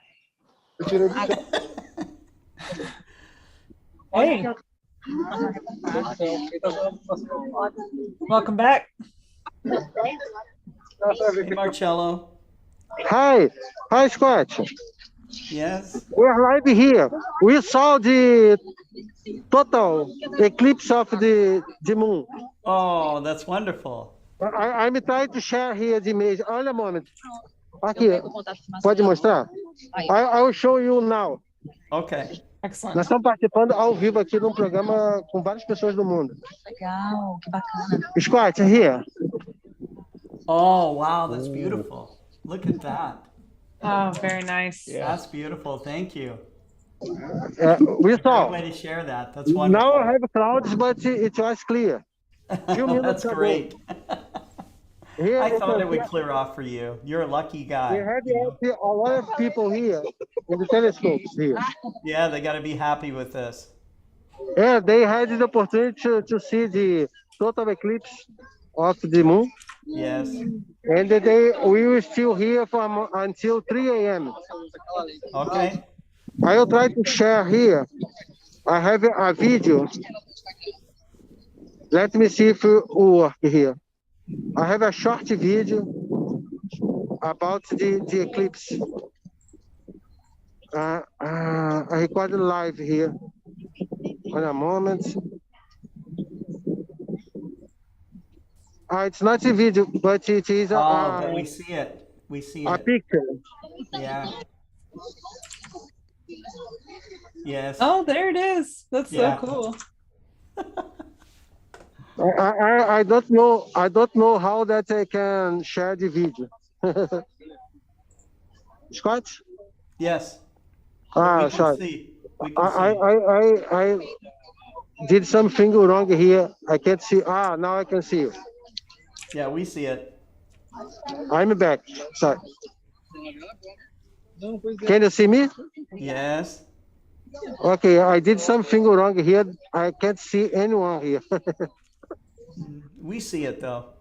Okay. We see you and we see the eclipse. Okay. Thank you, Scott. Thank you, Marcello. Thank you. I did something wrong because nothing is working here for me now. It's happened to us before too. Okay. Thank you. Bye. Bye-bye, Marcello. Thank you. Bye. So that was Marcello Souza broadcasting live from Brazil. And they got a lucky shot through the clouds of the eclipse.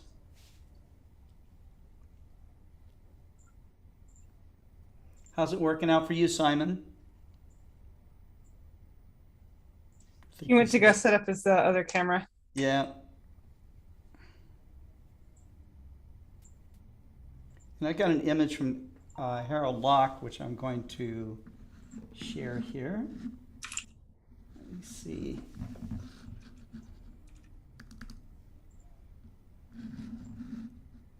This was taken with his iPhone. He's setting up his digital SLR.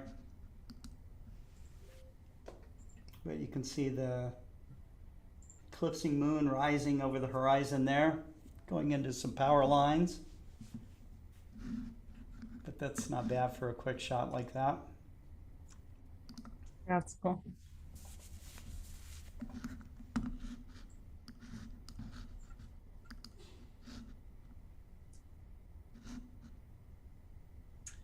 Yeah, mine's still a disaster Yeah, zone. still a nice, beautiful avocado green. I like it. Yeah, love I tried to avocado do a green. little white balancing, but it's hard with the 15-second exposures because it won't update till the next frame. So Yeah. So Charity Rose Walker says, guys, I got a few iPhone shots from Florida. Charity, if you're on Facebook, so you can share it with me on Facebook Messenger, and be happy to show those. Harold says the clouds won here for right now. Okay.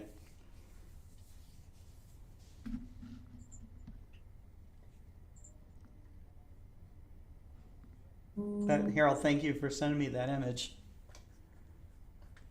Again, just really amazing that somebody can take a picture with their phone, send it over the internet, and I can show it and broadcast it all over the world, all in the same few minutes here. Yeah.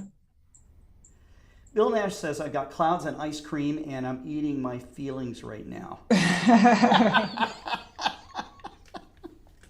Oh, check this out. Molly's got a pink. Yeah, I'm trying to get the white balance working here, but yeah, Sharpcap's not having it. Oh man, what is Not it even red. doing? Yeah, I like it. There's your red. I love it. Look how red it is. Oh my goodness. Why aren't you actually updating? Okay, let me go back to a longer exposure time. I went to a short exposure time just so I could get the moon lined back up. I wasn't able to get an alignment model loaded because of all the clouds. So I just like gave it north and 0 altitude and pointed it at the moon. So it's not, it doesn't really have an alignment model right now. So it's just kind of guessing. Mm-hmm. But it's doing all right. I just have to keep adjusting it every few minutes.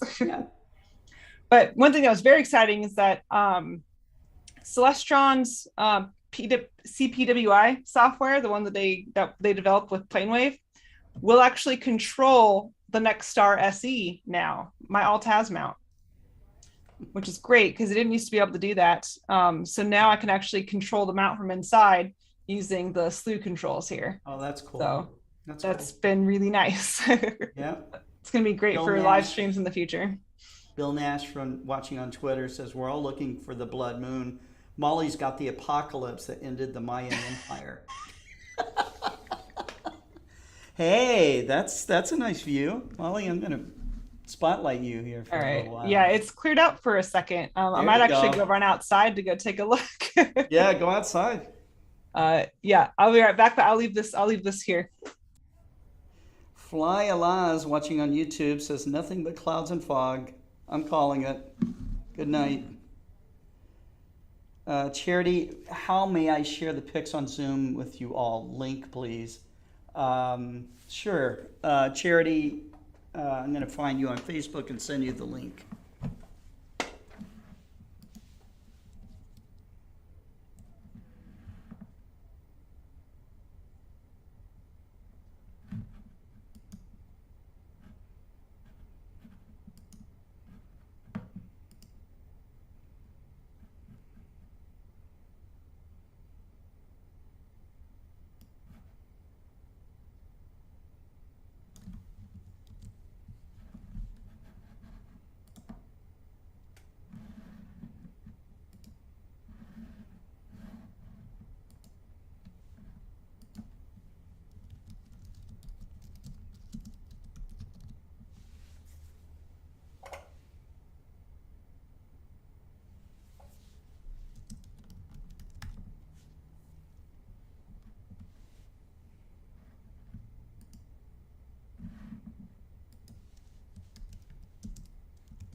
Well, Scott, this is the best I could do for totality before the thick clouds completely covered everything.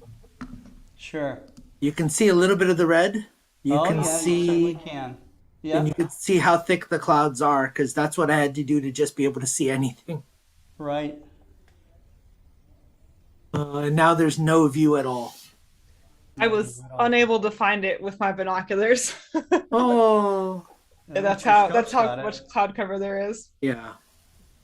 You're still at what, 15 seconds exposure? Is that right? I think so. Let me go see. Oh, 8 seconds right now. 8 seconds It now. cleared a little Okay. bit. I'm gonna drop back down so I can reposition it real quick.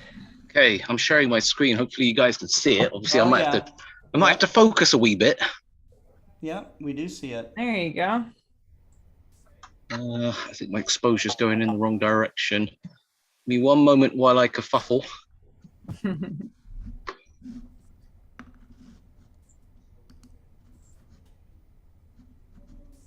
I think I might have overdone it with the 2x Barlow.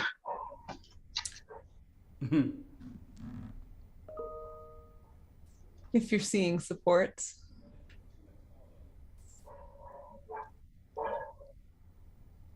Oh, it's actually quite hard to focus when you're going through trees and Yeah. Dogs barking.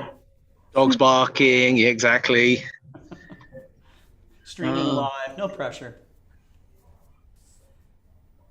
That might be about as sharp as you're going to get right there. Well, yeah, it's just purely because there's just too much stuff in the way. Just so you guys know, the redness is actually as red as this.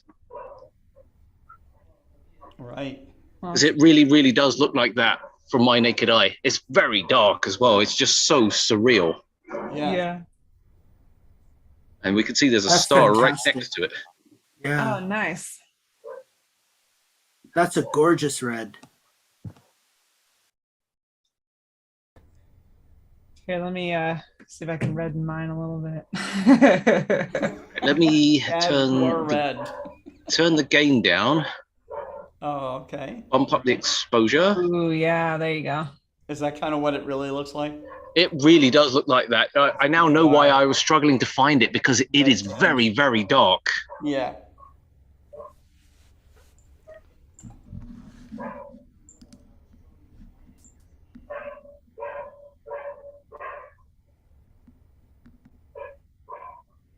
We're at 10:51 right now.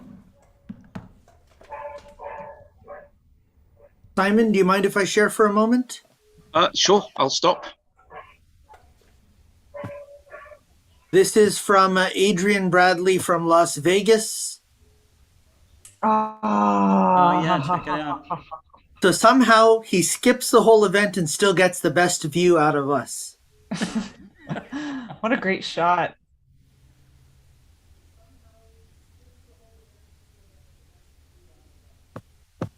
Cool. I like the live view of Simon's too. It's really great. I'm tempted to take the Barlow out, to be totally honest.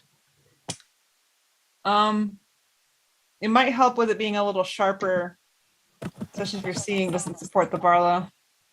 No, seeing is actually 3.545 almost. It's Okay. borderline. It's just because I am looking through You are a pretty load of low leaves and altitude. trees.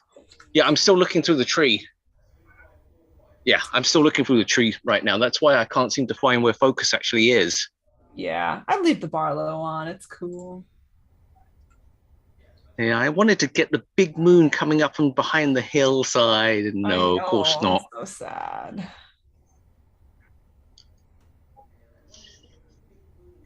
All right, I'm gonna start sharing my screen again so you guys can see it. Share. Yes. Beautiful.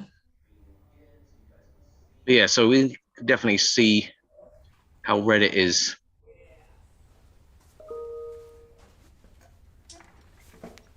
Yeah, Wow. if you're not getting your the whole thing in the field of view, maybe you do want to take the Barlow out. Especially Yeah, we since can wait for that. your chance to get it over the hill has passed. Oh no, it's long gone. It's long gone. Yeah. Yeah. Okay, so I'll stop sharing for a minute, and I'm just going to kerfuffle around because I think I need to find a nose piece from somewhere. So hold on one moment. I'll be right back. Okay. Thanks, Simon. It's clearing up a tiny bit for me. Yeah, it is. I wonder if I'd be able to go see it now. Maybe. I think maybe. Let me pop outside. I'll leave this up.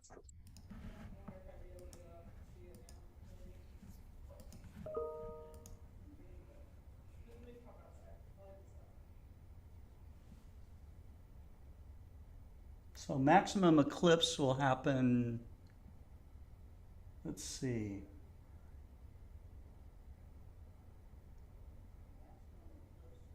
Just something shy of 30 minutes from now. This is a deep, long eclipse.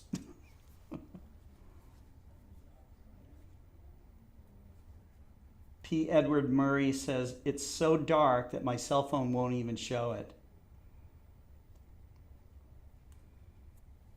Nancy M. saying, super excited, just saw my first eclipse blood moon live.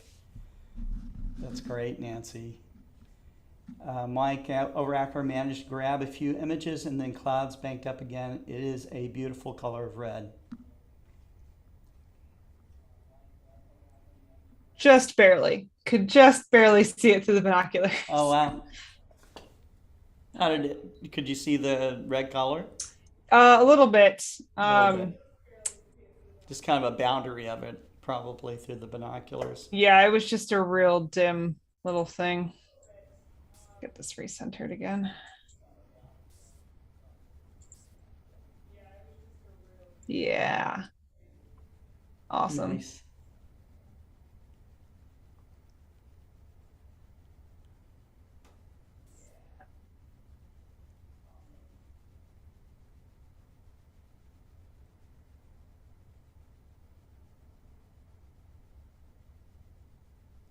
What scope are you using, Simon? You're muted. Oh, sorry. There we go. Evo Star 150. Okay. Is that that's a reflector, I'm guessing? It's a refractor, actually. That's a big refractor. Very big. Okay. Yeah. Awesome.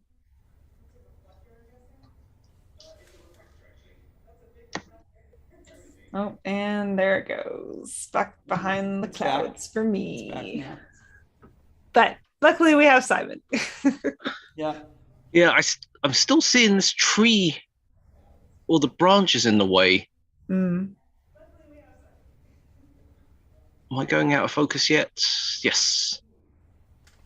Actually, I shouldn't really do it this way. I should do this. Lower that. Bump this up like crazy. There we go. It'll be easier to focus this way. Yeah.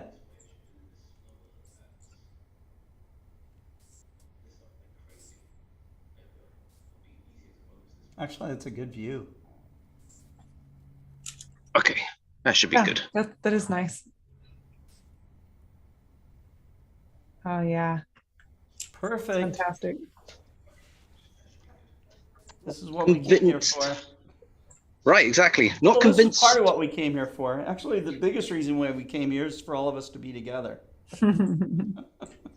Guys, ladies and gentlemen, I have to say good morning and good night. Oh, good morning and good night, Pekka. Thank Good morning, you so much Pekka. for Yes, sharing. it's 6 a.m. Oh my and goodness. hope we do this again sometime. This was really fun.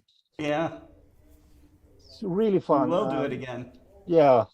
We'll Okay. do it again. Bye all. Good Have a night, good night, Pekka. Pekka. Get some rest, man. Yep. Thanks. Bye. Yeah. I think the sun has already been out for a while in Sweden. You know what the funniest thing is, Scott? I can't really see the moon. It's like if I'm not paying attention, I actually miss it. Oh, really? Yeah, because I've seen this before. It's not been this dark, because the last one I saw was a while back, was the super moon version of it. Mm-hmm. Oh, I can see wires in front of it now. So we're starting to clear that tree. Right. Simon, can I steal control one more time for a minute? Yeah, yep. It's all you. This is Quatran from here in Montreal, Deep Sky from downtown. Wow, look at that. Nice. That's the one little clear window he got, and he took this through the 80 millimeter Tasco red tube childhood telescope that he still plays with. You know, Quad never ceases to stun me what he can do with his, you know. This is the one. You know, there are many amateur astronomers who just say, do not buy that telescope. And after seeing that eclipse, I would say, you definitely need to buy that telescope. What a great picture. But, you know, he put so much effort into his setup and his guiding and making sure that he's got everything as stable as possible on his balcony. It's amazing. Yeah. Okay, Simon, let's go back to the live view. All right, hold on. I'm just seeing if I can get the focus better because I think it finally cleared that tree enough where it shouldn't interfere with anything, but it's tricky. Connell is reporting just got some great landscape shots, and the humidity hasn't gotten to my lens yet. In 10 minutes, the moon will occult 6th magnitude star HR 57. Oh, no way. Oh, then we're going to see that live, hopefully. Yeah. Yes. If I can press a damn button. That would be awesome. There we go. Sorry, I was like trying to fight for the button. In fact, we can actually see the star right now on the left-hand side. Oh, is that it? Yeah, it's right there, I think. Oh. A little bit down. A little bit down. Down? I see 2 stars. You do? You do? Hold on, let's just bump up the exposure. Because we are. It's not my monitor. It's probably your monitor. I'm sorry, it's my monitor. There we go. Now yeah, there's that star right there. Yep. I mean, there's a bunch of stars all around it, so it could be any of those, really. Well, it's 6 magnitude. Which way the moon is moving. I don't know. I'm all turned around because I took the Barlow out. Did you say it was HR 5762? Yeah, which one is that one? You said HR 5756. 5756. Oh, it's definitely not that one then. I thought it was the one that's next to it. That's bright. Maybe not that one. So maybe it's this one. From where I'm at, it's behind the moon, so I'm not sure. Oh. Well, then but, it's already occulting happened. events very, very much on your location. So. Yeah, exactly. And Connell is in mid-state Pennsylvania at Penn State, so he's. Oh. Look at this. This is like pumpkin orange, beautiful. This is more realistic, Scott. Okay, finally, this is more realistic of what I'm seeing. Yeah, that's amazing. That's what I was hoping to see. Yeah. It's well, actually. Thank you, Simon. You're awesome. Well, don't thank me. Thank the lack of clouds. Yeah. But you did all that setup work, and it's paying off.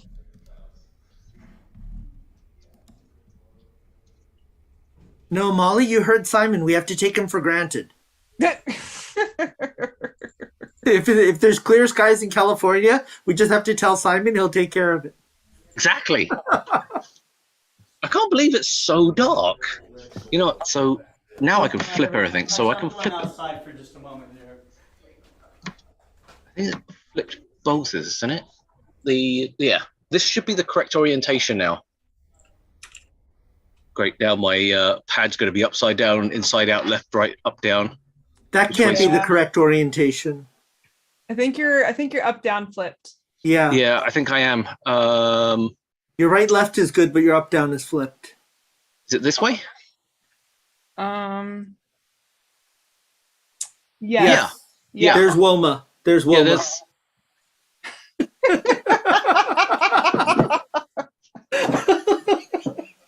So I still use a hand controller, so it's all backwards for me right now. So I'm not 100% sure which way. Ah, there we go. It's going the right way now, finally. Yeah, so this is the... Sorry, does this mean Wilma Flintstone has gone to hell? Is that how we interpret this, Molly? I mean, if you take a red moon to be an ill omen, then perhaps yes. The funniest thing is, though, I could swear this. It almost looks like Mars. If somebody came up to me and I knew nothing about astronomy and said, "Oh, look, that's the planet Mars right there," I would believe them. Yeah, I agree with that statement. I'm not kidding you, because it's like I'm looking at it with my eyes, and it is so dark. It's quite incredible. Like the left-hand side is pitch black almost, and you've got this red bit that's sticking out. It just looks like another planet. That is crazy, yeah. The worst part here is I'm probably guaranteed that people just standing around town. I mean, I've got a couple of friends of mine who are in Vasquez Rocks, which is a state park. They're all doing their thing up there, having a good old time. But I could just see people being absolutely oblivious and not knowing what's going on and seeing something so cool like this. Yeah. I mean, I guess that's why, as astronomers, amateur astronomers, why we do this is to help educate people so they can understand what's going on and see all these things that they're missing out on. Yeah, absolutely. I'm going to give it another try and step outside to see if the clouds have gone away, or at least parted. Back in a bit. Nothing for me. Look at this awfulness. It's truly awful. I'm trying to rub it in, but I'm coming back with some pretty decent images right now. Excellent. The moon is looking beautiful out there with a really nice deep brown color. Unfortunately, I don't have the pictures off my SD card yet. My camera's still outside. I'm popping in and out to get some pictures. But if I can share my screen here.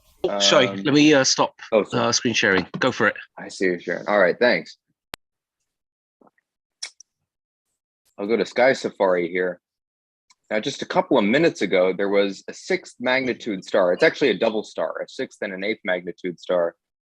And I got a couple of shots every 30 seconds or so, and a little bit more frequent closer to this. You can see it's coming up on the eclipse right about midnight, 12:01, 12:02, and then it's gone. But this was a really nice shot. I don't think I saw the 8th magnitude companion there on my camera. I don't know if it's that sensitive, but I got some nice nightscapes. Of course, when the moon is much dimmer or a lot less bright, you can get some really cool shots with it.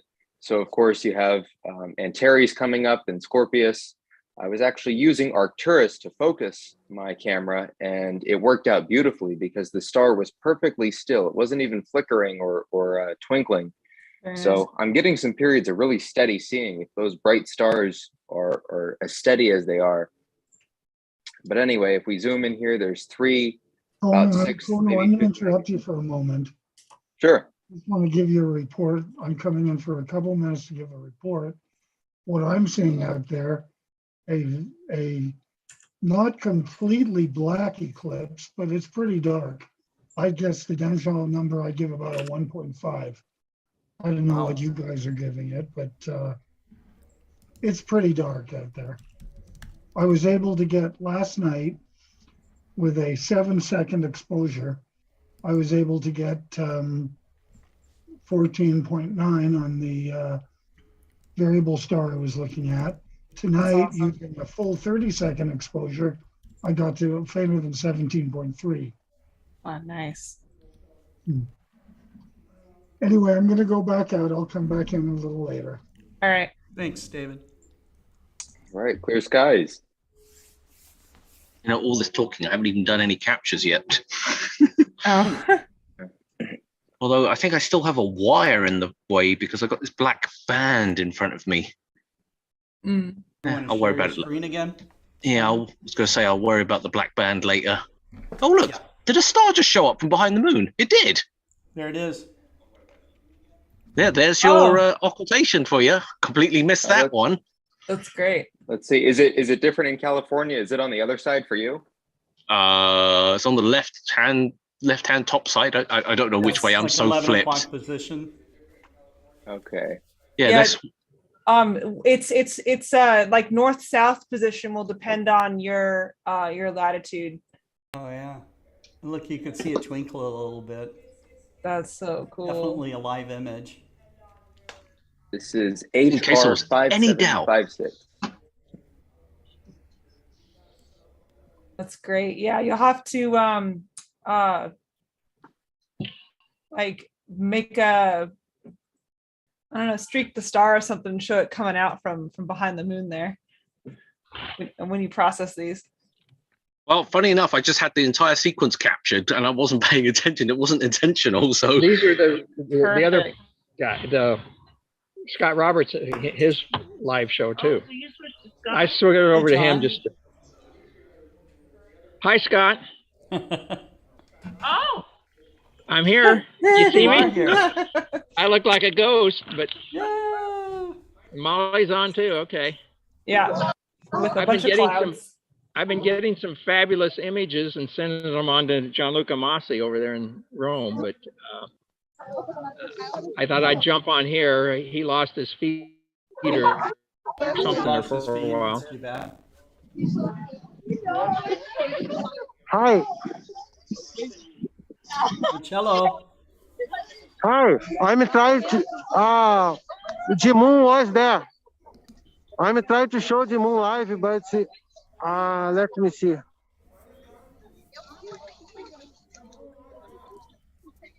Here, let's Can you see the moon? have you stop sharing for a moment, Simon.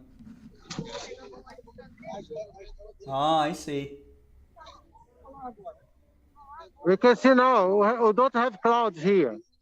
Mm-hmm. I don't know how I can do a zoom here in my. Everybody, I will have more people here I can imagine. to see the eclipse. Now we have more people here. A lot more people. Yes. Now it is 1:10 a.m.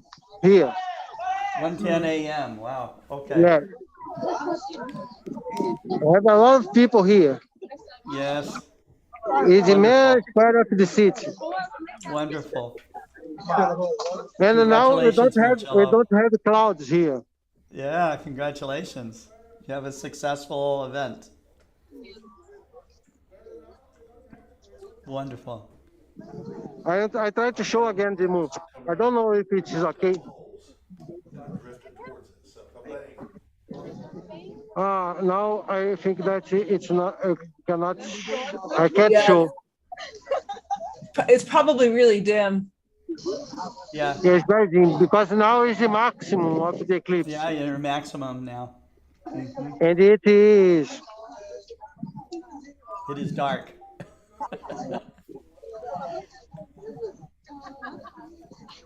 Great. Thank you. Thank you, Marcello. Hi. Okay. Bye-bye. We continue here. We will continue here. If I have a better image of the moon, I show again. Right. I have this one. Let me share one image that I have here. One moment. I'll show you one fantastic image that we have here.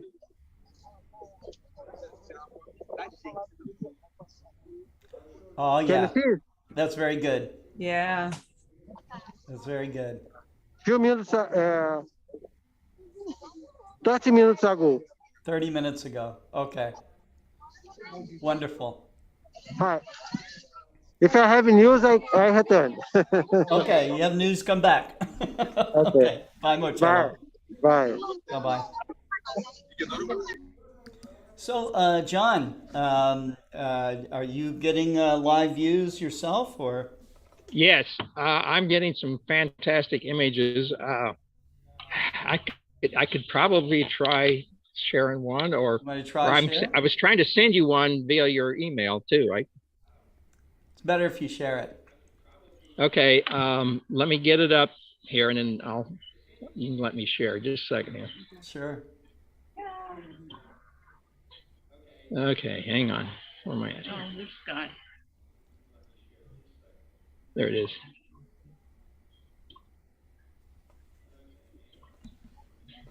Okay. Share screen, right? Yes, sir.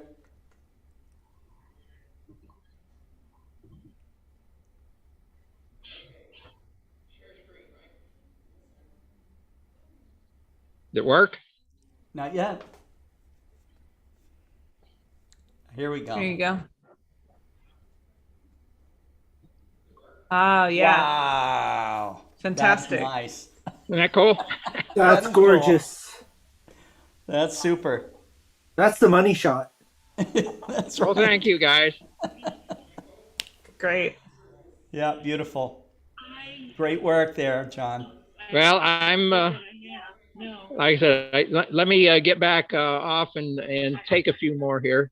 We're getting close to mid-eclipse. I mean, I don't know about anybody else's impression, but my impression is it is one of the darkest lunar eclipses I remember seeing. Yeah, we've already had some people that are completely missing it because it's so dark. It is. I mean, I have absolutely perfect transparency, very good seeing, as you can tell from my image. Yeah. You know, of course, I'm in west suburban Omaha, but it is really difficult to just look up with the unaided eye and see it. Good Lord. Yeah, I'm guessing it's, I mean, so we've got volcanic ash in the atmosphere. We've got wildfire smoke right now. I was kind of expecting this one to be pretty dim, given all the atmospheric stuff that's been going on lately. And look at Simon's shot right now. Also very dark. Oh, wow, yeah. Simon, what's your exposure right now? It should be on the screen right now. 400 milliseconds, gain of 250. I haven't stretched the histogram on purpose because if I stretch it, it looks like this and it looks unrealistic. Yeah. So I'm keeping it unstretched. I see. The only thing here is, though, I'm a little bit skeptical of the histogram with the colors, the way it's showing, but it's not super far off from what I'm seeing by eye. Right. I mean, realistically, it's about as dark as that is what I'm really seeing it as. It's so dark. Wow. And it's interesting how it's the left-hand side of the moon is darker and the right-hand side is brighter. Not sure if that's Earth shine or what. I was seeing the same thing with the little bit that I saw through before the clouds passed completely. It's like a weird little crescent that's formed. Well, that if you can imagine the penumbra and umbra shadows, that portion is the part that is closest to the transition between the umbra and penumbra. So there's a little bit more lightness coming through there than the opposite side. I'm not 100% sure if we have technically the best view here in LA because we're not slap bang in the middle of where it would be. If we were like where it passes like right through the middle of where Earth would be. I think we're kind of skimming an edge or something like that. I think we're going to see the shadow change over the next half hour, where the darker area is going to move to the bottom right in your view and the brighter area will move to the top left. Yeah. I mean, obviously I'll keep streaming this until we see it, the light come back from the other side. Right. Oh, wow, I've got a fly crawling on my screen. Hello. The funny thing is because it's nighttime, he's like really slow and I can poke him. Sorry, small things amuse me like that. Like you can move the fly around with your finger? Literally. Yeah, they're really, really slow when it gets colder and darker and all sorts. Oh, yeah. Middle of the day, they're flying around like this and you can't catch them. And that star is just flying away now. It's up on that corner. I don't know if you guys can see my mouse cursor, but it's right there. Oh, yeah. Mm-hmm. I kind of like it being this dark, actually, because this is more realistic of what I'm seeing.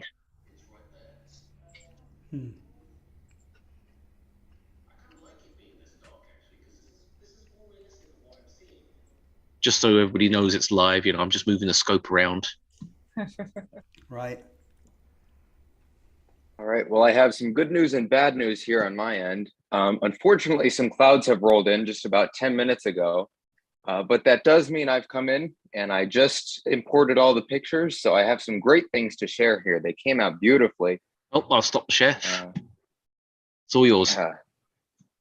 I'll give you a look at these, and these are all the raw ones. So I have quite a collection right here. Scroll up.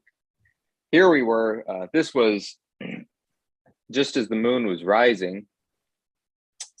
Hold on, stand by. Try to restart this. Oh, here we go. Yep. There we go. So this was just as the moon was rising. Like I said, it's like a Halloween scene. About 11 degrees off the horizon. That was something like 8:30. And then I started to get into the eclipse, played around with some settings. You can see the shadow starting to come up, the umbral shadow. I got a good exposure there, not too overexposed. You can see all the seas really nicely. Mm-hmm. And the shadow was a little bit jagged, I guess. I think I was shooting through some trees and that kind of messed it up a little bit. It was a little lower on the horizon then. So you can see some trees and clouds blocking it. Mm-hmm. Shadow keeps creeping across. I came in a couple times to share some of these. Guess we could treat it like a time lapse. And there's that little sliver everyone was talking about right before, and I could visually see it shrinking in the last five or 6 minutes right before totality. I tried to get what I could from that, and this was really nice. Kind of reminds me of the diamond ring from total solar eclipses. Let's see if I can get a good shot of that here, where it's really nicely focused. This is a good one. So there's still that sliver there, and it's kind of reflecting over on the moon. You can see the deepest part of the eclipse over on the left. There we go. That's a good shot. That's definitely a favorite for sure. Everything's nicely focused there. Right here in the center, you see these three stars. This is the one that the moon ends up occulting. I want to say it was 12:02 that happened. And still there's that little bead over on the right of that final strip of light leaving the moon. The moon really moves quickly across the sky. It was amazing. I kept trying to adjust it. My tripod isn't tracking or anything. So I kept, adjusting it and tightening it back again. I'm really happy to see how well focused and well contrasted these raw images came out. It's just beautiful. And I know they're going to look even better after I process them a little bit. That's awesome. Oops. Beatrice Hines is watching from Belgium. She says, I'll probably be sleeping during the day and awake when the sun goes down, just like a vampire. Like an astronomer, I think. Like an astronomer. That's right. I did that pretty much all of last week with some of those lunar observations I talked about earlier. Yeah. I don't know why my computer's photo app is acting kind of weird. We're starting to get clear skies at this point. That's great. Good. That's good. If I can fast forward this, I can get. Oh, here were some shots I was experimenting with. That's a nice landscape shot. Yeah. There we go. There we go. It's not perfectly focused for some reason. I think my computer's just trying to do too much right now. Anyway, you can see there's a beautiful shot of the moon up there, some stars down below. This is Antares right there. Oh, here we go. Does that look crisp for you? That's beautiful. Oh yeah. This was a beautiful image I had to get. That fiery red Antares down there, and of course the moon in its own red color over the trees. I got it like right in between. I don't know if you can see, there's a tree here and it kind of looks like it's being eaten up like by a wolf or something like that. Yeah, that's cool. A jaguar. Just like the jaguar. Exactly. It just came to mind. So here we see some of our legends being played out in nature. Makes for a really fun scene. Got it through some trees on the side of the driveway. That was really nice. I walked out into the road and over. I live kind of on a circle. And there's a road going right through the middle. So I was out at this intersection and I'm looking out over the forest and there's the moon and Scorpius just posing brilliantly over the trees. And that came out as a really nice shot. I mean, you can even see down here, looks like a birch tree or something that hasn't got leaves or something. Maybe it's dead, but there's a little bit of color there. And this was 3200 ISO with a 2-second exposure, I believe. So it wasn't really too long, but just enough to get some color and some really nice contrast without even Photoshop. It's doing this to me again. I don't know why. It looks nice. I gotta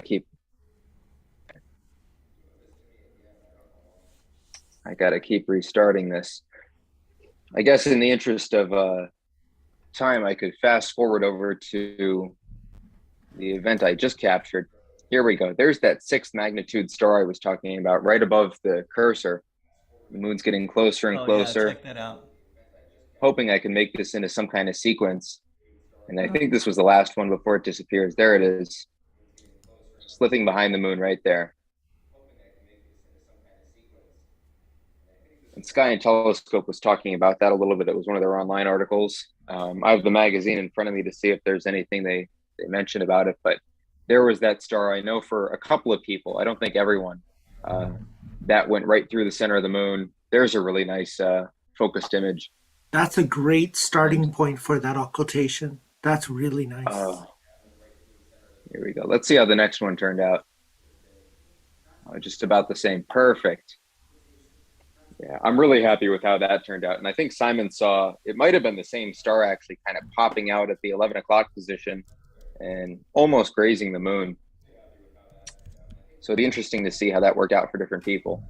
But I'm really happy with how those shots came out, and hopefully I can get out.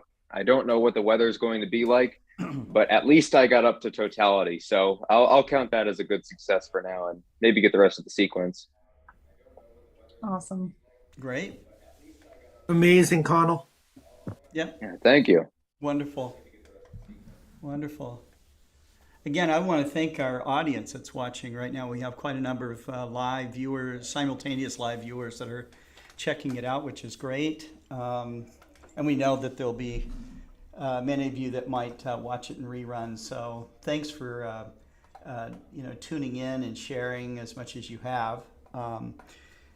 We still have some more live totality to go here. Simon, you want to tune back in?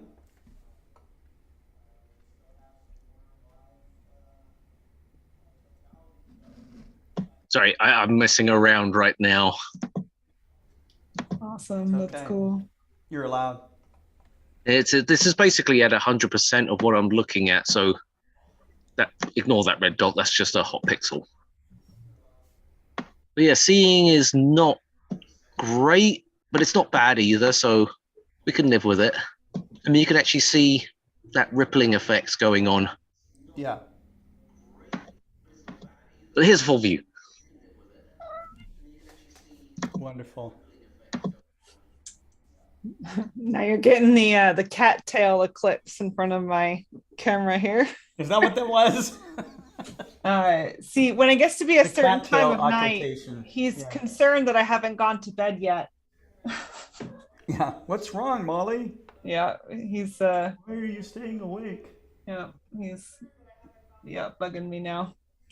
And yeah, I don't think my cloud situation is going to improve. I did manage to get a couple of shots when there was a brief window, but I do have school in the morning. Yeah. So I think I might pack it in.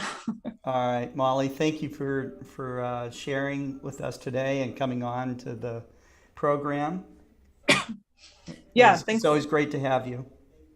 Yeah, thanks for having me on. And I'm sad that my weather wasn't better, but I'm glad that some of you out there are getting good pictures. So I'll put together what I have and then just start planning for the one in November. Right. Sounds good. Alrighty, have a good night. Good night. Thanks, Molly. Thank you. Good night.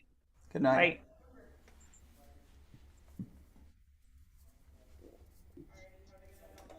So how long do we have to wait before the other side pops up? Quite a while, I think. Let's see. Because I think this is like one of the longest ones, isn't it? It's like 85 minutes. God, that is a long one. 84 and change is what the totality is. So maximum eclipse was at 11:12, which was it's now 11:28. So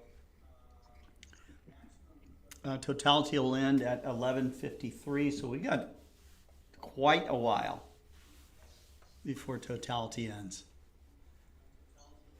Yeah, this is probably one of the longer ones I've seen then. It's, yeah, maybe for a lot of people, the longest.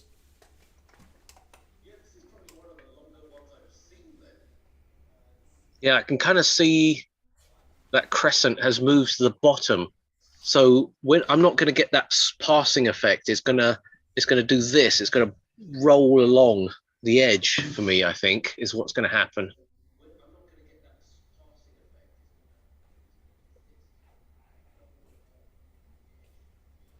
All I need now is the ISS to go wee.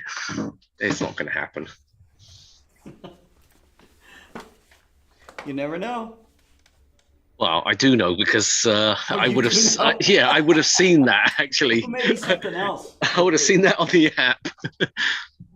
Maybe something else is out there.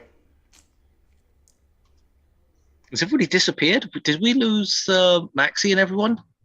I don't know. I thought you said Caesar was coming on as well. Or are they all clouded out as well? He did come on.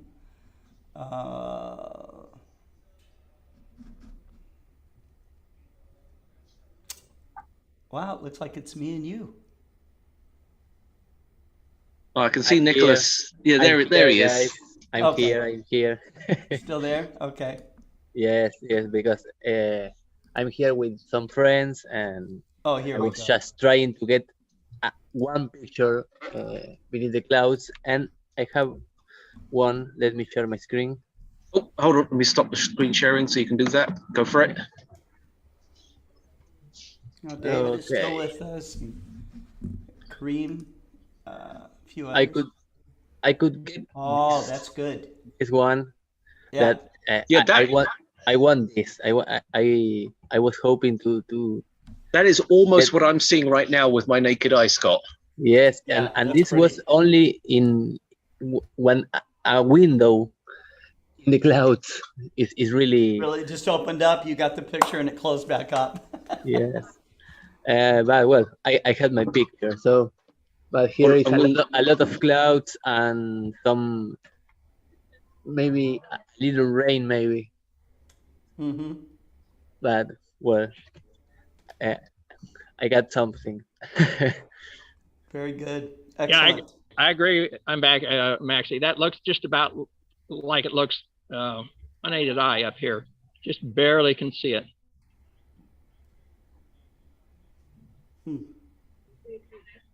You get some more nice pictures there, John? Hang on, let me see what I can come up with.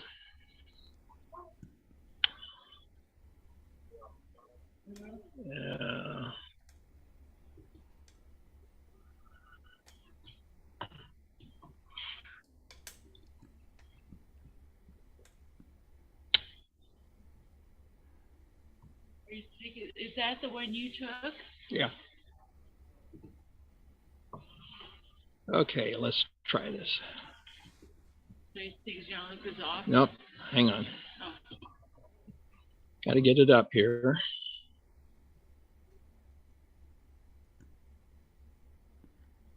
Did you come back to our garage sale this year? No.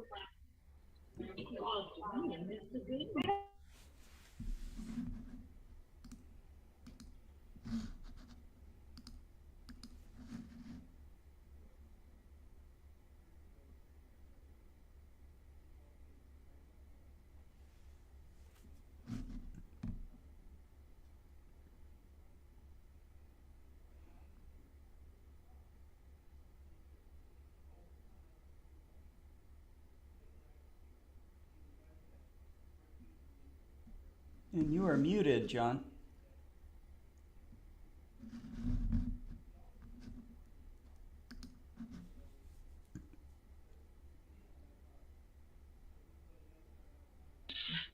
Sorry, I'm out here in the dark, as you can. That's okay. Hang on. Okay, let me get this.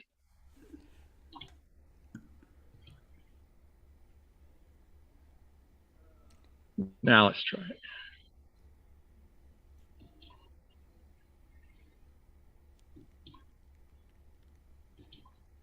Is your keyboard backlit? There you go. There it goes. That's also excellent. Look at that. Beautiful shot. I think these little flecks are probably on my sensor. I don't think those are stars, but I did see that that double star there disappear earlier. Mm-hmm. That was cool. Watch that. I'm seeing Wilma and the moon again. Mm-hmm.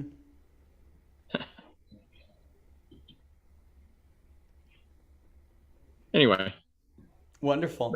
Let me try again here. Go ahead. I'll go back to try to take a couple more here. Okay. All right. Simon, you want to share again?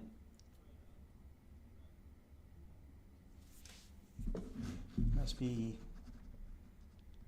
getting a refreshment here.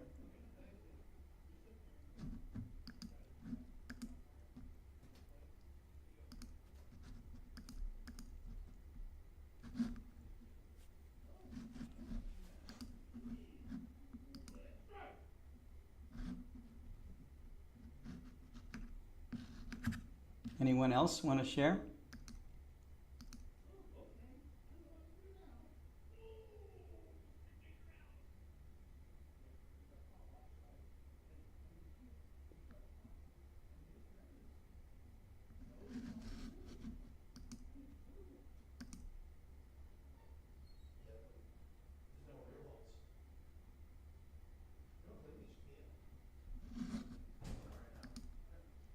Oh, there you are. Hey, Simon, you want to share your scope views again? Sorry, were you talking to me? I just got back. I just said, did you want to share your telescope view again? Oh, sorry. Yeah. I literally just ran off to the bathroom. No problem. That's a beautiful view. And they're outside shouting right now, so I'm going to go look and see what they're shouting at. Hopefully it's a blood red moon.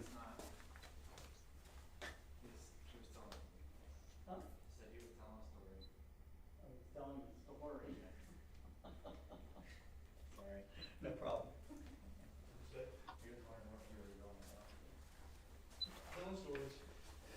They were telling stories. They weren't looking at blood red moons. So what were they screaming about? They could see Mars, did you say? Yeah, Mars is as big as the full moon. Happens every 67 years. Every 67 years, is that what it is? I can put that on Facebook. You could put it on Facebook. Who's that? Is that Tyler? Kent. Oh, it's Kent. Yeah. So we think there's a high, thick cloud layer. Yeah. We're seeing the low scud because we were looking with binoculars to see if we could see stars. Nothing. In the holes, Yeah. it's black. Yeah. That's what Dan just said earlier. So we were not going to see anything. Yeah. Oh, is it ending? It's ended here, ending right. No. Well, the full eclipse is it's in the penumbra now, right? No. When does the We're still in totality right now. Are we? Not very much longer. Let's see. So it is 11:37. Is it just me in my imagination, or is it? It's probably just my imagination. Totality ends at 11:53. So we're still in totality. We're not in the penumbra yet. Long. Very long. Yeah. Very, very deep. Yep. 84.9 minutes. It's crazy. Yep. That's incredibly long. Yeah. Oh, you can see Simon's Oh, live view there. Yeah, look at that. Wow. Isn't that crazy? How red is it? Does it look about like that? He was saying that's what it looks like to the naked eye. Wow. But just a little bit darker. A little bit darker than that in the naked eye. That's impressive. Are y'all live now or on a break? We're live. Okay.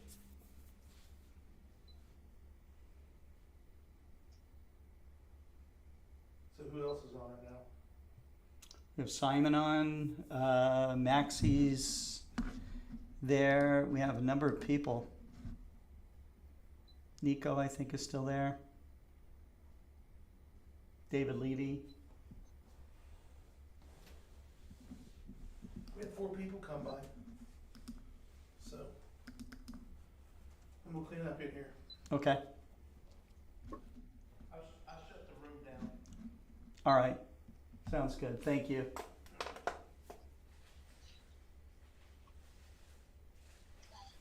Okay, guys, I will leave you, and I will Nico, thank start you. keeping my equipment inside because it's starting to make a little rain here. Rain. Okay. Okay. Yes. Take Well, care. Good night. Okay. Good Thank you, night for Nico. you.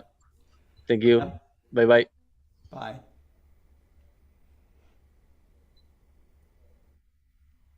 Yeah, I just looked at time and date to see what the view for the eclipse would be. We're not in the optimal position, so that's why I have a brighter patch down at the bottom. I see.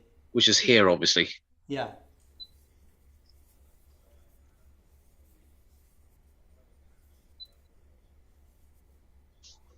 Can you imagine if a solar eclipse would last as long as this and look like this? Oh my God, can you imagine? Yeah.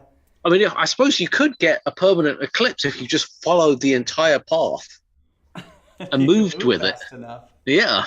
Yeah, it's like the shadow moves something like 1,000 miles an hour on a I was going to say you'd have to be in a supersonic jet. Yeah. Yeah. It'd be pretty neat. A lot of people in was it the 91 eclipse? I think in Baja they saw it for 7 or 8 minutes or something like that, which is extremely long. I was on Mauna Kea. We got about 4 minutes and change. And that was my first eclipse. So we were at solar maximum and the super long eclipse.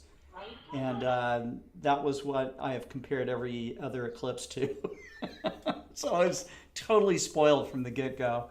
The 2024 eclipse, though, is supposed to be pretty long for us. And so I'm looking forward to that, that's for sure. It's literally outside your doorstep from what I remember. It is going to come right across Arkansas, but I'm heading down to Texas for this. You know, Arkansas is famous for thunderstorms and cloud in the middle cover. of April. Yeah. Oh, yeah. April showers for sure. That's the only thing that I'm a bit skeptical about for the 2024 eclipse is the fact that it's going to be in April. Yeah. Yeah. Well, we're heading down as far south as we can without going into Mexico. So. Yeah, I'm looking forward to the annular eclipse 2023 because that's slap bang in what, middle of October? Yes, October.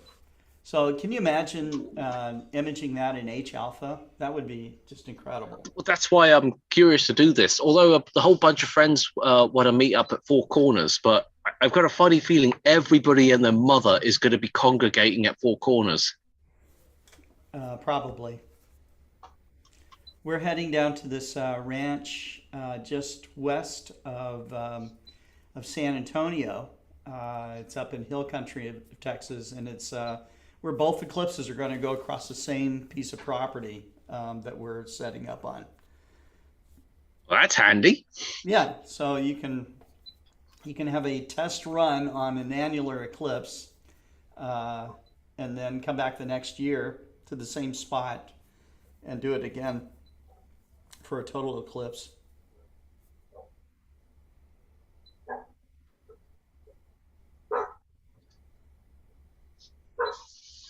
I'm actually keeping an eye up on the sky to see if there's any planes coming past, and with a tiny bit of luck, it might go in front of the moon. I'm just going to hit capture as quick as I can. That's right. Call the FAA and tell them to move over a little bit as it's scooting across the sky. Although I'd have to change the exposure and everything because at 200 milliseconds, that plane will just blur right across. It'll just look like nothing, basically. Nothing. Yeah. Okay, so let me catch up. Is this Simon's live? Is that a live feed? Yeah, this is a live feed. If people don't believe me, I'm going to shake my telescope backwards and forwards. Yeah, okay. So people can see that it's live. It's not just a wallpaper that I just pinned up there quickly. Yeah. Well, I can't get a live feed that's anywhere decent, but my images, I've taken a couple more, but the lighter part is kind of rotating around the bottom side of the moon. Yeah, yeah, that's what I'm seeing it too. Actually, I'm just curious to see if there's any other stars drifting around. Oh, there's one up the top there. Mm-hmm. See if there's any more. Is that a hot pixel? No, that is a star. So there's two.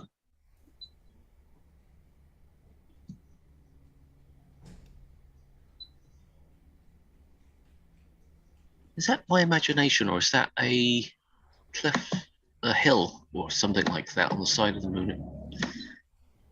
Yeah, it is. A little bump right there. Oh yeah, check it out. Oh yeah, yep. Probably more than a hill. Yeah, it's probably a mountain by comparison. Yeah. You know, it's really strange that to see the moon like this, because I'm so look at that one. That's a nice juicy one right there. Mm-hmm.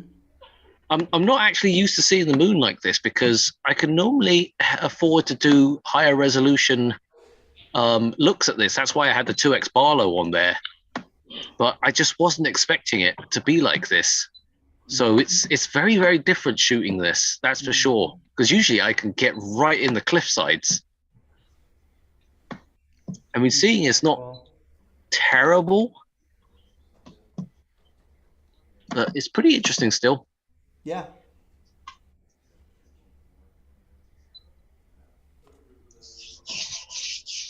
So we're at about 11:45 now, Central Time.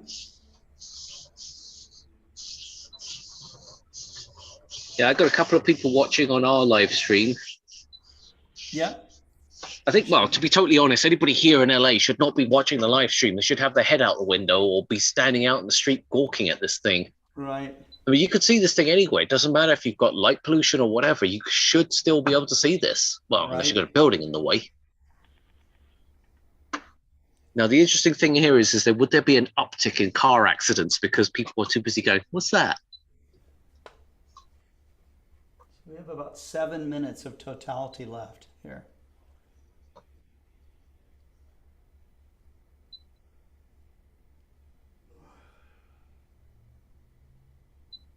Wow. Well, I feel fortunate that I was able to watch it because otherwise I would just have to hear about it tomorrow.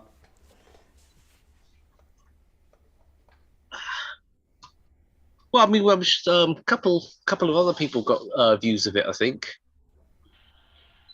I just took an image where those two stars have popped back out on the opposite side. Where are you, John? I'm in Omaha, Nebraska.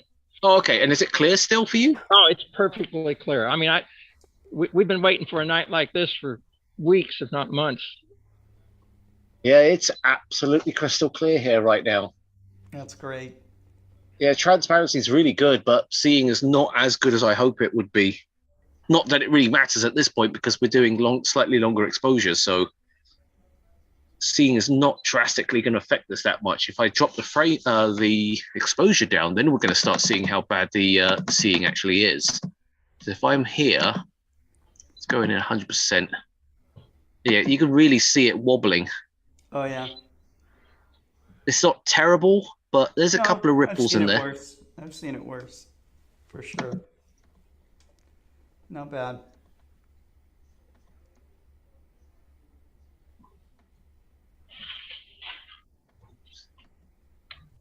Gosh. Oh, it's too dark. There you go. That'll do. Yeah. It's great. Yeah, I'm just waiting for it to start to end because I think that's when it's going to be at its best, when we see the moon, quote unquote, return back to normal. It's still got a ways to go.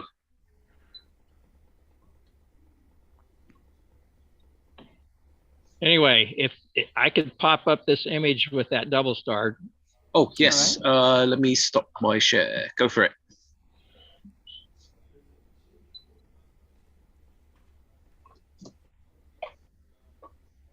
Oh, yeah. Check it out.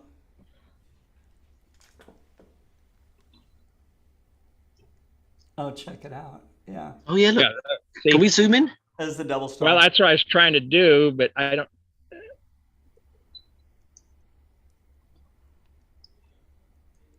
There's a button to your left-hand side of the bottom of the bar that has a magnifying glass. Yeah, there you go. I was. Yeah, there we go. Can you see it?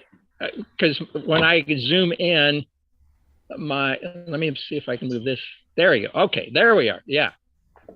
See, there's that. And the name of the star escapes me now, but it was a two-stage, occultation there when it went under. Yeah, it was that HR. I forget what the number was, 6556 or something like that. Oh, is that what that was? It was a double star? It was a double star, yeah. Oh. Yeah. I'm going to have to go back and check my footage. To get that fainter star. I mean, I've definitely got the resolving power to split that star, so... Yeah. Yeah, well, I'm using, and Scott will appreciate this, I'm using a mid-90s vintage Meade LX200, 10-inch LX200. Wow. Oh, yeah. As long as it's not death scope, that's fine. And it still puts out here. I have my Canon 60D camera hooked up to it. That's awesome.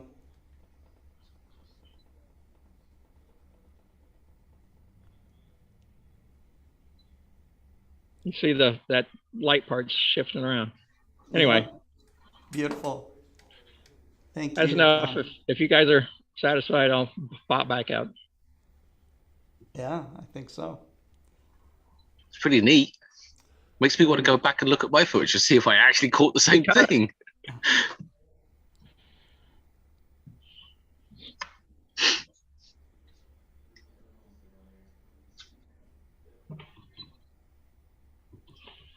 We're at 11:50. So we got you see it's starting to get 3 more minutes of totality left. Yeah, I'm watching the simulation right now. It's getting closer and closer to that outer circle for me. Yeah. But the coloring is more. Ooh, sounds like a whole bunch of people just came back in from somewhere. So who's at the office then, Scott? Well, we had a group of people here. Kent's still with me. I think we've got 2 or 3 employees still here. We had a group of some people from the local astronomy club and I think just some newbies that heard about that we'd be sharing this live today. Would have had more if we'd had a clear sky because we would have had telescopes set up. But well, I was doing this so I could work with John Luke and everything, but the rest of the Omaha Astronomical Society is down at the University of Nebraska Omaha, and I haven't gotten any reports. I can only hope they had enough telescopes for the amount of people that they. Oh, I can imagine. I can imagine. Because it did hit the news media here, so. Yeah, that's wonderful. We were, and maybe some of our views have been shared on KNWA. I'm not sure. They had a link into the show.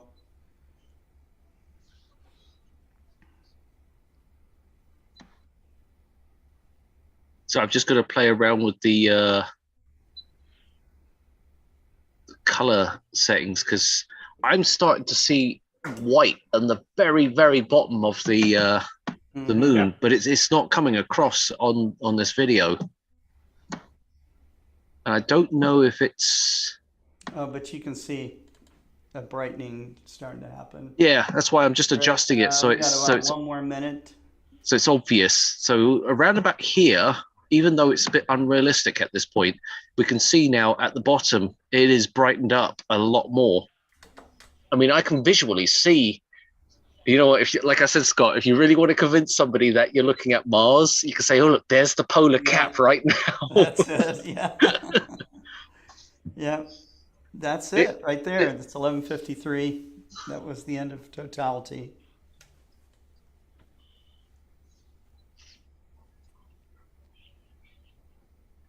But it's interesting. It's still red to me, though. I mean, it's kind of like, yeah, it's like orangey. It's more orangey than anything else. Mm-hmm.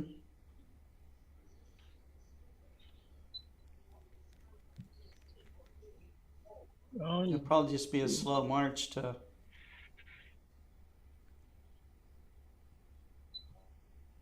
Yeah, even the histogram is telling me that this is off.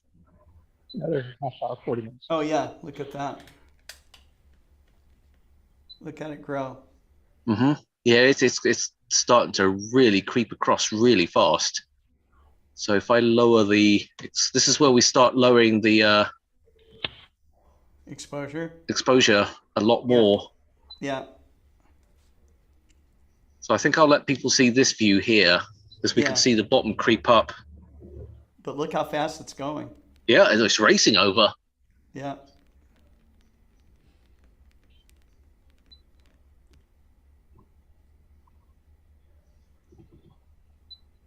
Yeah, you can see a bright line now.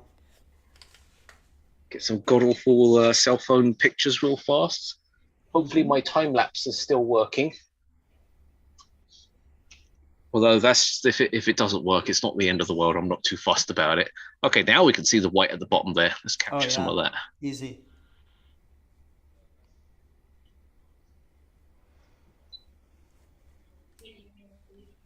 Yeah. Yeah, we're definitely out. Definitely out now. Yeah.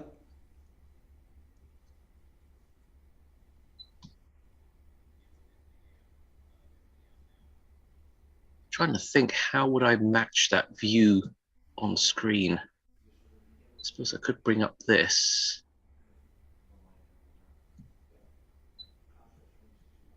There we go. That's a little bit better. Obviously, yeah. Just the color is completely wrong, but that doesn't really matter. But that's about what I'm seeing. Mm-hmm.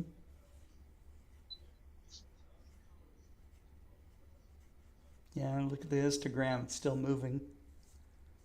Oh, that thing is just going to race across in a moment now because... yeah, it'll just explode here in a little bit. Yeah, it's going to go whoop. Yeah.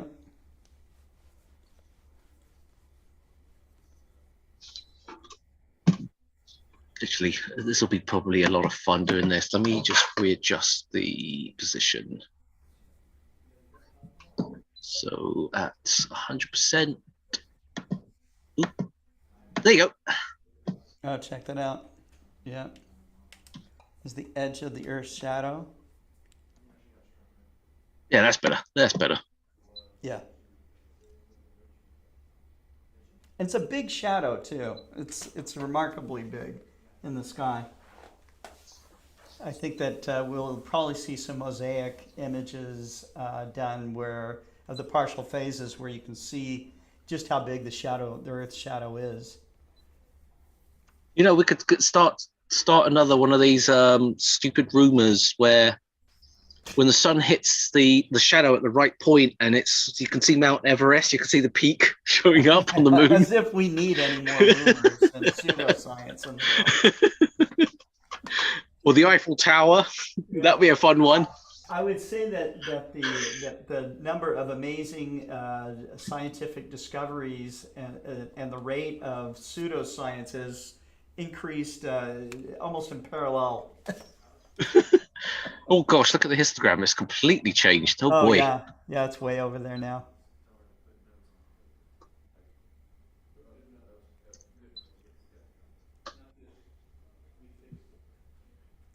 Let's see what happens if I set the white balance to be automatic. Yeah, I knew it was just going to go weird. It can't figure it out. Kareem Jaffer says, so glad Simon's been able to provide these views tonight. Me too. You know what? Actually, that is not far off from what I'm seeing, right down to the color. I see.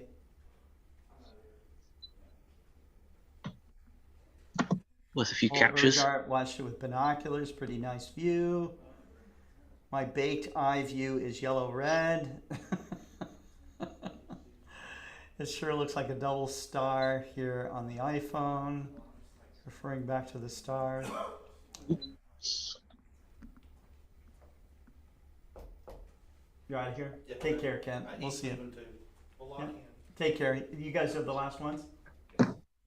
Okay, yeah, just lock the door. That's cool. Yeah, just lock Scott in. He likes being locked in. Yeah, yes.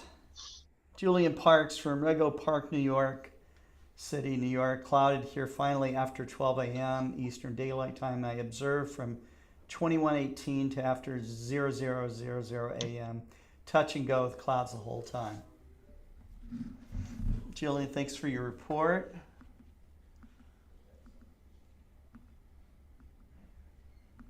But it's great. It's great if you tried and you saw something. I can say that I saw a little something, but through some very thick clouds. But to be able to watch it like this and watch the astronomers work with their telescopes, it's just really been a joy. And we got to share a great eclipse, that's for sure. I'm just going to create a multi-exposure just so I can do an HDR or some description. I don't know how good these are going to work out. They usually don't work for me.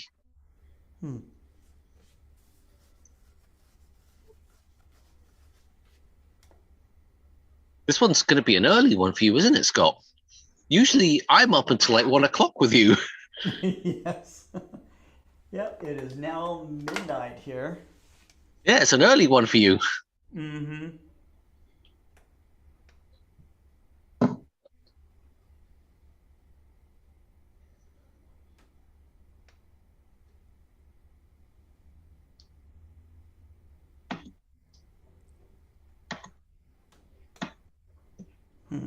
Harold Locke says, yeah, we did, Scott. Yep.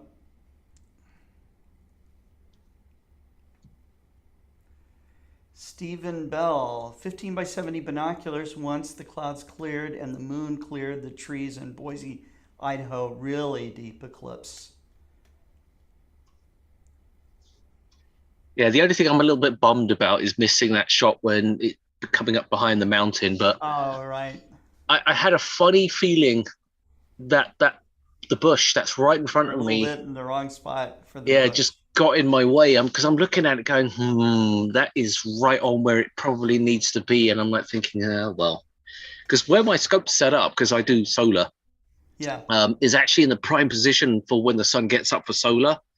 So I didn't really want to reset everything because the scope's not really polar aligned or any of that stuff. So I suppose I could have done it, but I would have had to place it in a weird place on the deck.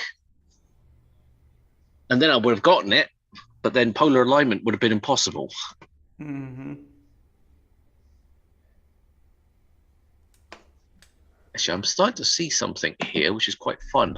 So this is what I usually like doing when I'm looking at the moon. Ooh. There we go. Now we can see that peak. Oh, yeah.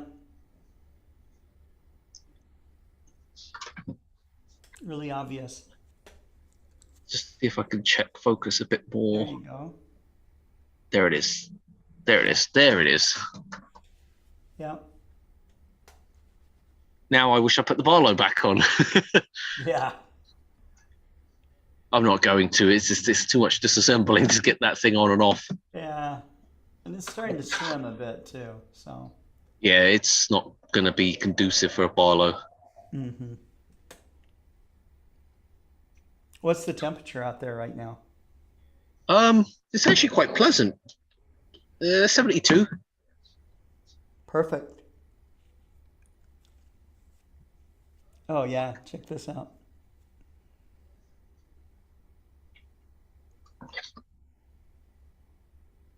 Ooh, I'm going the wrong way. There we go. I'm gonna walk outside and see if I can see anything.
Well, Simon, I did get to see it. Oh, you did? Yeah, with binoculars.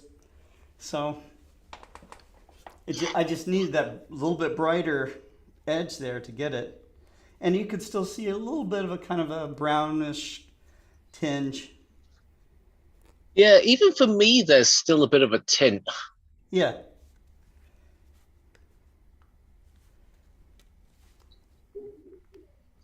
Yeah, there's still a reddish tint for me, but that's probably more atmospheric, pollution and that kind of stuff that gives it that tint. Yeah. Yeah, I can still see a faint orangey tint here too.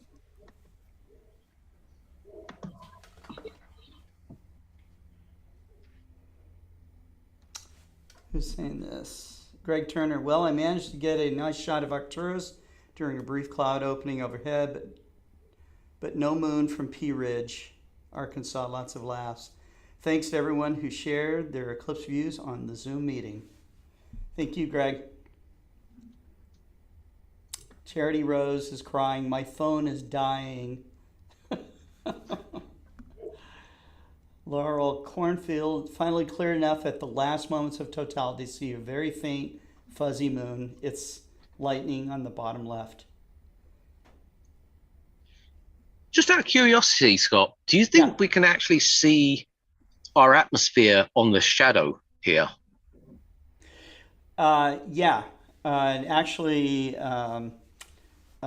we had a gentleman share lunar eclipse views where you could see kind of the blue part of our atmosphere and then the red as well. And what he did is he just captured these partial phases all the way around and showed just how big the Earth's shadow was. And you could actually see the actual atmosphere of the Earth almost. Yeah, you could see like a blue, really close to where it's dark, and like a blue band and then an orange band. I mean, I can see an orange band forming, but I wouldn't say it's like, earth shattering. Right. I'm sure he did some image processing to bring it out, but he said it's there. Huh. I mean, according to the histogram, there's literally the blue is so far down.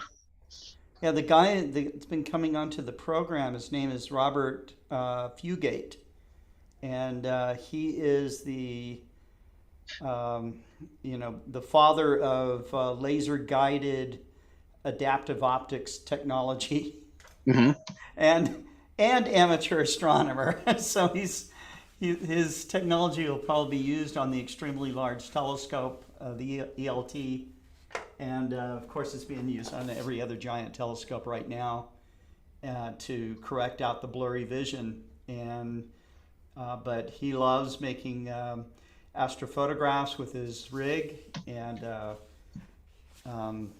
he's really done some amazing stuff. I'm trying to get the histogram to go back to true natural color, quote unquote. For people who are still watching and wondering how I'm figuring this out, it's basically the white line. Once you get the green to meet with it, you're pretty much there. That's where it is. I see. I'm just going to purposely overexpose for a second, just so. Yeah, the funny thing is the reddish tint is still there. This pink is not. I'm not sure if it's a trick of the eye or what. That's not my binoculars. Where are they? Oh, here they are.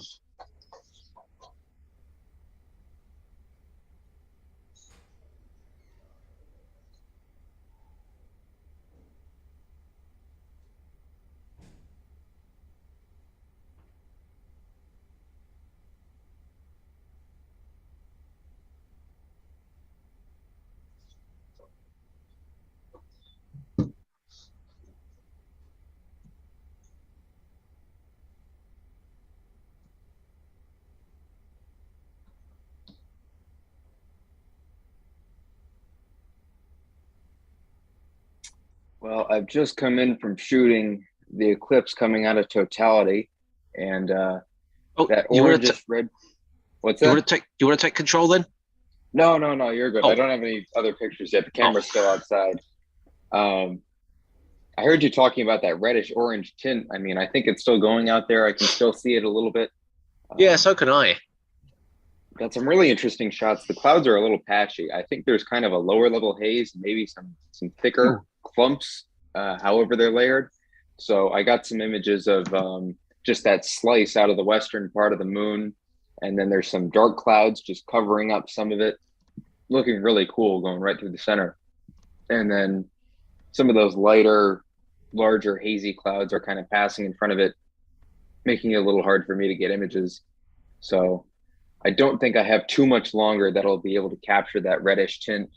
And then I'll probably just go back to focusing on the white part of the moon and just a black shadow eating out that part of the disk. Yeah. Kind of that red part is starting to go away for me. Yeah. Hopefully if the clouds hold out, I haven't checked the weather in a couple hours, I can get a full sequence of the eclipse. And I've seen some people will make a mosaic. They'll have like a disc of the full cycle of the eclipse, or I guess they'll span from one side of the image to the other. And they'll have some, a signature and some details.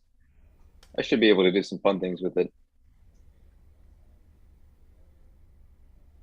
Yeah, 12:55, the partial eclipse will end. So it's 12:11 now. So how long do you want to stay on until then, Scott? Till the sun rises. Well, technically it is rising for the moon. It is. Yeah. No, and you guys have had enough. I guess we've had enough, but it's beautiful right now. Look at this. This reminds me of like 2001: A Space Odyssey or something. Oh yeah. How's the view in Arkansas, Scott? I heard you say you saw it in some binoculars. Yeah, still through some clouds. So.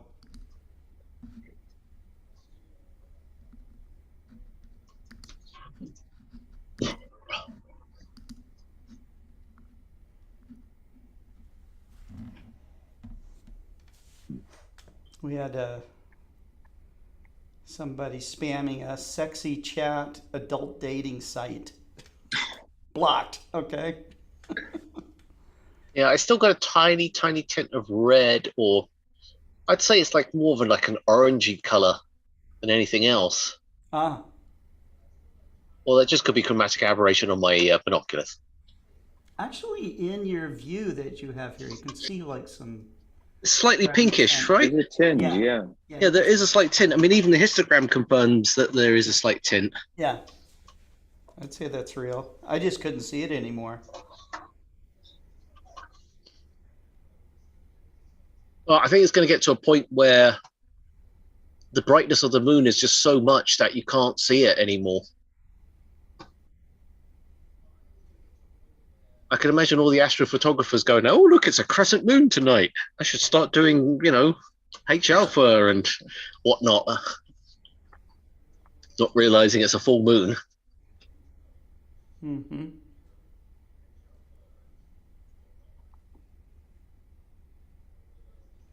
Greg Turner says he's got a view now. I think Greg is out at Pea Ridge, which is not too far from here, really.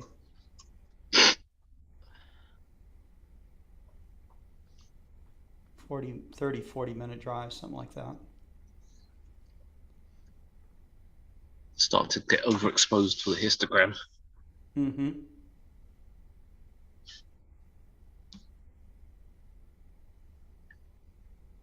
It looks very 3D. It does, doesn't it?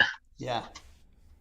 I mean, it's not intentional. It's just the way that I have the histogram. That the shadows at that lower part of the moon where you go, okay, that should gives you the roundness feeling of the moon, and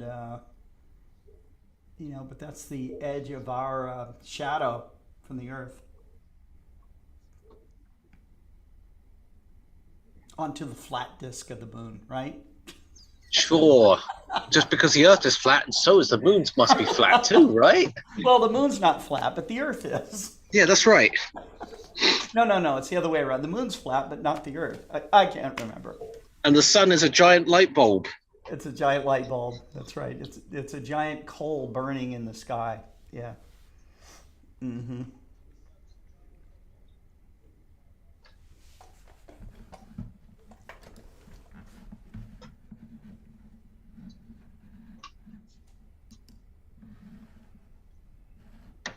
So this, I mean, technically it is called a terminator. We can actually watch it creep across. So if I was to put a guide so we can get an idea. So we'll say there's the terminator there. You can almost watch it as it sweeps upwards.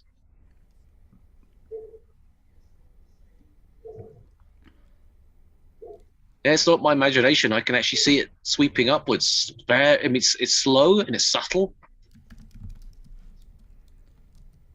but it's doing it.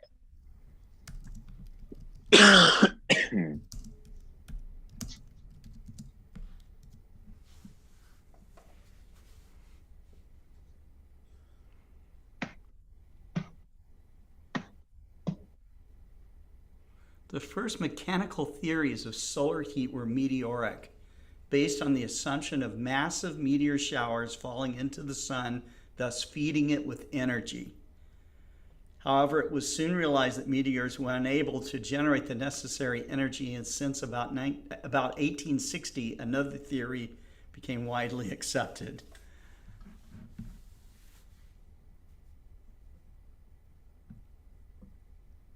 Well, you'd be amazed about how many different things that we used to believe in.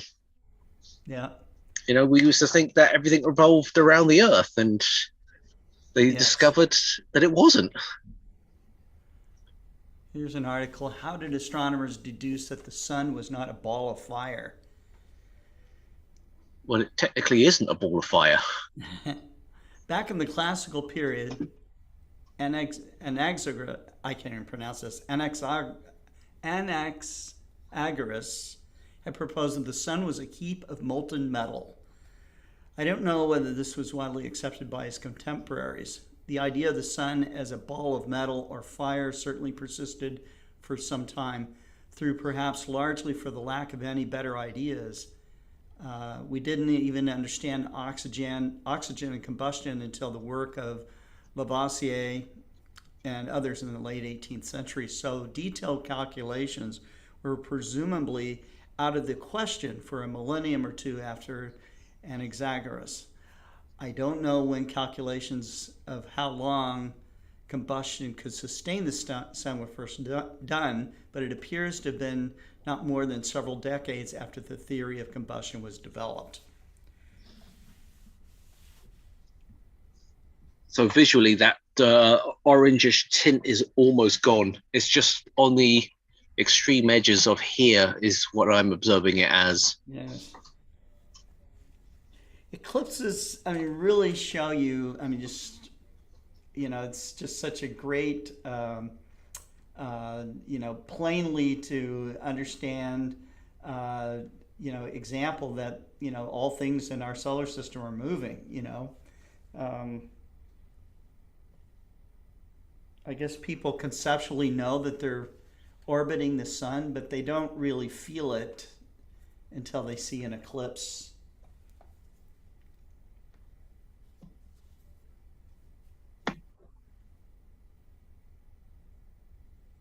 When was the first time you saw an eclipse, Simon?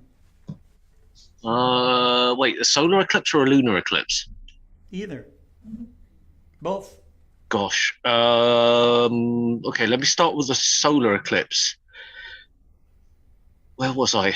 I was in England at work at that time. I'm trying to remember what the date was. It was like 1999, 2001, maybe?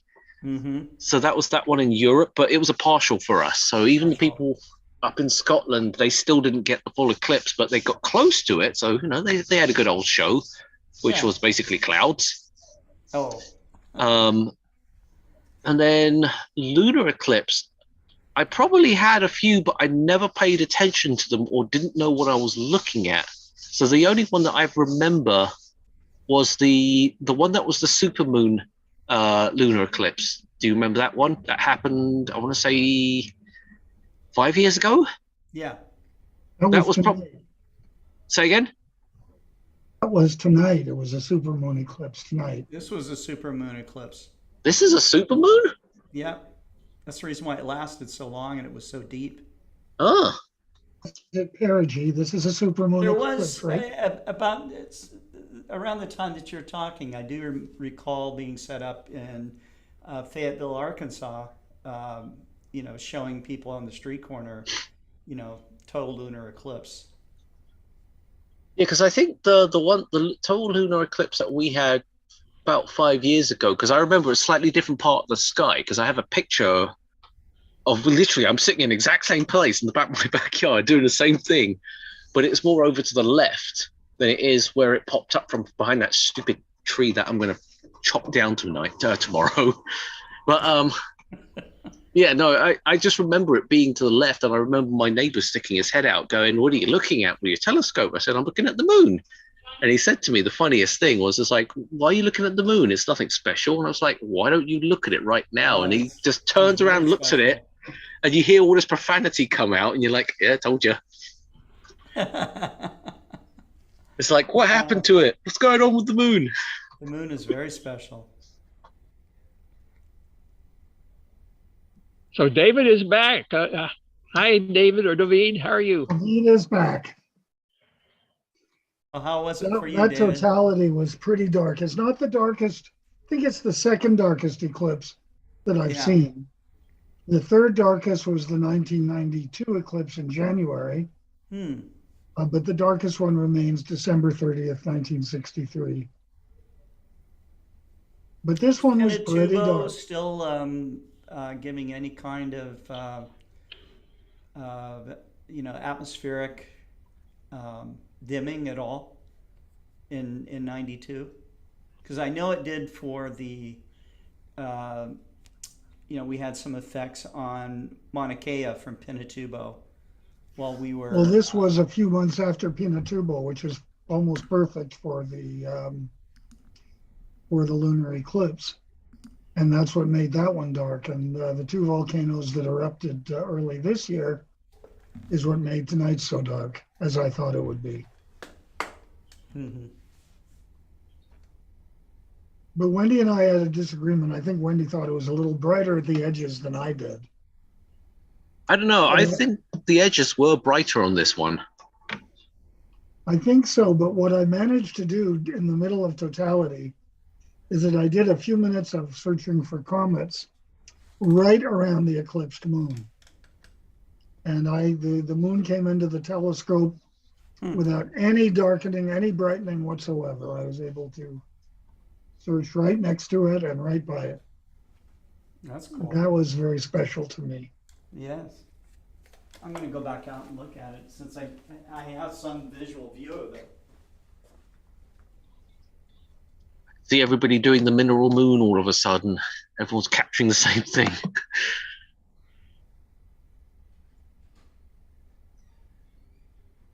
It's been a phenomenal night here in Omaha. Been probably one of my best eclipses. We were talking earlier about first ones. I remember telling our age here, David. I remember a lunar eclipse. Oh, must have been back in the mid '60s. That was the first one I sort of remember. My first lunar eclipse or solar eclipse was a partial out there in the center of Nebraska, and you're going to kick out of this. I observed it with a pair of 7x50 binoculars that was my dad's deer hunting binoculars, and I glued some overexposed negative 2.25 by 2.25 negatives over the front of the lenses. Little did I know that was not a good thing to do, but I still have my eyesight, so I guess it worked.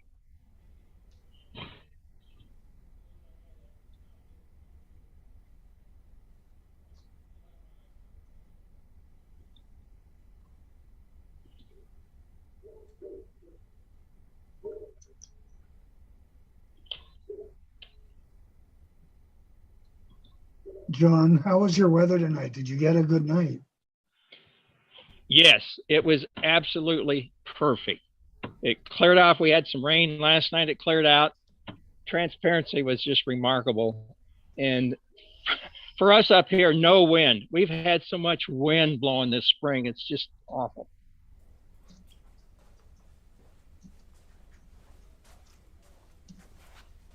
Yeah, look at this. Scott We've wandering had back. a lot of wind as well, but not tonight. It was perfect here as well. Really, Yep. really beautiful. No, it's perfect Scotty, observing weather. Same to you. I think I'm going to call it a night. All right. Yeah, I got to break down 2 telescopes because I had a separate one set up here just for people to look through, and my All neighbors. That my star party was the neighbors that came by, but as I said earlier, the Omaha Astronomical Society had an event down by the University of Nebraska Omaha. Yeah. I haven't gotten any reports. I'm sure they were just overwhelmed. Oh, I'm sure they were over the moon, so to speak. Scotty, are Over we the doing the Global Star Party on Tuesday? We will have Global Star Party on Tuesday. It'll be number 94. 94, yes, sir. Okay, I will see you in a couple of days then. Okay, we'll see you guys. Thank you. Okay, Simon, Conan. Okay. John. Bye-bye. Dave, Bye-bye. good night. Thanks, Scott. Good night, Enjoy- John. Good night. Good night, David. So the big question here is, Scott, what are you going to do for your 100th stream? We're gonna have to give away like some 100-degree eyepieces or something. Oh my God. Yeah. Yeah. So, You're going to have to give away a 100-degree eyepiece with a 100mm telescope. yes.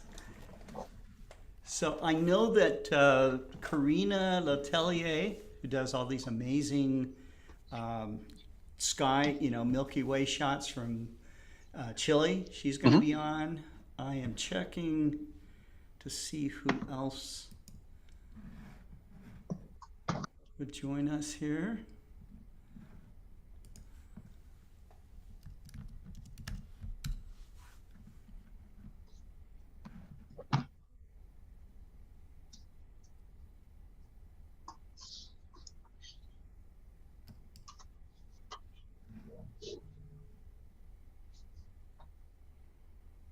Gee, I'm still quite amazed that I still have 11 people watching on our side.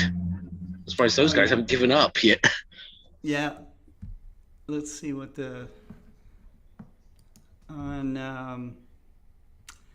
we have 44 watching on Explore Scientific's YouTube still, and let's see. We have about 18. So I think at points we had, maybe 100 or more simultaneous live viewers watching. Probably. I think I've only maxed out around about 11 because I didn't really announce this one. I mean, usually when I go live, it informs everybody anyway. I did see more earlier, Simon. Oh, I haven't been paying attention. Because I was watching it on I had the Woodland Hills page up.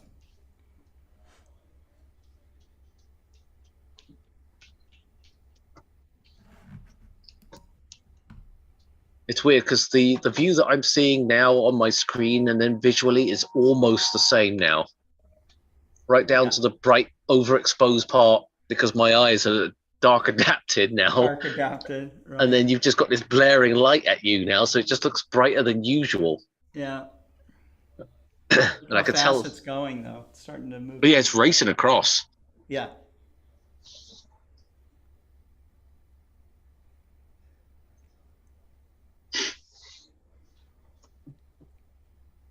Well, since we have a nice audience watching still, I will tell you that we'll have our 94th Global Star Party Tuesday night, starting at about 6 p.m. Central. And what's the theme? It has to do with inspiration. Because I believe the inspiration of looking up at the sky and that, the feeling of it and understanding what you're looking at I think it's transformative, I mean, I know, Simon, that you've seen people get their first good look at Saturn, or, to see something in the sky, and then it's like a light bulb has turned on. Boom. They know, wow, we're really on a planet. We're really, eclipses do that too, big time. Yeah, it's that brief aha moment of, Right. it's something's real. Yep. The funny thing here, sorry, I'm just looking at this, and the funny thing here is you can tell that this is an eclipse and not a partial moon or whatever, because we don't have a clean terminator that runs across. That's right. Yeah, that's right. It's like it's a really nice transition that occurs. Mm-hmm. Yeah, being that you have that blue histogram and the green and the red, can you adjust the histogram so we're just looking into the blue line? What you mean, make the blue the stronger line? Yeah. I mean, I can if I wanted to. I mean, it'll look a little odd. Yeah, but I want to see how much of the blue actually shows up. Very little. So if I was to try and balance this, I think that's your blue sky. Yeah, if I try to battle, this is kind of a struggle actually.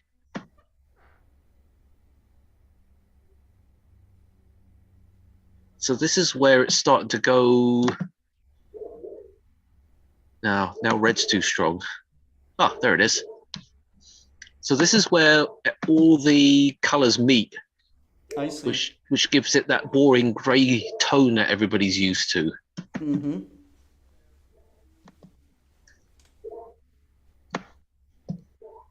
So that's what everybody is kind of used to. But I know for a fact that if this was set for white balance, it's actually completely incorrect, because true white balance, these should not all be touching. They should actually separate slightly. Even if I did it as automatic, yeah, it's just trying to set the white point as being the moon itself, which I know is just not correct.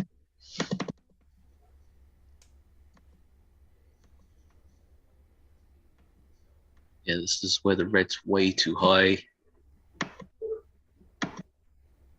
It's one of these tricky balances to get this right again. And how do you've seen like these renditions of the moon, and they call it a mineral moon. Mm-hmm. What is it that they're doing exactly, Simon? Oh, they're pushing the saturation up really high, is basically what it is. I see. So the natural colors that are there, but they're just saturating it out. Yes. Mm-hmm. So essentially, I mean, I can't demonstrate on this because I don't have any control over the saturation, which is kind of a shame. But basically, what happens here is, if you look at the histogram, even if I was to get the blue channel and the red channel to sit on top of that white bar, so it's quote unquote perfect white balance. Okay. When you start saturating it, the red and the blue start to separate again, like this. I see. And then that's what shows off that color. Mm-hmm. And depending on how good or bad your white balance was set, you'll actually get different colors showing up. So if you see the people that have weird yellow oranges and then like striking blues, then their color balance was actually off to begin with. I see. But if you get the subtle brownish tints that come out of there, then you know they've got it right. I mean, I've seen pictures of mineral moons where green shows up and this, that, and the other, and I'm like scratching my head going, I don't recall any colors that are green, let alone blue, on the moon, because there is that famous line. Oh, geez, I forgot the astronaut's name again already. Something Collins, I think it was, where he's running around on the moon and he kicks up the soil, and he's literally just screaming down, the soil is orange, because he can see it. And the reason why the moon is, white and gray is because you've got the sun just bleaching everything out, which is why it appears this color. So when he kicks up the dirt and digs deeper, it's orange. Or should I say it's an earthy tone? That's what it really should be. Yes, there you go. But he does say it's orange. It's a very, very well documented thing where he's like super excited by the whole thing. Let's see. Jeffrey, watching on Facebook, says I had to walk a block or so to get a look at the eclipse moon through 10 by 30 Canon binoculars. At this time, it's only 10 degrees or so above the southeast horizon. Still, as memory serves, or not, it seems quite dark compared to some I have seen, especially the southwest, I think, quarter of the full moon, lower right quarter in the binos. It's weird because when I look through my binoculars, I still see a slight tinge of red. Yeah, I did Very, too. very subtle. I did too. It cleared a little bit more and I could see more of the red.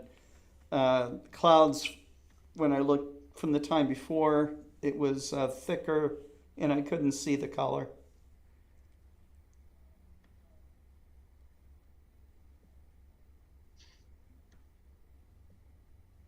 So that shadow is very deep, a very deep shadow. Mm-hmm.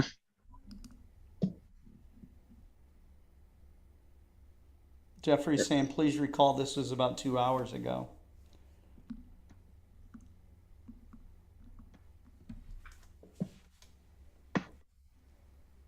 Yeah, look at it. I mean, even right now, you can kind of see a tinge of something.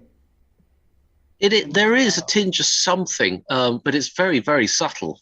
Yeah.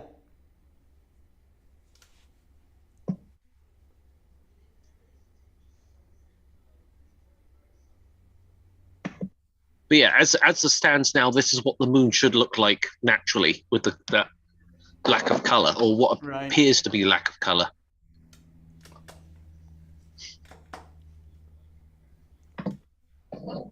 But you can kind of see there's a slightly orange-ish hue near the shadow, and then it just straight up goes into gray here. Right.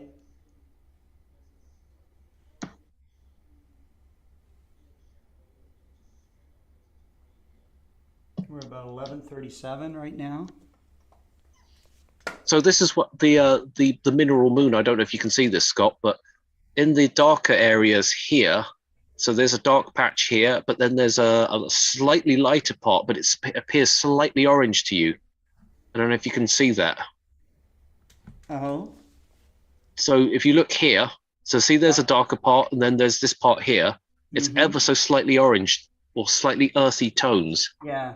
So when we do the mineral moon and we start increasing the saturation, this is what starts turning orange very, very quickly. I see. And then the darker parts, these really dark areas, they tend to go towards blue, even though it shouldn't. Because there's nothing there on the moon that would be blue like that. That's why it's a bit of a weird one.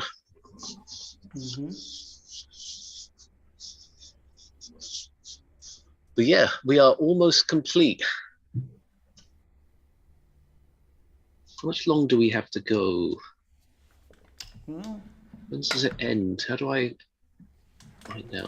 Here, let me pull it up here. Ah, this is it. We got Totality will end at 11:53.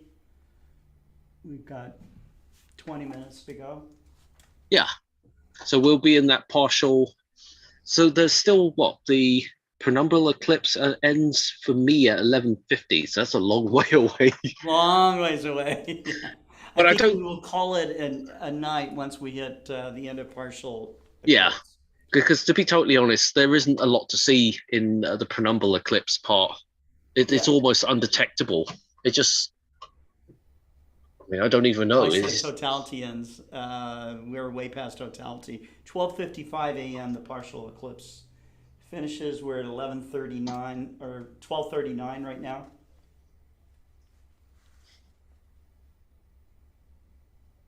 I think we should, every time we do these types of events and there's some kind of phenomenon going on, I think we should all just stick to universal time. Jeffrey says, I was not able to get the Comet Hunter on it. Not that I'm an imager, just a visual guy. Here in Redondo Beach, buildings are everywhere, as Scott knows. Scott, I think you know me, and I buy stuff from Farah all the time. But you're in good company here with me and Simon, so thanks for watching, Jeffrey. That's awesome. Which Jeff is this? Jeffrey Gordotowski. Ah, okay. Gortatowsky. Don't know if I know him. You know, I'm much better with people's faces than I am at names. Well, for some of us, we're better with their face, voices. I almost never forget, you know, so. Oh, Jeff says we used to see each other at RTMC. Well, then, of course, I know who you are. Yeah, no, I'm definitely going to say that it's grayer here. There is definitely a band of color here. I see. Do you see it? I'm not imagining things. As you move, I see it. Yeah.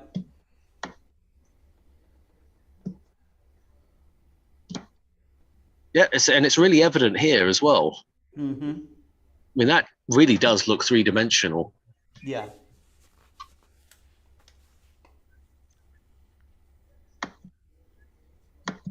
I can hear my cat through the door. I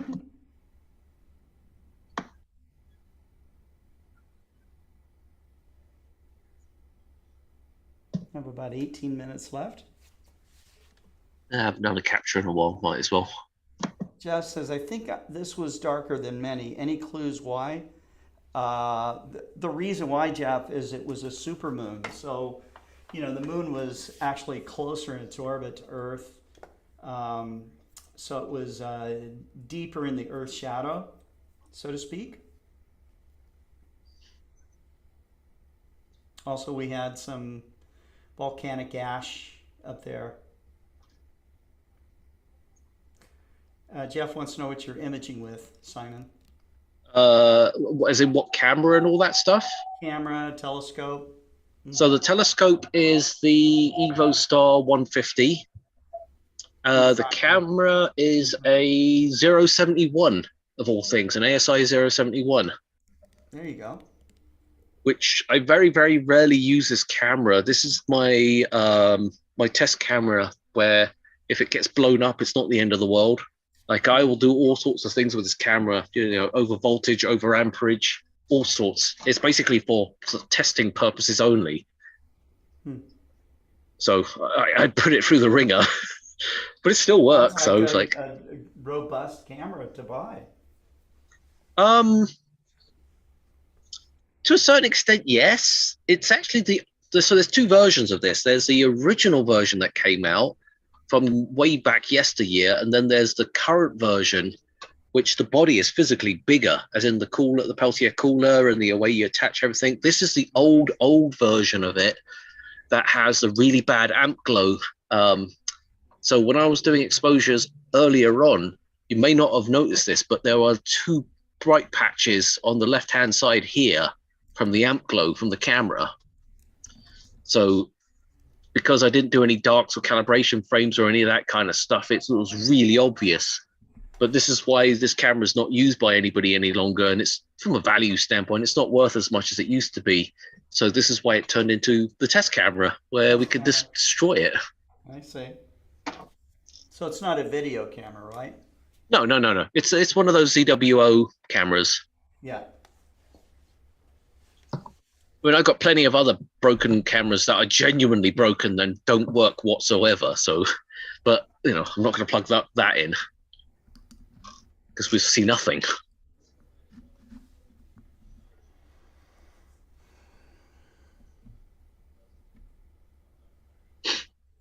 It's pretty much what I'm seeing, but obviously a lot brighter now. So Norm is saying, all right, time for bed, guys. What, are they telling us to go to bed? No, he's going to bed. Oh, okay. I was going to say, it's only 10:44 for me here. Just hang in there for a little while, Norm. I mean, we've got just about 11 minutes more here, so. People are like, oh. I don't think I can do it. I don't think I can do it. Probably he's got like his chin in his hand and he's like, you know, his head's hitting the desk. Where is the telescope and you're seeing? Jeff, it's Simon's in LA. He works for Woodland Hills.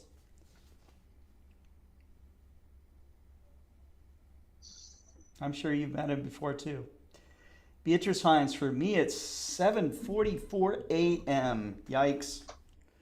It's time to go to work. It's Monday morning. That's right.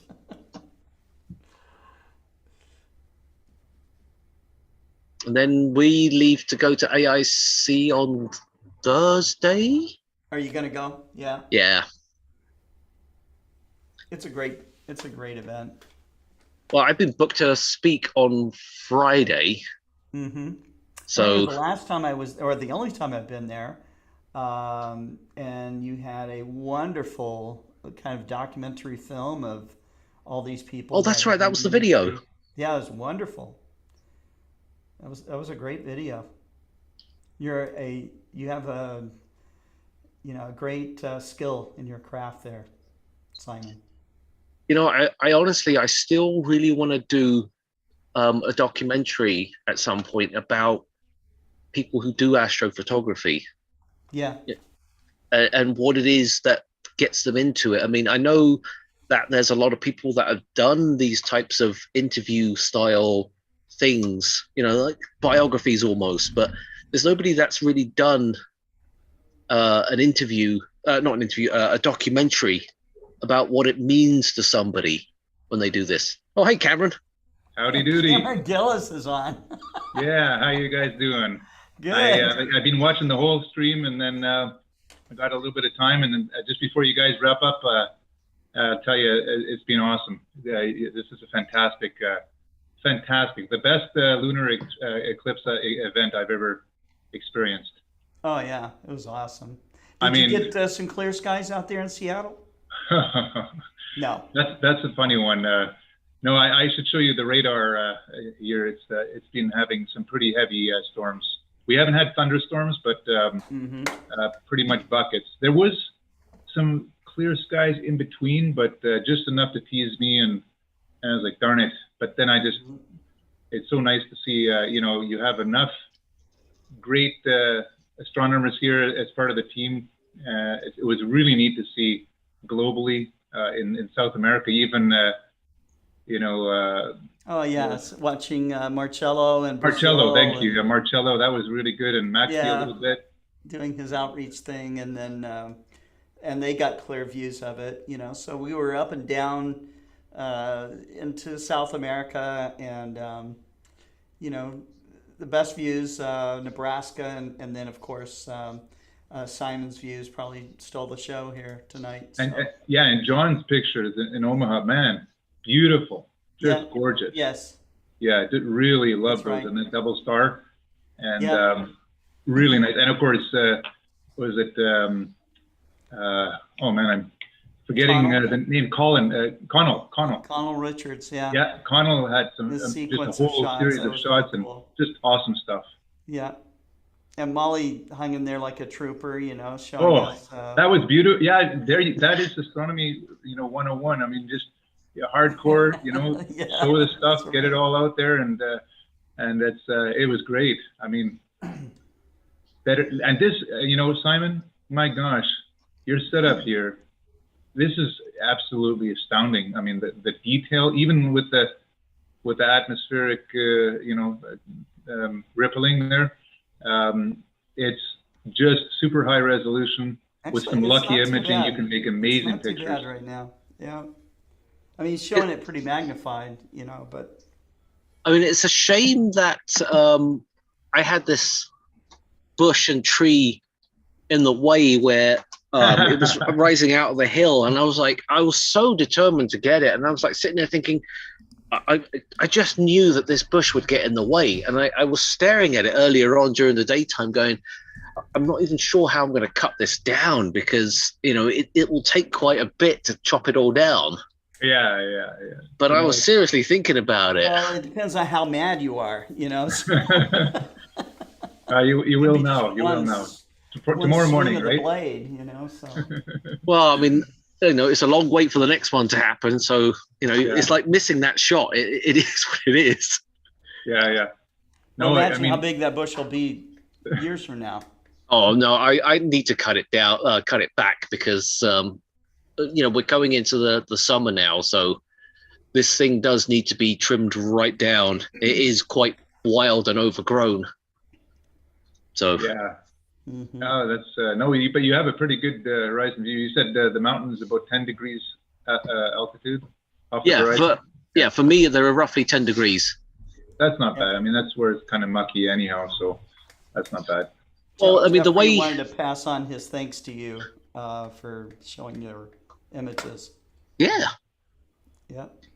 You know, there was earlier, Simon, you know, and you can see the bite here out of the moon, but there was one shot where it was about half, the penumbra was halfway through, and the umbra, and it was like, you could just see the Earth's curvature compared to the moon's curvature. Yes. And it was really neat to see the ratio. You could probably, you know, draw a centroid or whatever, and you could, hey, this is the size of the Earth compared to the moon. Yeah.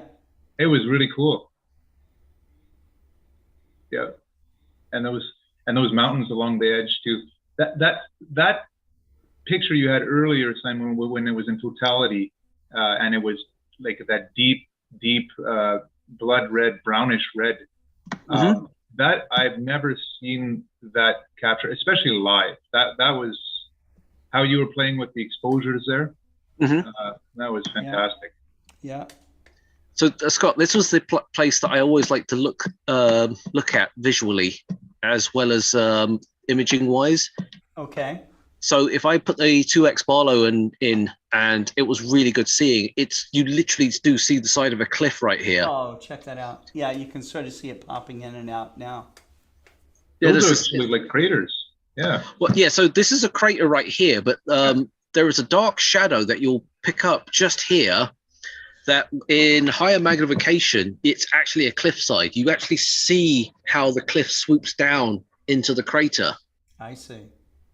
And I've imaged this a handful of times now, and it's one of the best things to look at during a full moon. Like you can see it clearer during the full moon than you would do at any other time.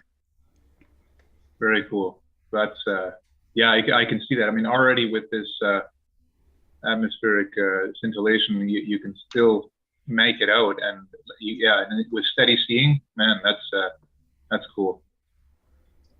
Look at that crater. What crater is that on the left? It's very bright. This one or this one? No, it's right in the little one. The little one. One on really the left. bright. The one on the left. Bottom left. This one? That one, yeah. That's Aristarchus. Very pronounced. Let's have a look. Wow. Was it just filled full of ice or something? I don't know. You know, who is it from your place that is really into the moon? He knows like the name of every crater just like that. I don't think that's Kent. Was it Kent? Maybe. I know one of your guys can just rattle off. A guy that I know, his name is Howard Iskildson, and he knows the moon like the back of his hand. Sheldon also knows the moon very well. He's on our team. Aristarchus there. I just double checked. It's Aristarchus? Yeah. Tiny one. I think it's like 40 kilometers Why or something. Why is it so bright? Must have hit some huge pocket of ejecta. I mean, there's a couple of craters. If you look over on the east limb of the moon, where they're like 2 or 3 kilometers in size, but you see these huge dots that you can actually pick up with a telescope. I just found a couple of those in the program I was talking about earlier, and I think that's why they directed me to them. You know what it must be, Connell and Simon. I bet you it's because you can see the ones on the right now, Tycho, and that they're starting to brighten up too. It must be just simply because now they're they're outside of the penumbra and they're starting to shine up. So probably as the penumbra is finished and goes across, you'll start to see other craters brighten up. I bet. That's my guess. I mean, that one is brighter. It's funny now that you've pointed it out. I've only just realized it and noticed it just now, but it is brighter than all the other ones, and it's not. It is significantly bright. Charity Rose Walker. That crater is the smiley face's eyeball. The smiley face's eyeball. There. Yep. No, we're really stretching that one thin. Yeah, I like that talk earlier about the what you see on the moon, and Look at that. We're almost out. We've got about 1 minute left. Yeah, give or take. Yeah, we can see it right here as I kind of sweep through this pit. Oh, she said it's upside down in that view. Oh, yeah, The moon's upside down? Oh, okay. Everybody was telling me this was right side up. It looks like, right okay. because I see the Wilma. You see Wilma? Yeah. And actually, I always thought Once you that see pattern. it, it's hard not to. Yeah, it's the Queen. It's the Queen. It's Queen Elizabeth. Is that who it is? I see. No, I don't know. Well, I've got some pictures here. I just imported the last of them. Okay, let me stop sharing. Here. Go for it. About 10 minutes before Totality ends or is ending, the clouds came in, so I'm pretty thankful for what I got out of this. I'll go into my photos. And Cameron, I don't know if you saw some of these earlier, but look at that, and the stars too. Yeah, beautiful. I like that. And there was another star right here that was occulted. I'll make a sequence of that and hopefully put it out there somewhere. I can send it along to the GSP group. I'd love to. So we've got some nice shots of the moon there. I got some other pictures just as it started to go in. Here we go, like this. And these I'm really happy with how they came out with. But anyway, we had Totality and started coming back out of it. You see Mars. It's like a Mars image, right? yeah. Share that on Facebook. It's Mars. There's a super Mars. Yeah. Mars right in the front planet on another star or something. I don't know. An exo moon. You can see the polar cap. Right there. Simon's conspiracy. Yeah. No, also, this motorbike going past as well. Very nice. Yeah, Very so nice. Connell, if you're not too wiped out, Tuesday night we have Global Star Party number 94. Maybe you can assemble your images for a different representation and share those. That would be great. See, I'd love to do that. I could probably hop on for a little bit. I have some travel plans Wednesday, so I'll have to get some good sleep Wednesday night. But yeah. Yeah, I'd love to put some things together. I'm sure I'll have some time Monday or Tuesday, especially these images with the clouds. I mean, I was, my photo program has been messing with me all night. I think my laptop's just doing so much right now. This is the problem. I love that Star Trail desktop, Connell. That's a good one. We should never forget. Oh, thank you.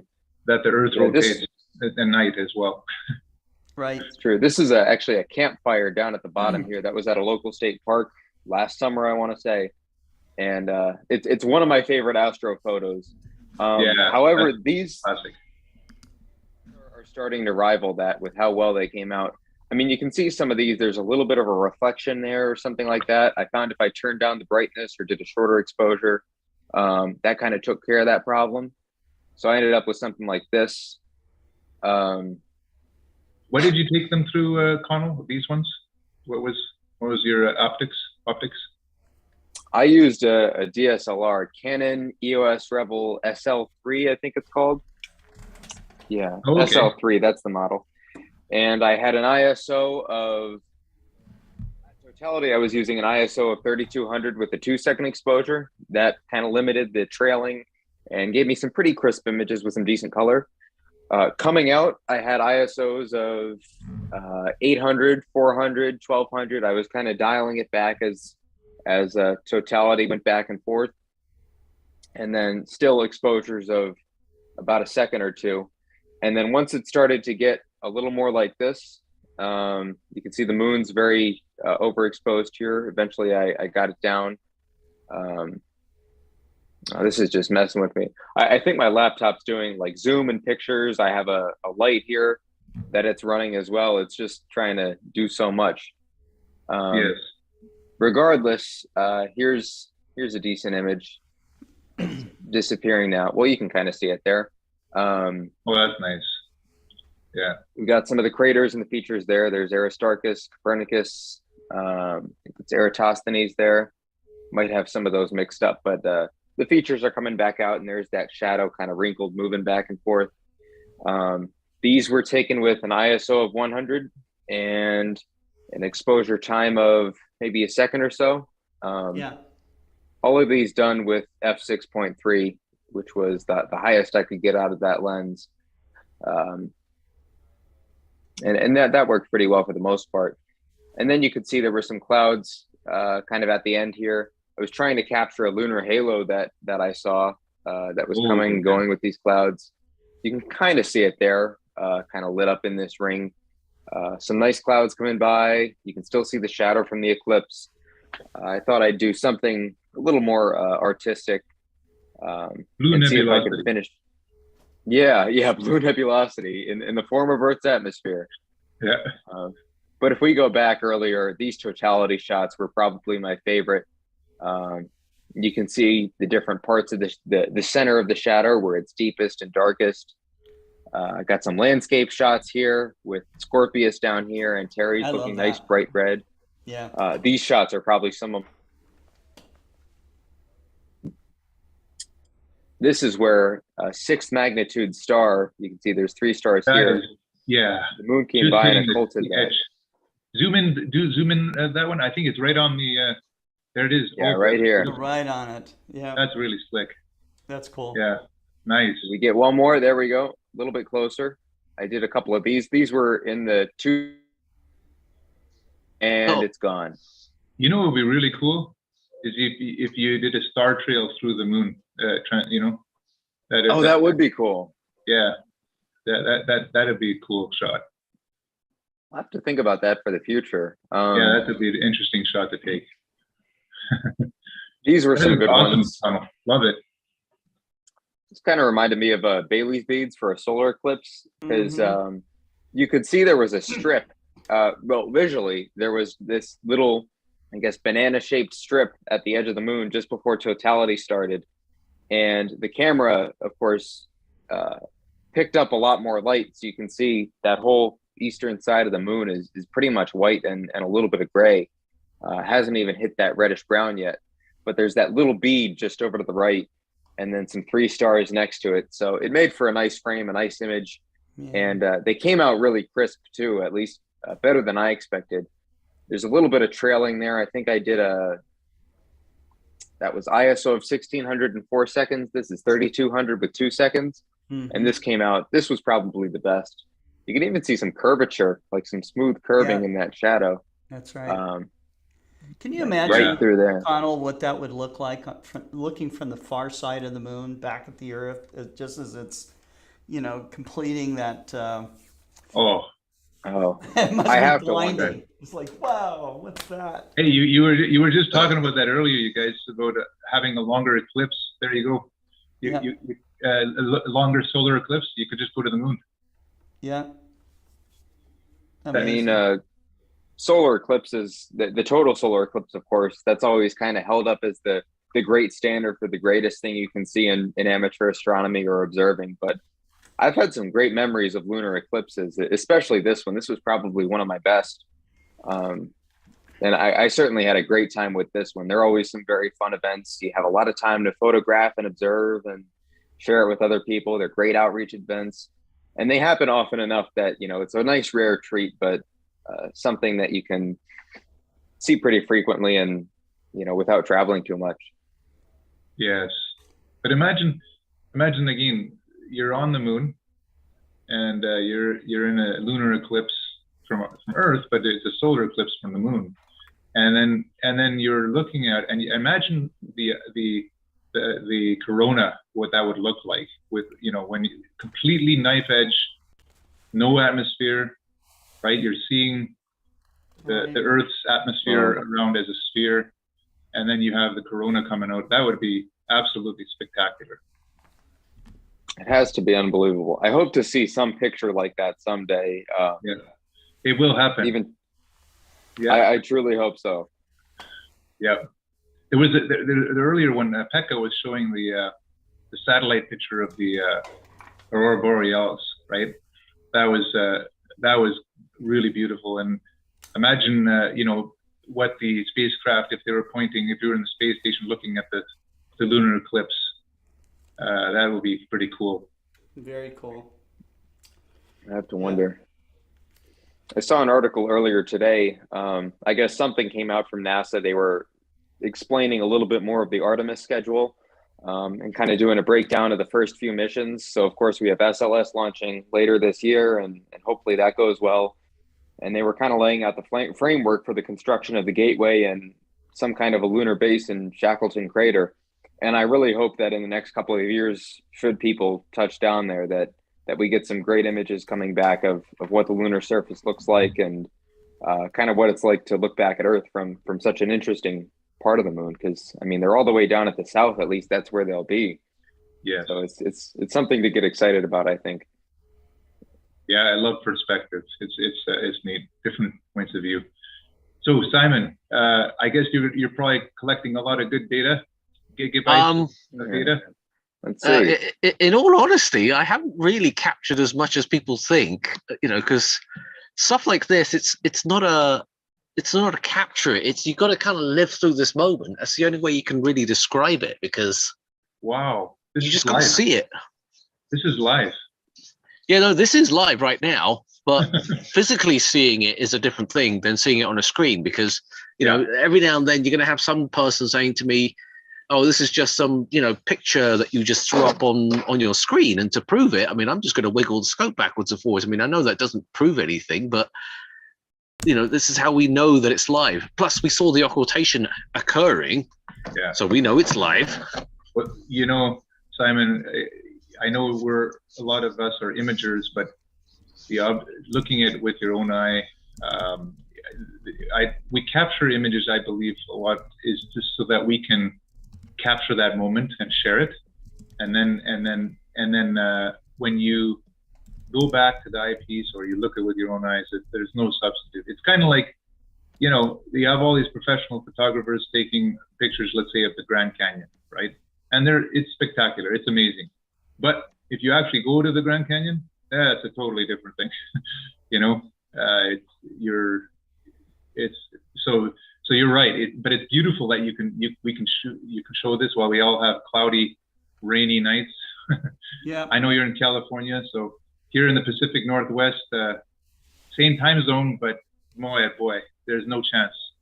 I think this is a crater right here, Scott. Can you see it? Yeah. Yeah, kind of a depression there. Yeah, it's not my imagination. Connell, do you see which crater that is? I think Connell just stepped away. Oh, he just ran off. Yeah. He ran off. Okay. Oh, here he is. He's back. Yeah, he's coming. Just putting away some equipment. Let's see. What crater are we looking at? So let me show you the entire moon. It's basically up here. You can see like a weird depression going on here. Like there's a chunk taken out of the moon here. Like a large basin or that filled crater there? I'm going to show you. Hold on. Let me zoom back in so you can see what we're talking about. Okay. I have a program up with that. So do you see on the limb of the moon or the edge of the moon, there's a slight darkening here. And then there's a light part here that looks like a crater almost. Like you're seeing across a crater that's... Yeah. Actually, can I share my screen for a second? Of course you can. What I'm looking at. Yeah. Sure, let's... Okay. This is a program I usually use for looking at the moon. Moon Globe HD. Hold on. Yeah, see, look, you've got the same thing. Yeah, Endymion is that little depression right next to it. There's Hercules and Atlas down here. This what is that? Looking from a telescope. What's that thing sticking out? It looks like a cloud almost. Dome or something. It's an alien. Okay. So we're looking almost from the perspective of the full moon. We had Hercules, Atlas. Great. I didn't know you could do this. Here we go. That's what we're seeing. There we go. Whoa. It looks like there's like some kind of a tiered structure here. We have this C in the center, but do you see this like ridge line kind of going around? It's like a hexagon or something. Yeah. I think this is what we're looking at, and it's right edge on 81.5 degrees east. So that would explain how big that is. And then the smaller, slope. Still huge crater in the center. Yeah. 273 kilometers. And if we zoom in, this is kind of what we're seeing. So this program accounts for libration and that kind of thing, which is really nice. It's actually meant for iPads, but I can blow it up here. If we scroll, this is HD. Okay. It works a lot better on my phone. I mean, of course, you don't need to worry about dark adaptation as much. So if I'm working on lunar programs or sketching, I'll have a paper map. You can't beat that. And then if I'm really stuck on something, I have a program here and then some notes. So it's a really good companion. But this is right what we're looking at. Yeah. Yeah. So Simon, that John, alien there's text. Looks like Oh, text. it's alien text. That's what that was. Okay. Yeah. And there's that bright crater. In fact, we could find out what that is. Let me scroll up. I want to zoom in kind of from the Earth view. Oh, I can't really do that. Here we go. Zeno and Mercurius. It looks like those are the two depressions. This one would be a little farther down to the right, this crater Zeno. So that must be the bright one you're seeing, because it's got that ridge way over to the east there, kind of the northeast. I think that's what's kind of causing that light that we're seeing there. And again, it's so hard to see. I was talking earlier about some sketches I was working on. So these were a series of sketches for an Astronomical League program. And there's a crater called Scott, again at the South Pole at 82 degrees south. And it kind of has that kidney bean shape from our perspective. And then there's these two other craters here that are kind of, I guess, perched on either side. In fact, I can show you here. If I go back to the Earth telescope view. And those were your sketches, right, Connell? You sketched those? Yes, those were mine. That's awesome. It was fun to experiment with. And again, they don't expect you to be an artist or anything, but it's an interesting part of the hobby, and it pushes you to observe a little better and see how far you can push your skills. It looks like training your ability to see more detail. Yeah, this is the crater now. It looks like it's kind of spun away from us now with the lunar libration. We're looking almost straight down through it, but there's a crater here, a crater on the far side, and it kind of had that kidney bean shape a couple of days ago when it was a little more favorably tilted. It was the 11th I was looking at it. So let's see. Would have looked something like this. Oh, wow. You're really, it's a little bigger there. Yeah, you're right. You can see that, like you said, the libration too, which gives you a little more better angle. That's and you can see that was probably 12 hours away from the time that I observed it. But then if I click to now, you can see it's spun away from us and we're looking like straight across the crater. It looks like it's gouged out quite a good portion of the moon. I guess this means that our friends in the south, the southern hemisphere, are going to see a different libration, right? They'll see different angles, right? It should be the same moon, just oriented differently, because the libration would be caused by gravity, I think. So no, but like when the libration goes to a certain angle for the northern hemisphere, you're going to see even further, right? The angle will be even more if you're on the south. I think so. I think if it lines up with your hemisphere, however that pans out, I think it would give you an advantage. You're right. Yeah. We should actually test that sometime. Yeah. Somebody in the northern hemisphere and the southern hemisphere, looking at the same features. Yes. At exactly the same time. At the same time, exactly. And then we'll merge the views and blink compare them. That was what was so cool. We got the I could almost do that, and Pekka bring on two scopes at on the the same opposite time side. in a double panel. Yeah. They're seeing the sunrise and the moon set. Yeah. And right. but we're still able to look at it at the same time, which is really cool. Yeah. Well, gentlemen, it is stupid o'clock. In fact, I already bedtime. so But Connell, thank you very much. Cameron, it's great to see you logging in this evening, You and bet. hope everything's going good for you. Yes. Simon, thank you for an amazing night of lunar eclipse madness here. It was awesome. We'll get our final look at the moon as it exits out of the penumbra. Yeah. All right. Thank you, Scott, for putting up a fantastic show with great, great. You know, it's everybody else. I just hook up the wires. That's all. So. Yeah, you got really a good group. Oh, thank you very much. All I had right. a lot of fun doing this one. Yeah. Good night, everyone. Take Good care. night, Scott. Cheers. Keep looking up. Keep looking up, everyone.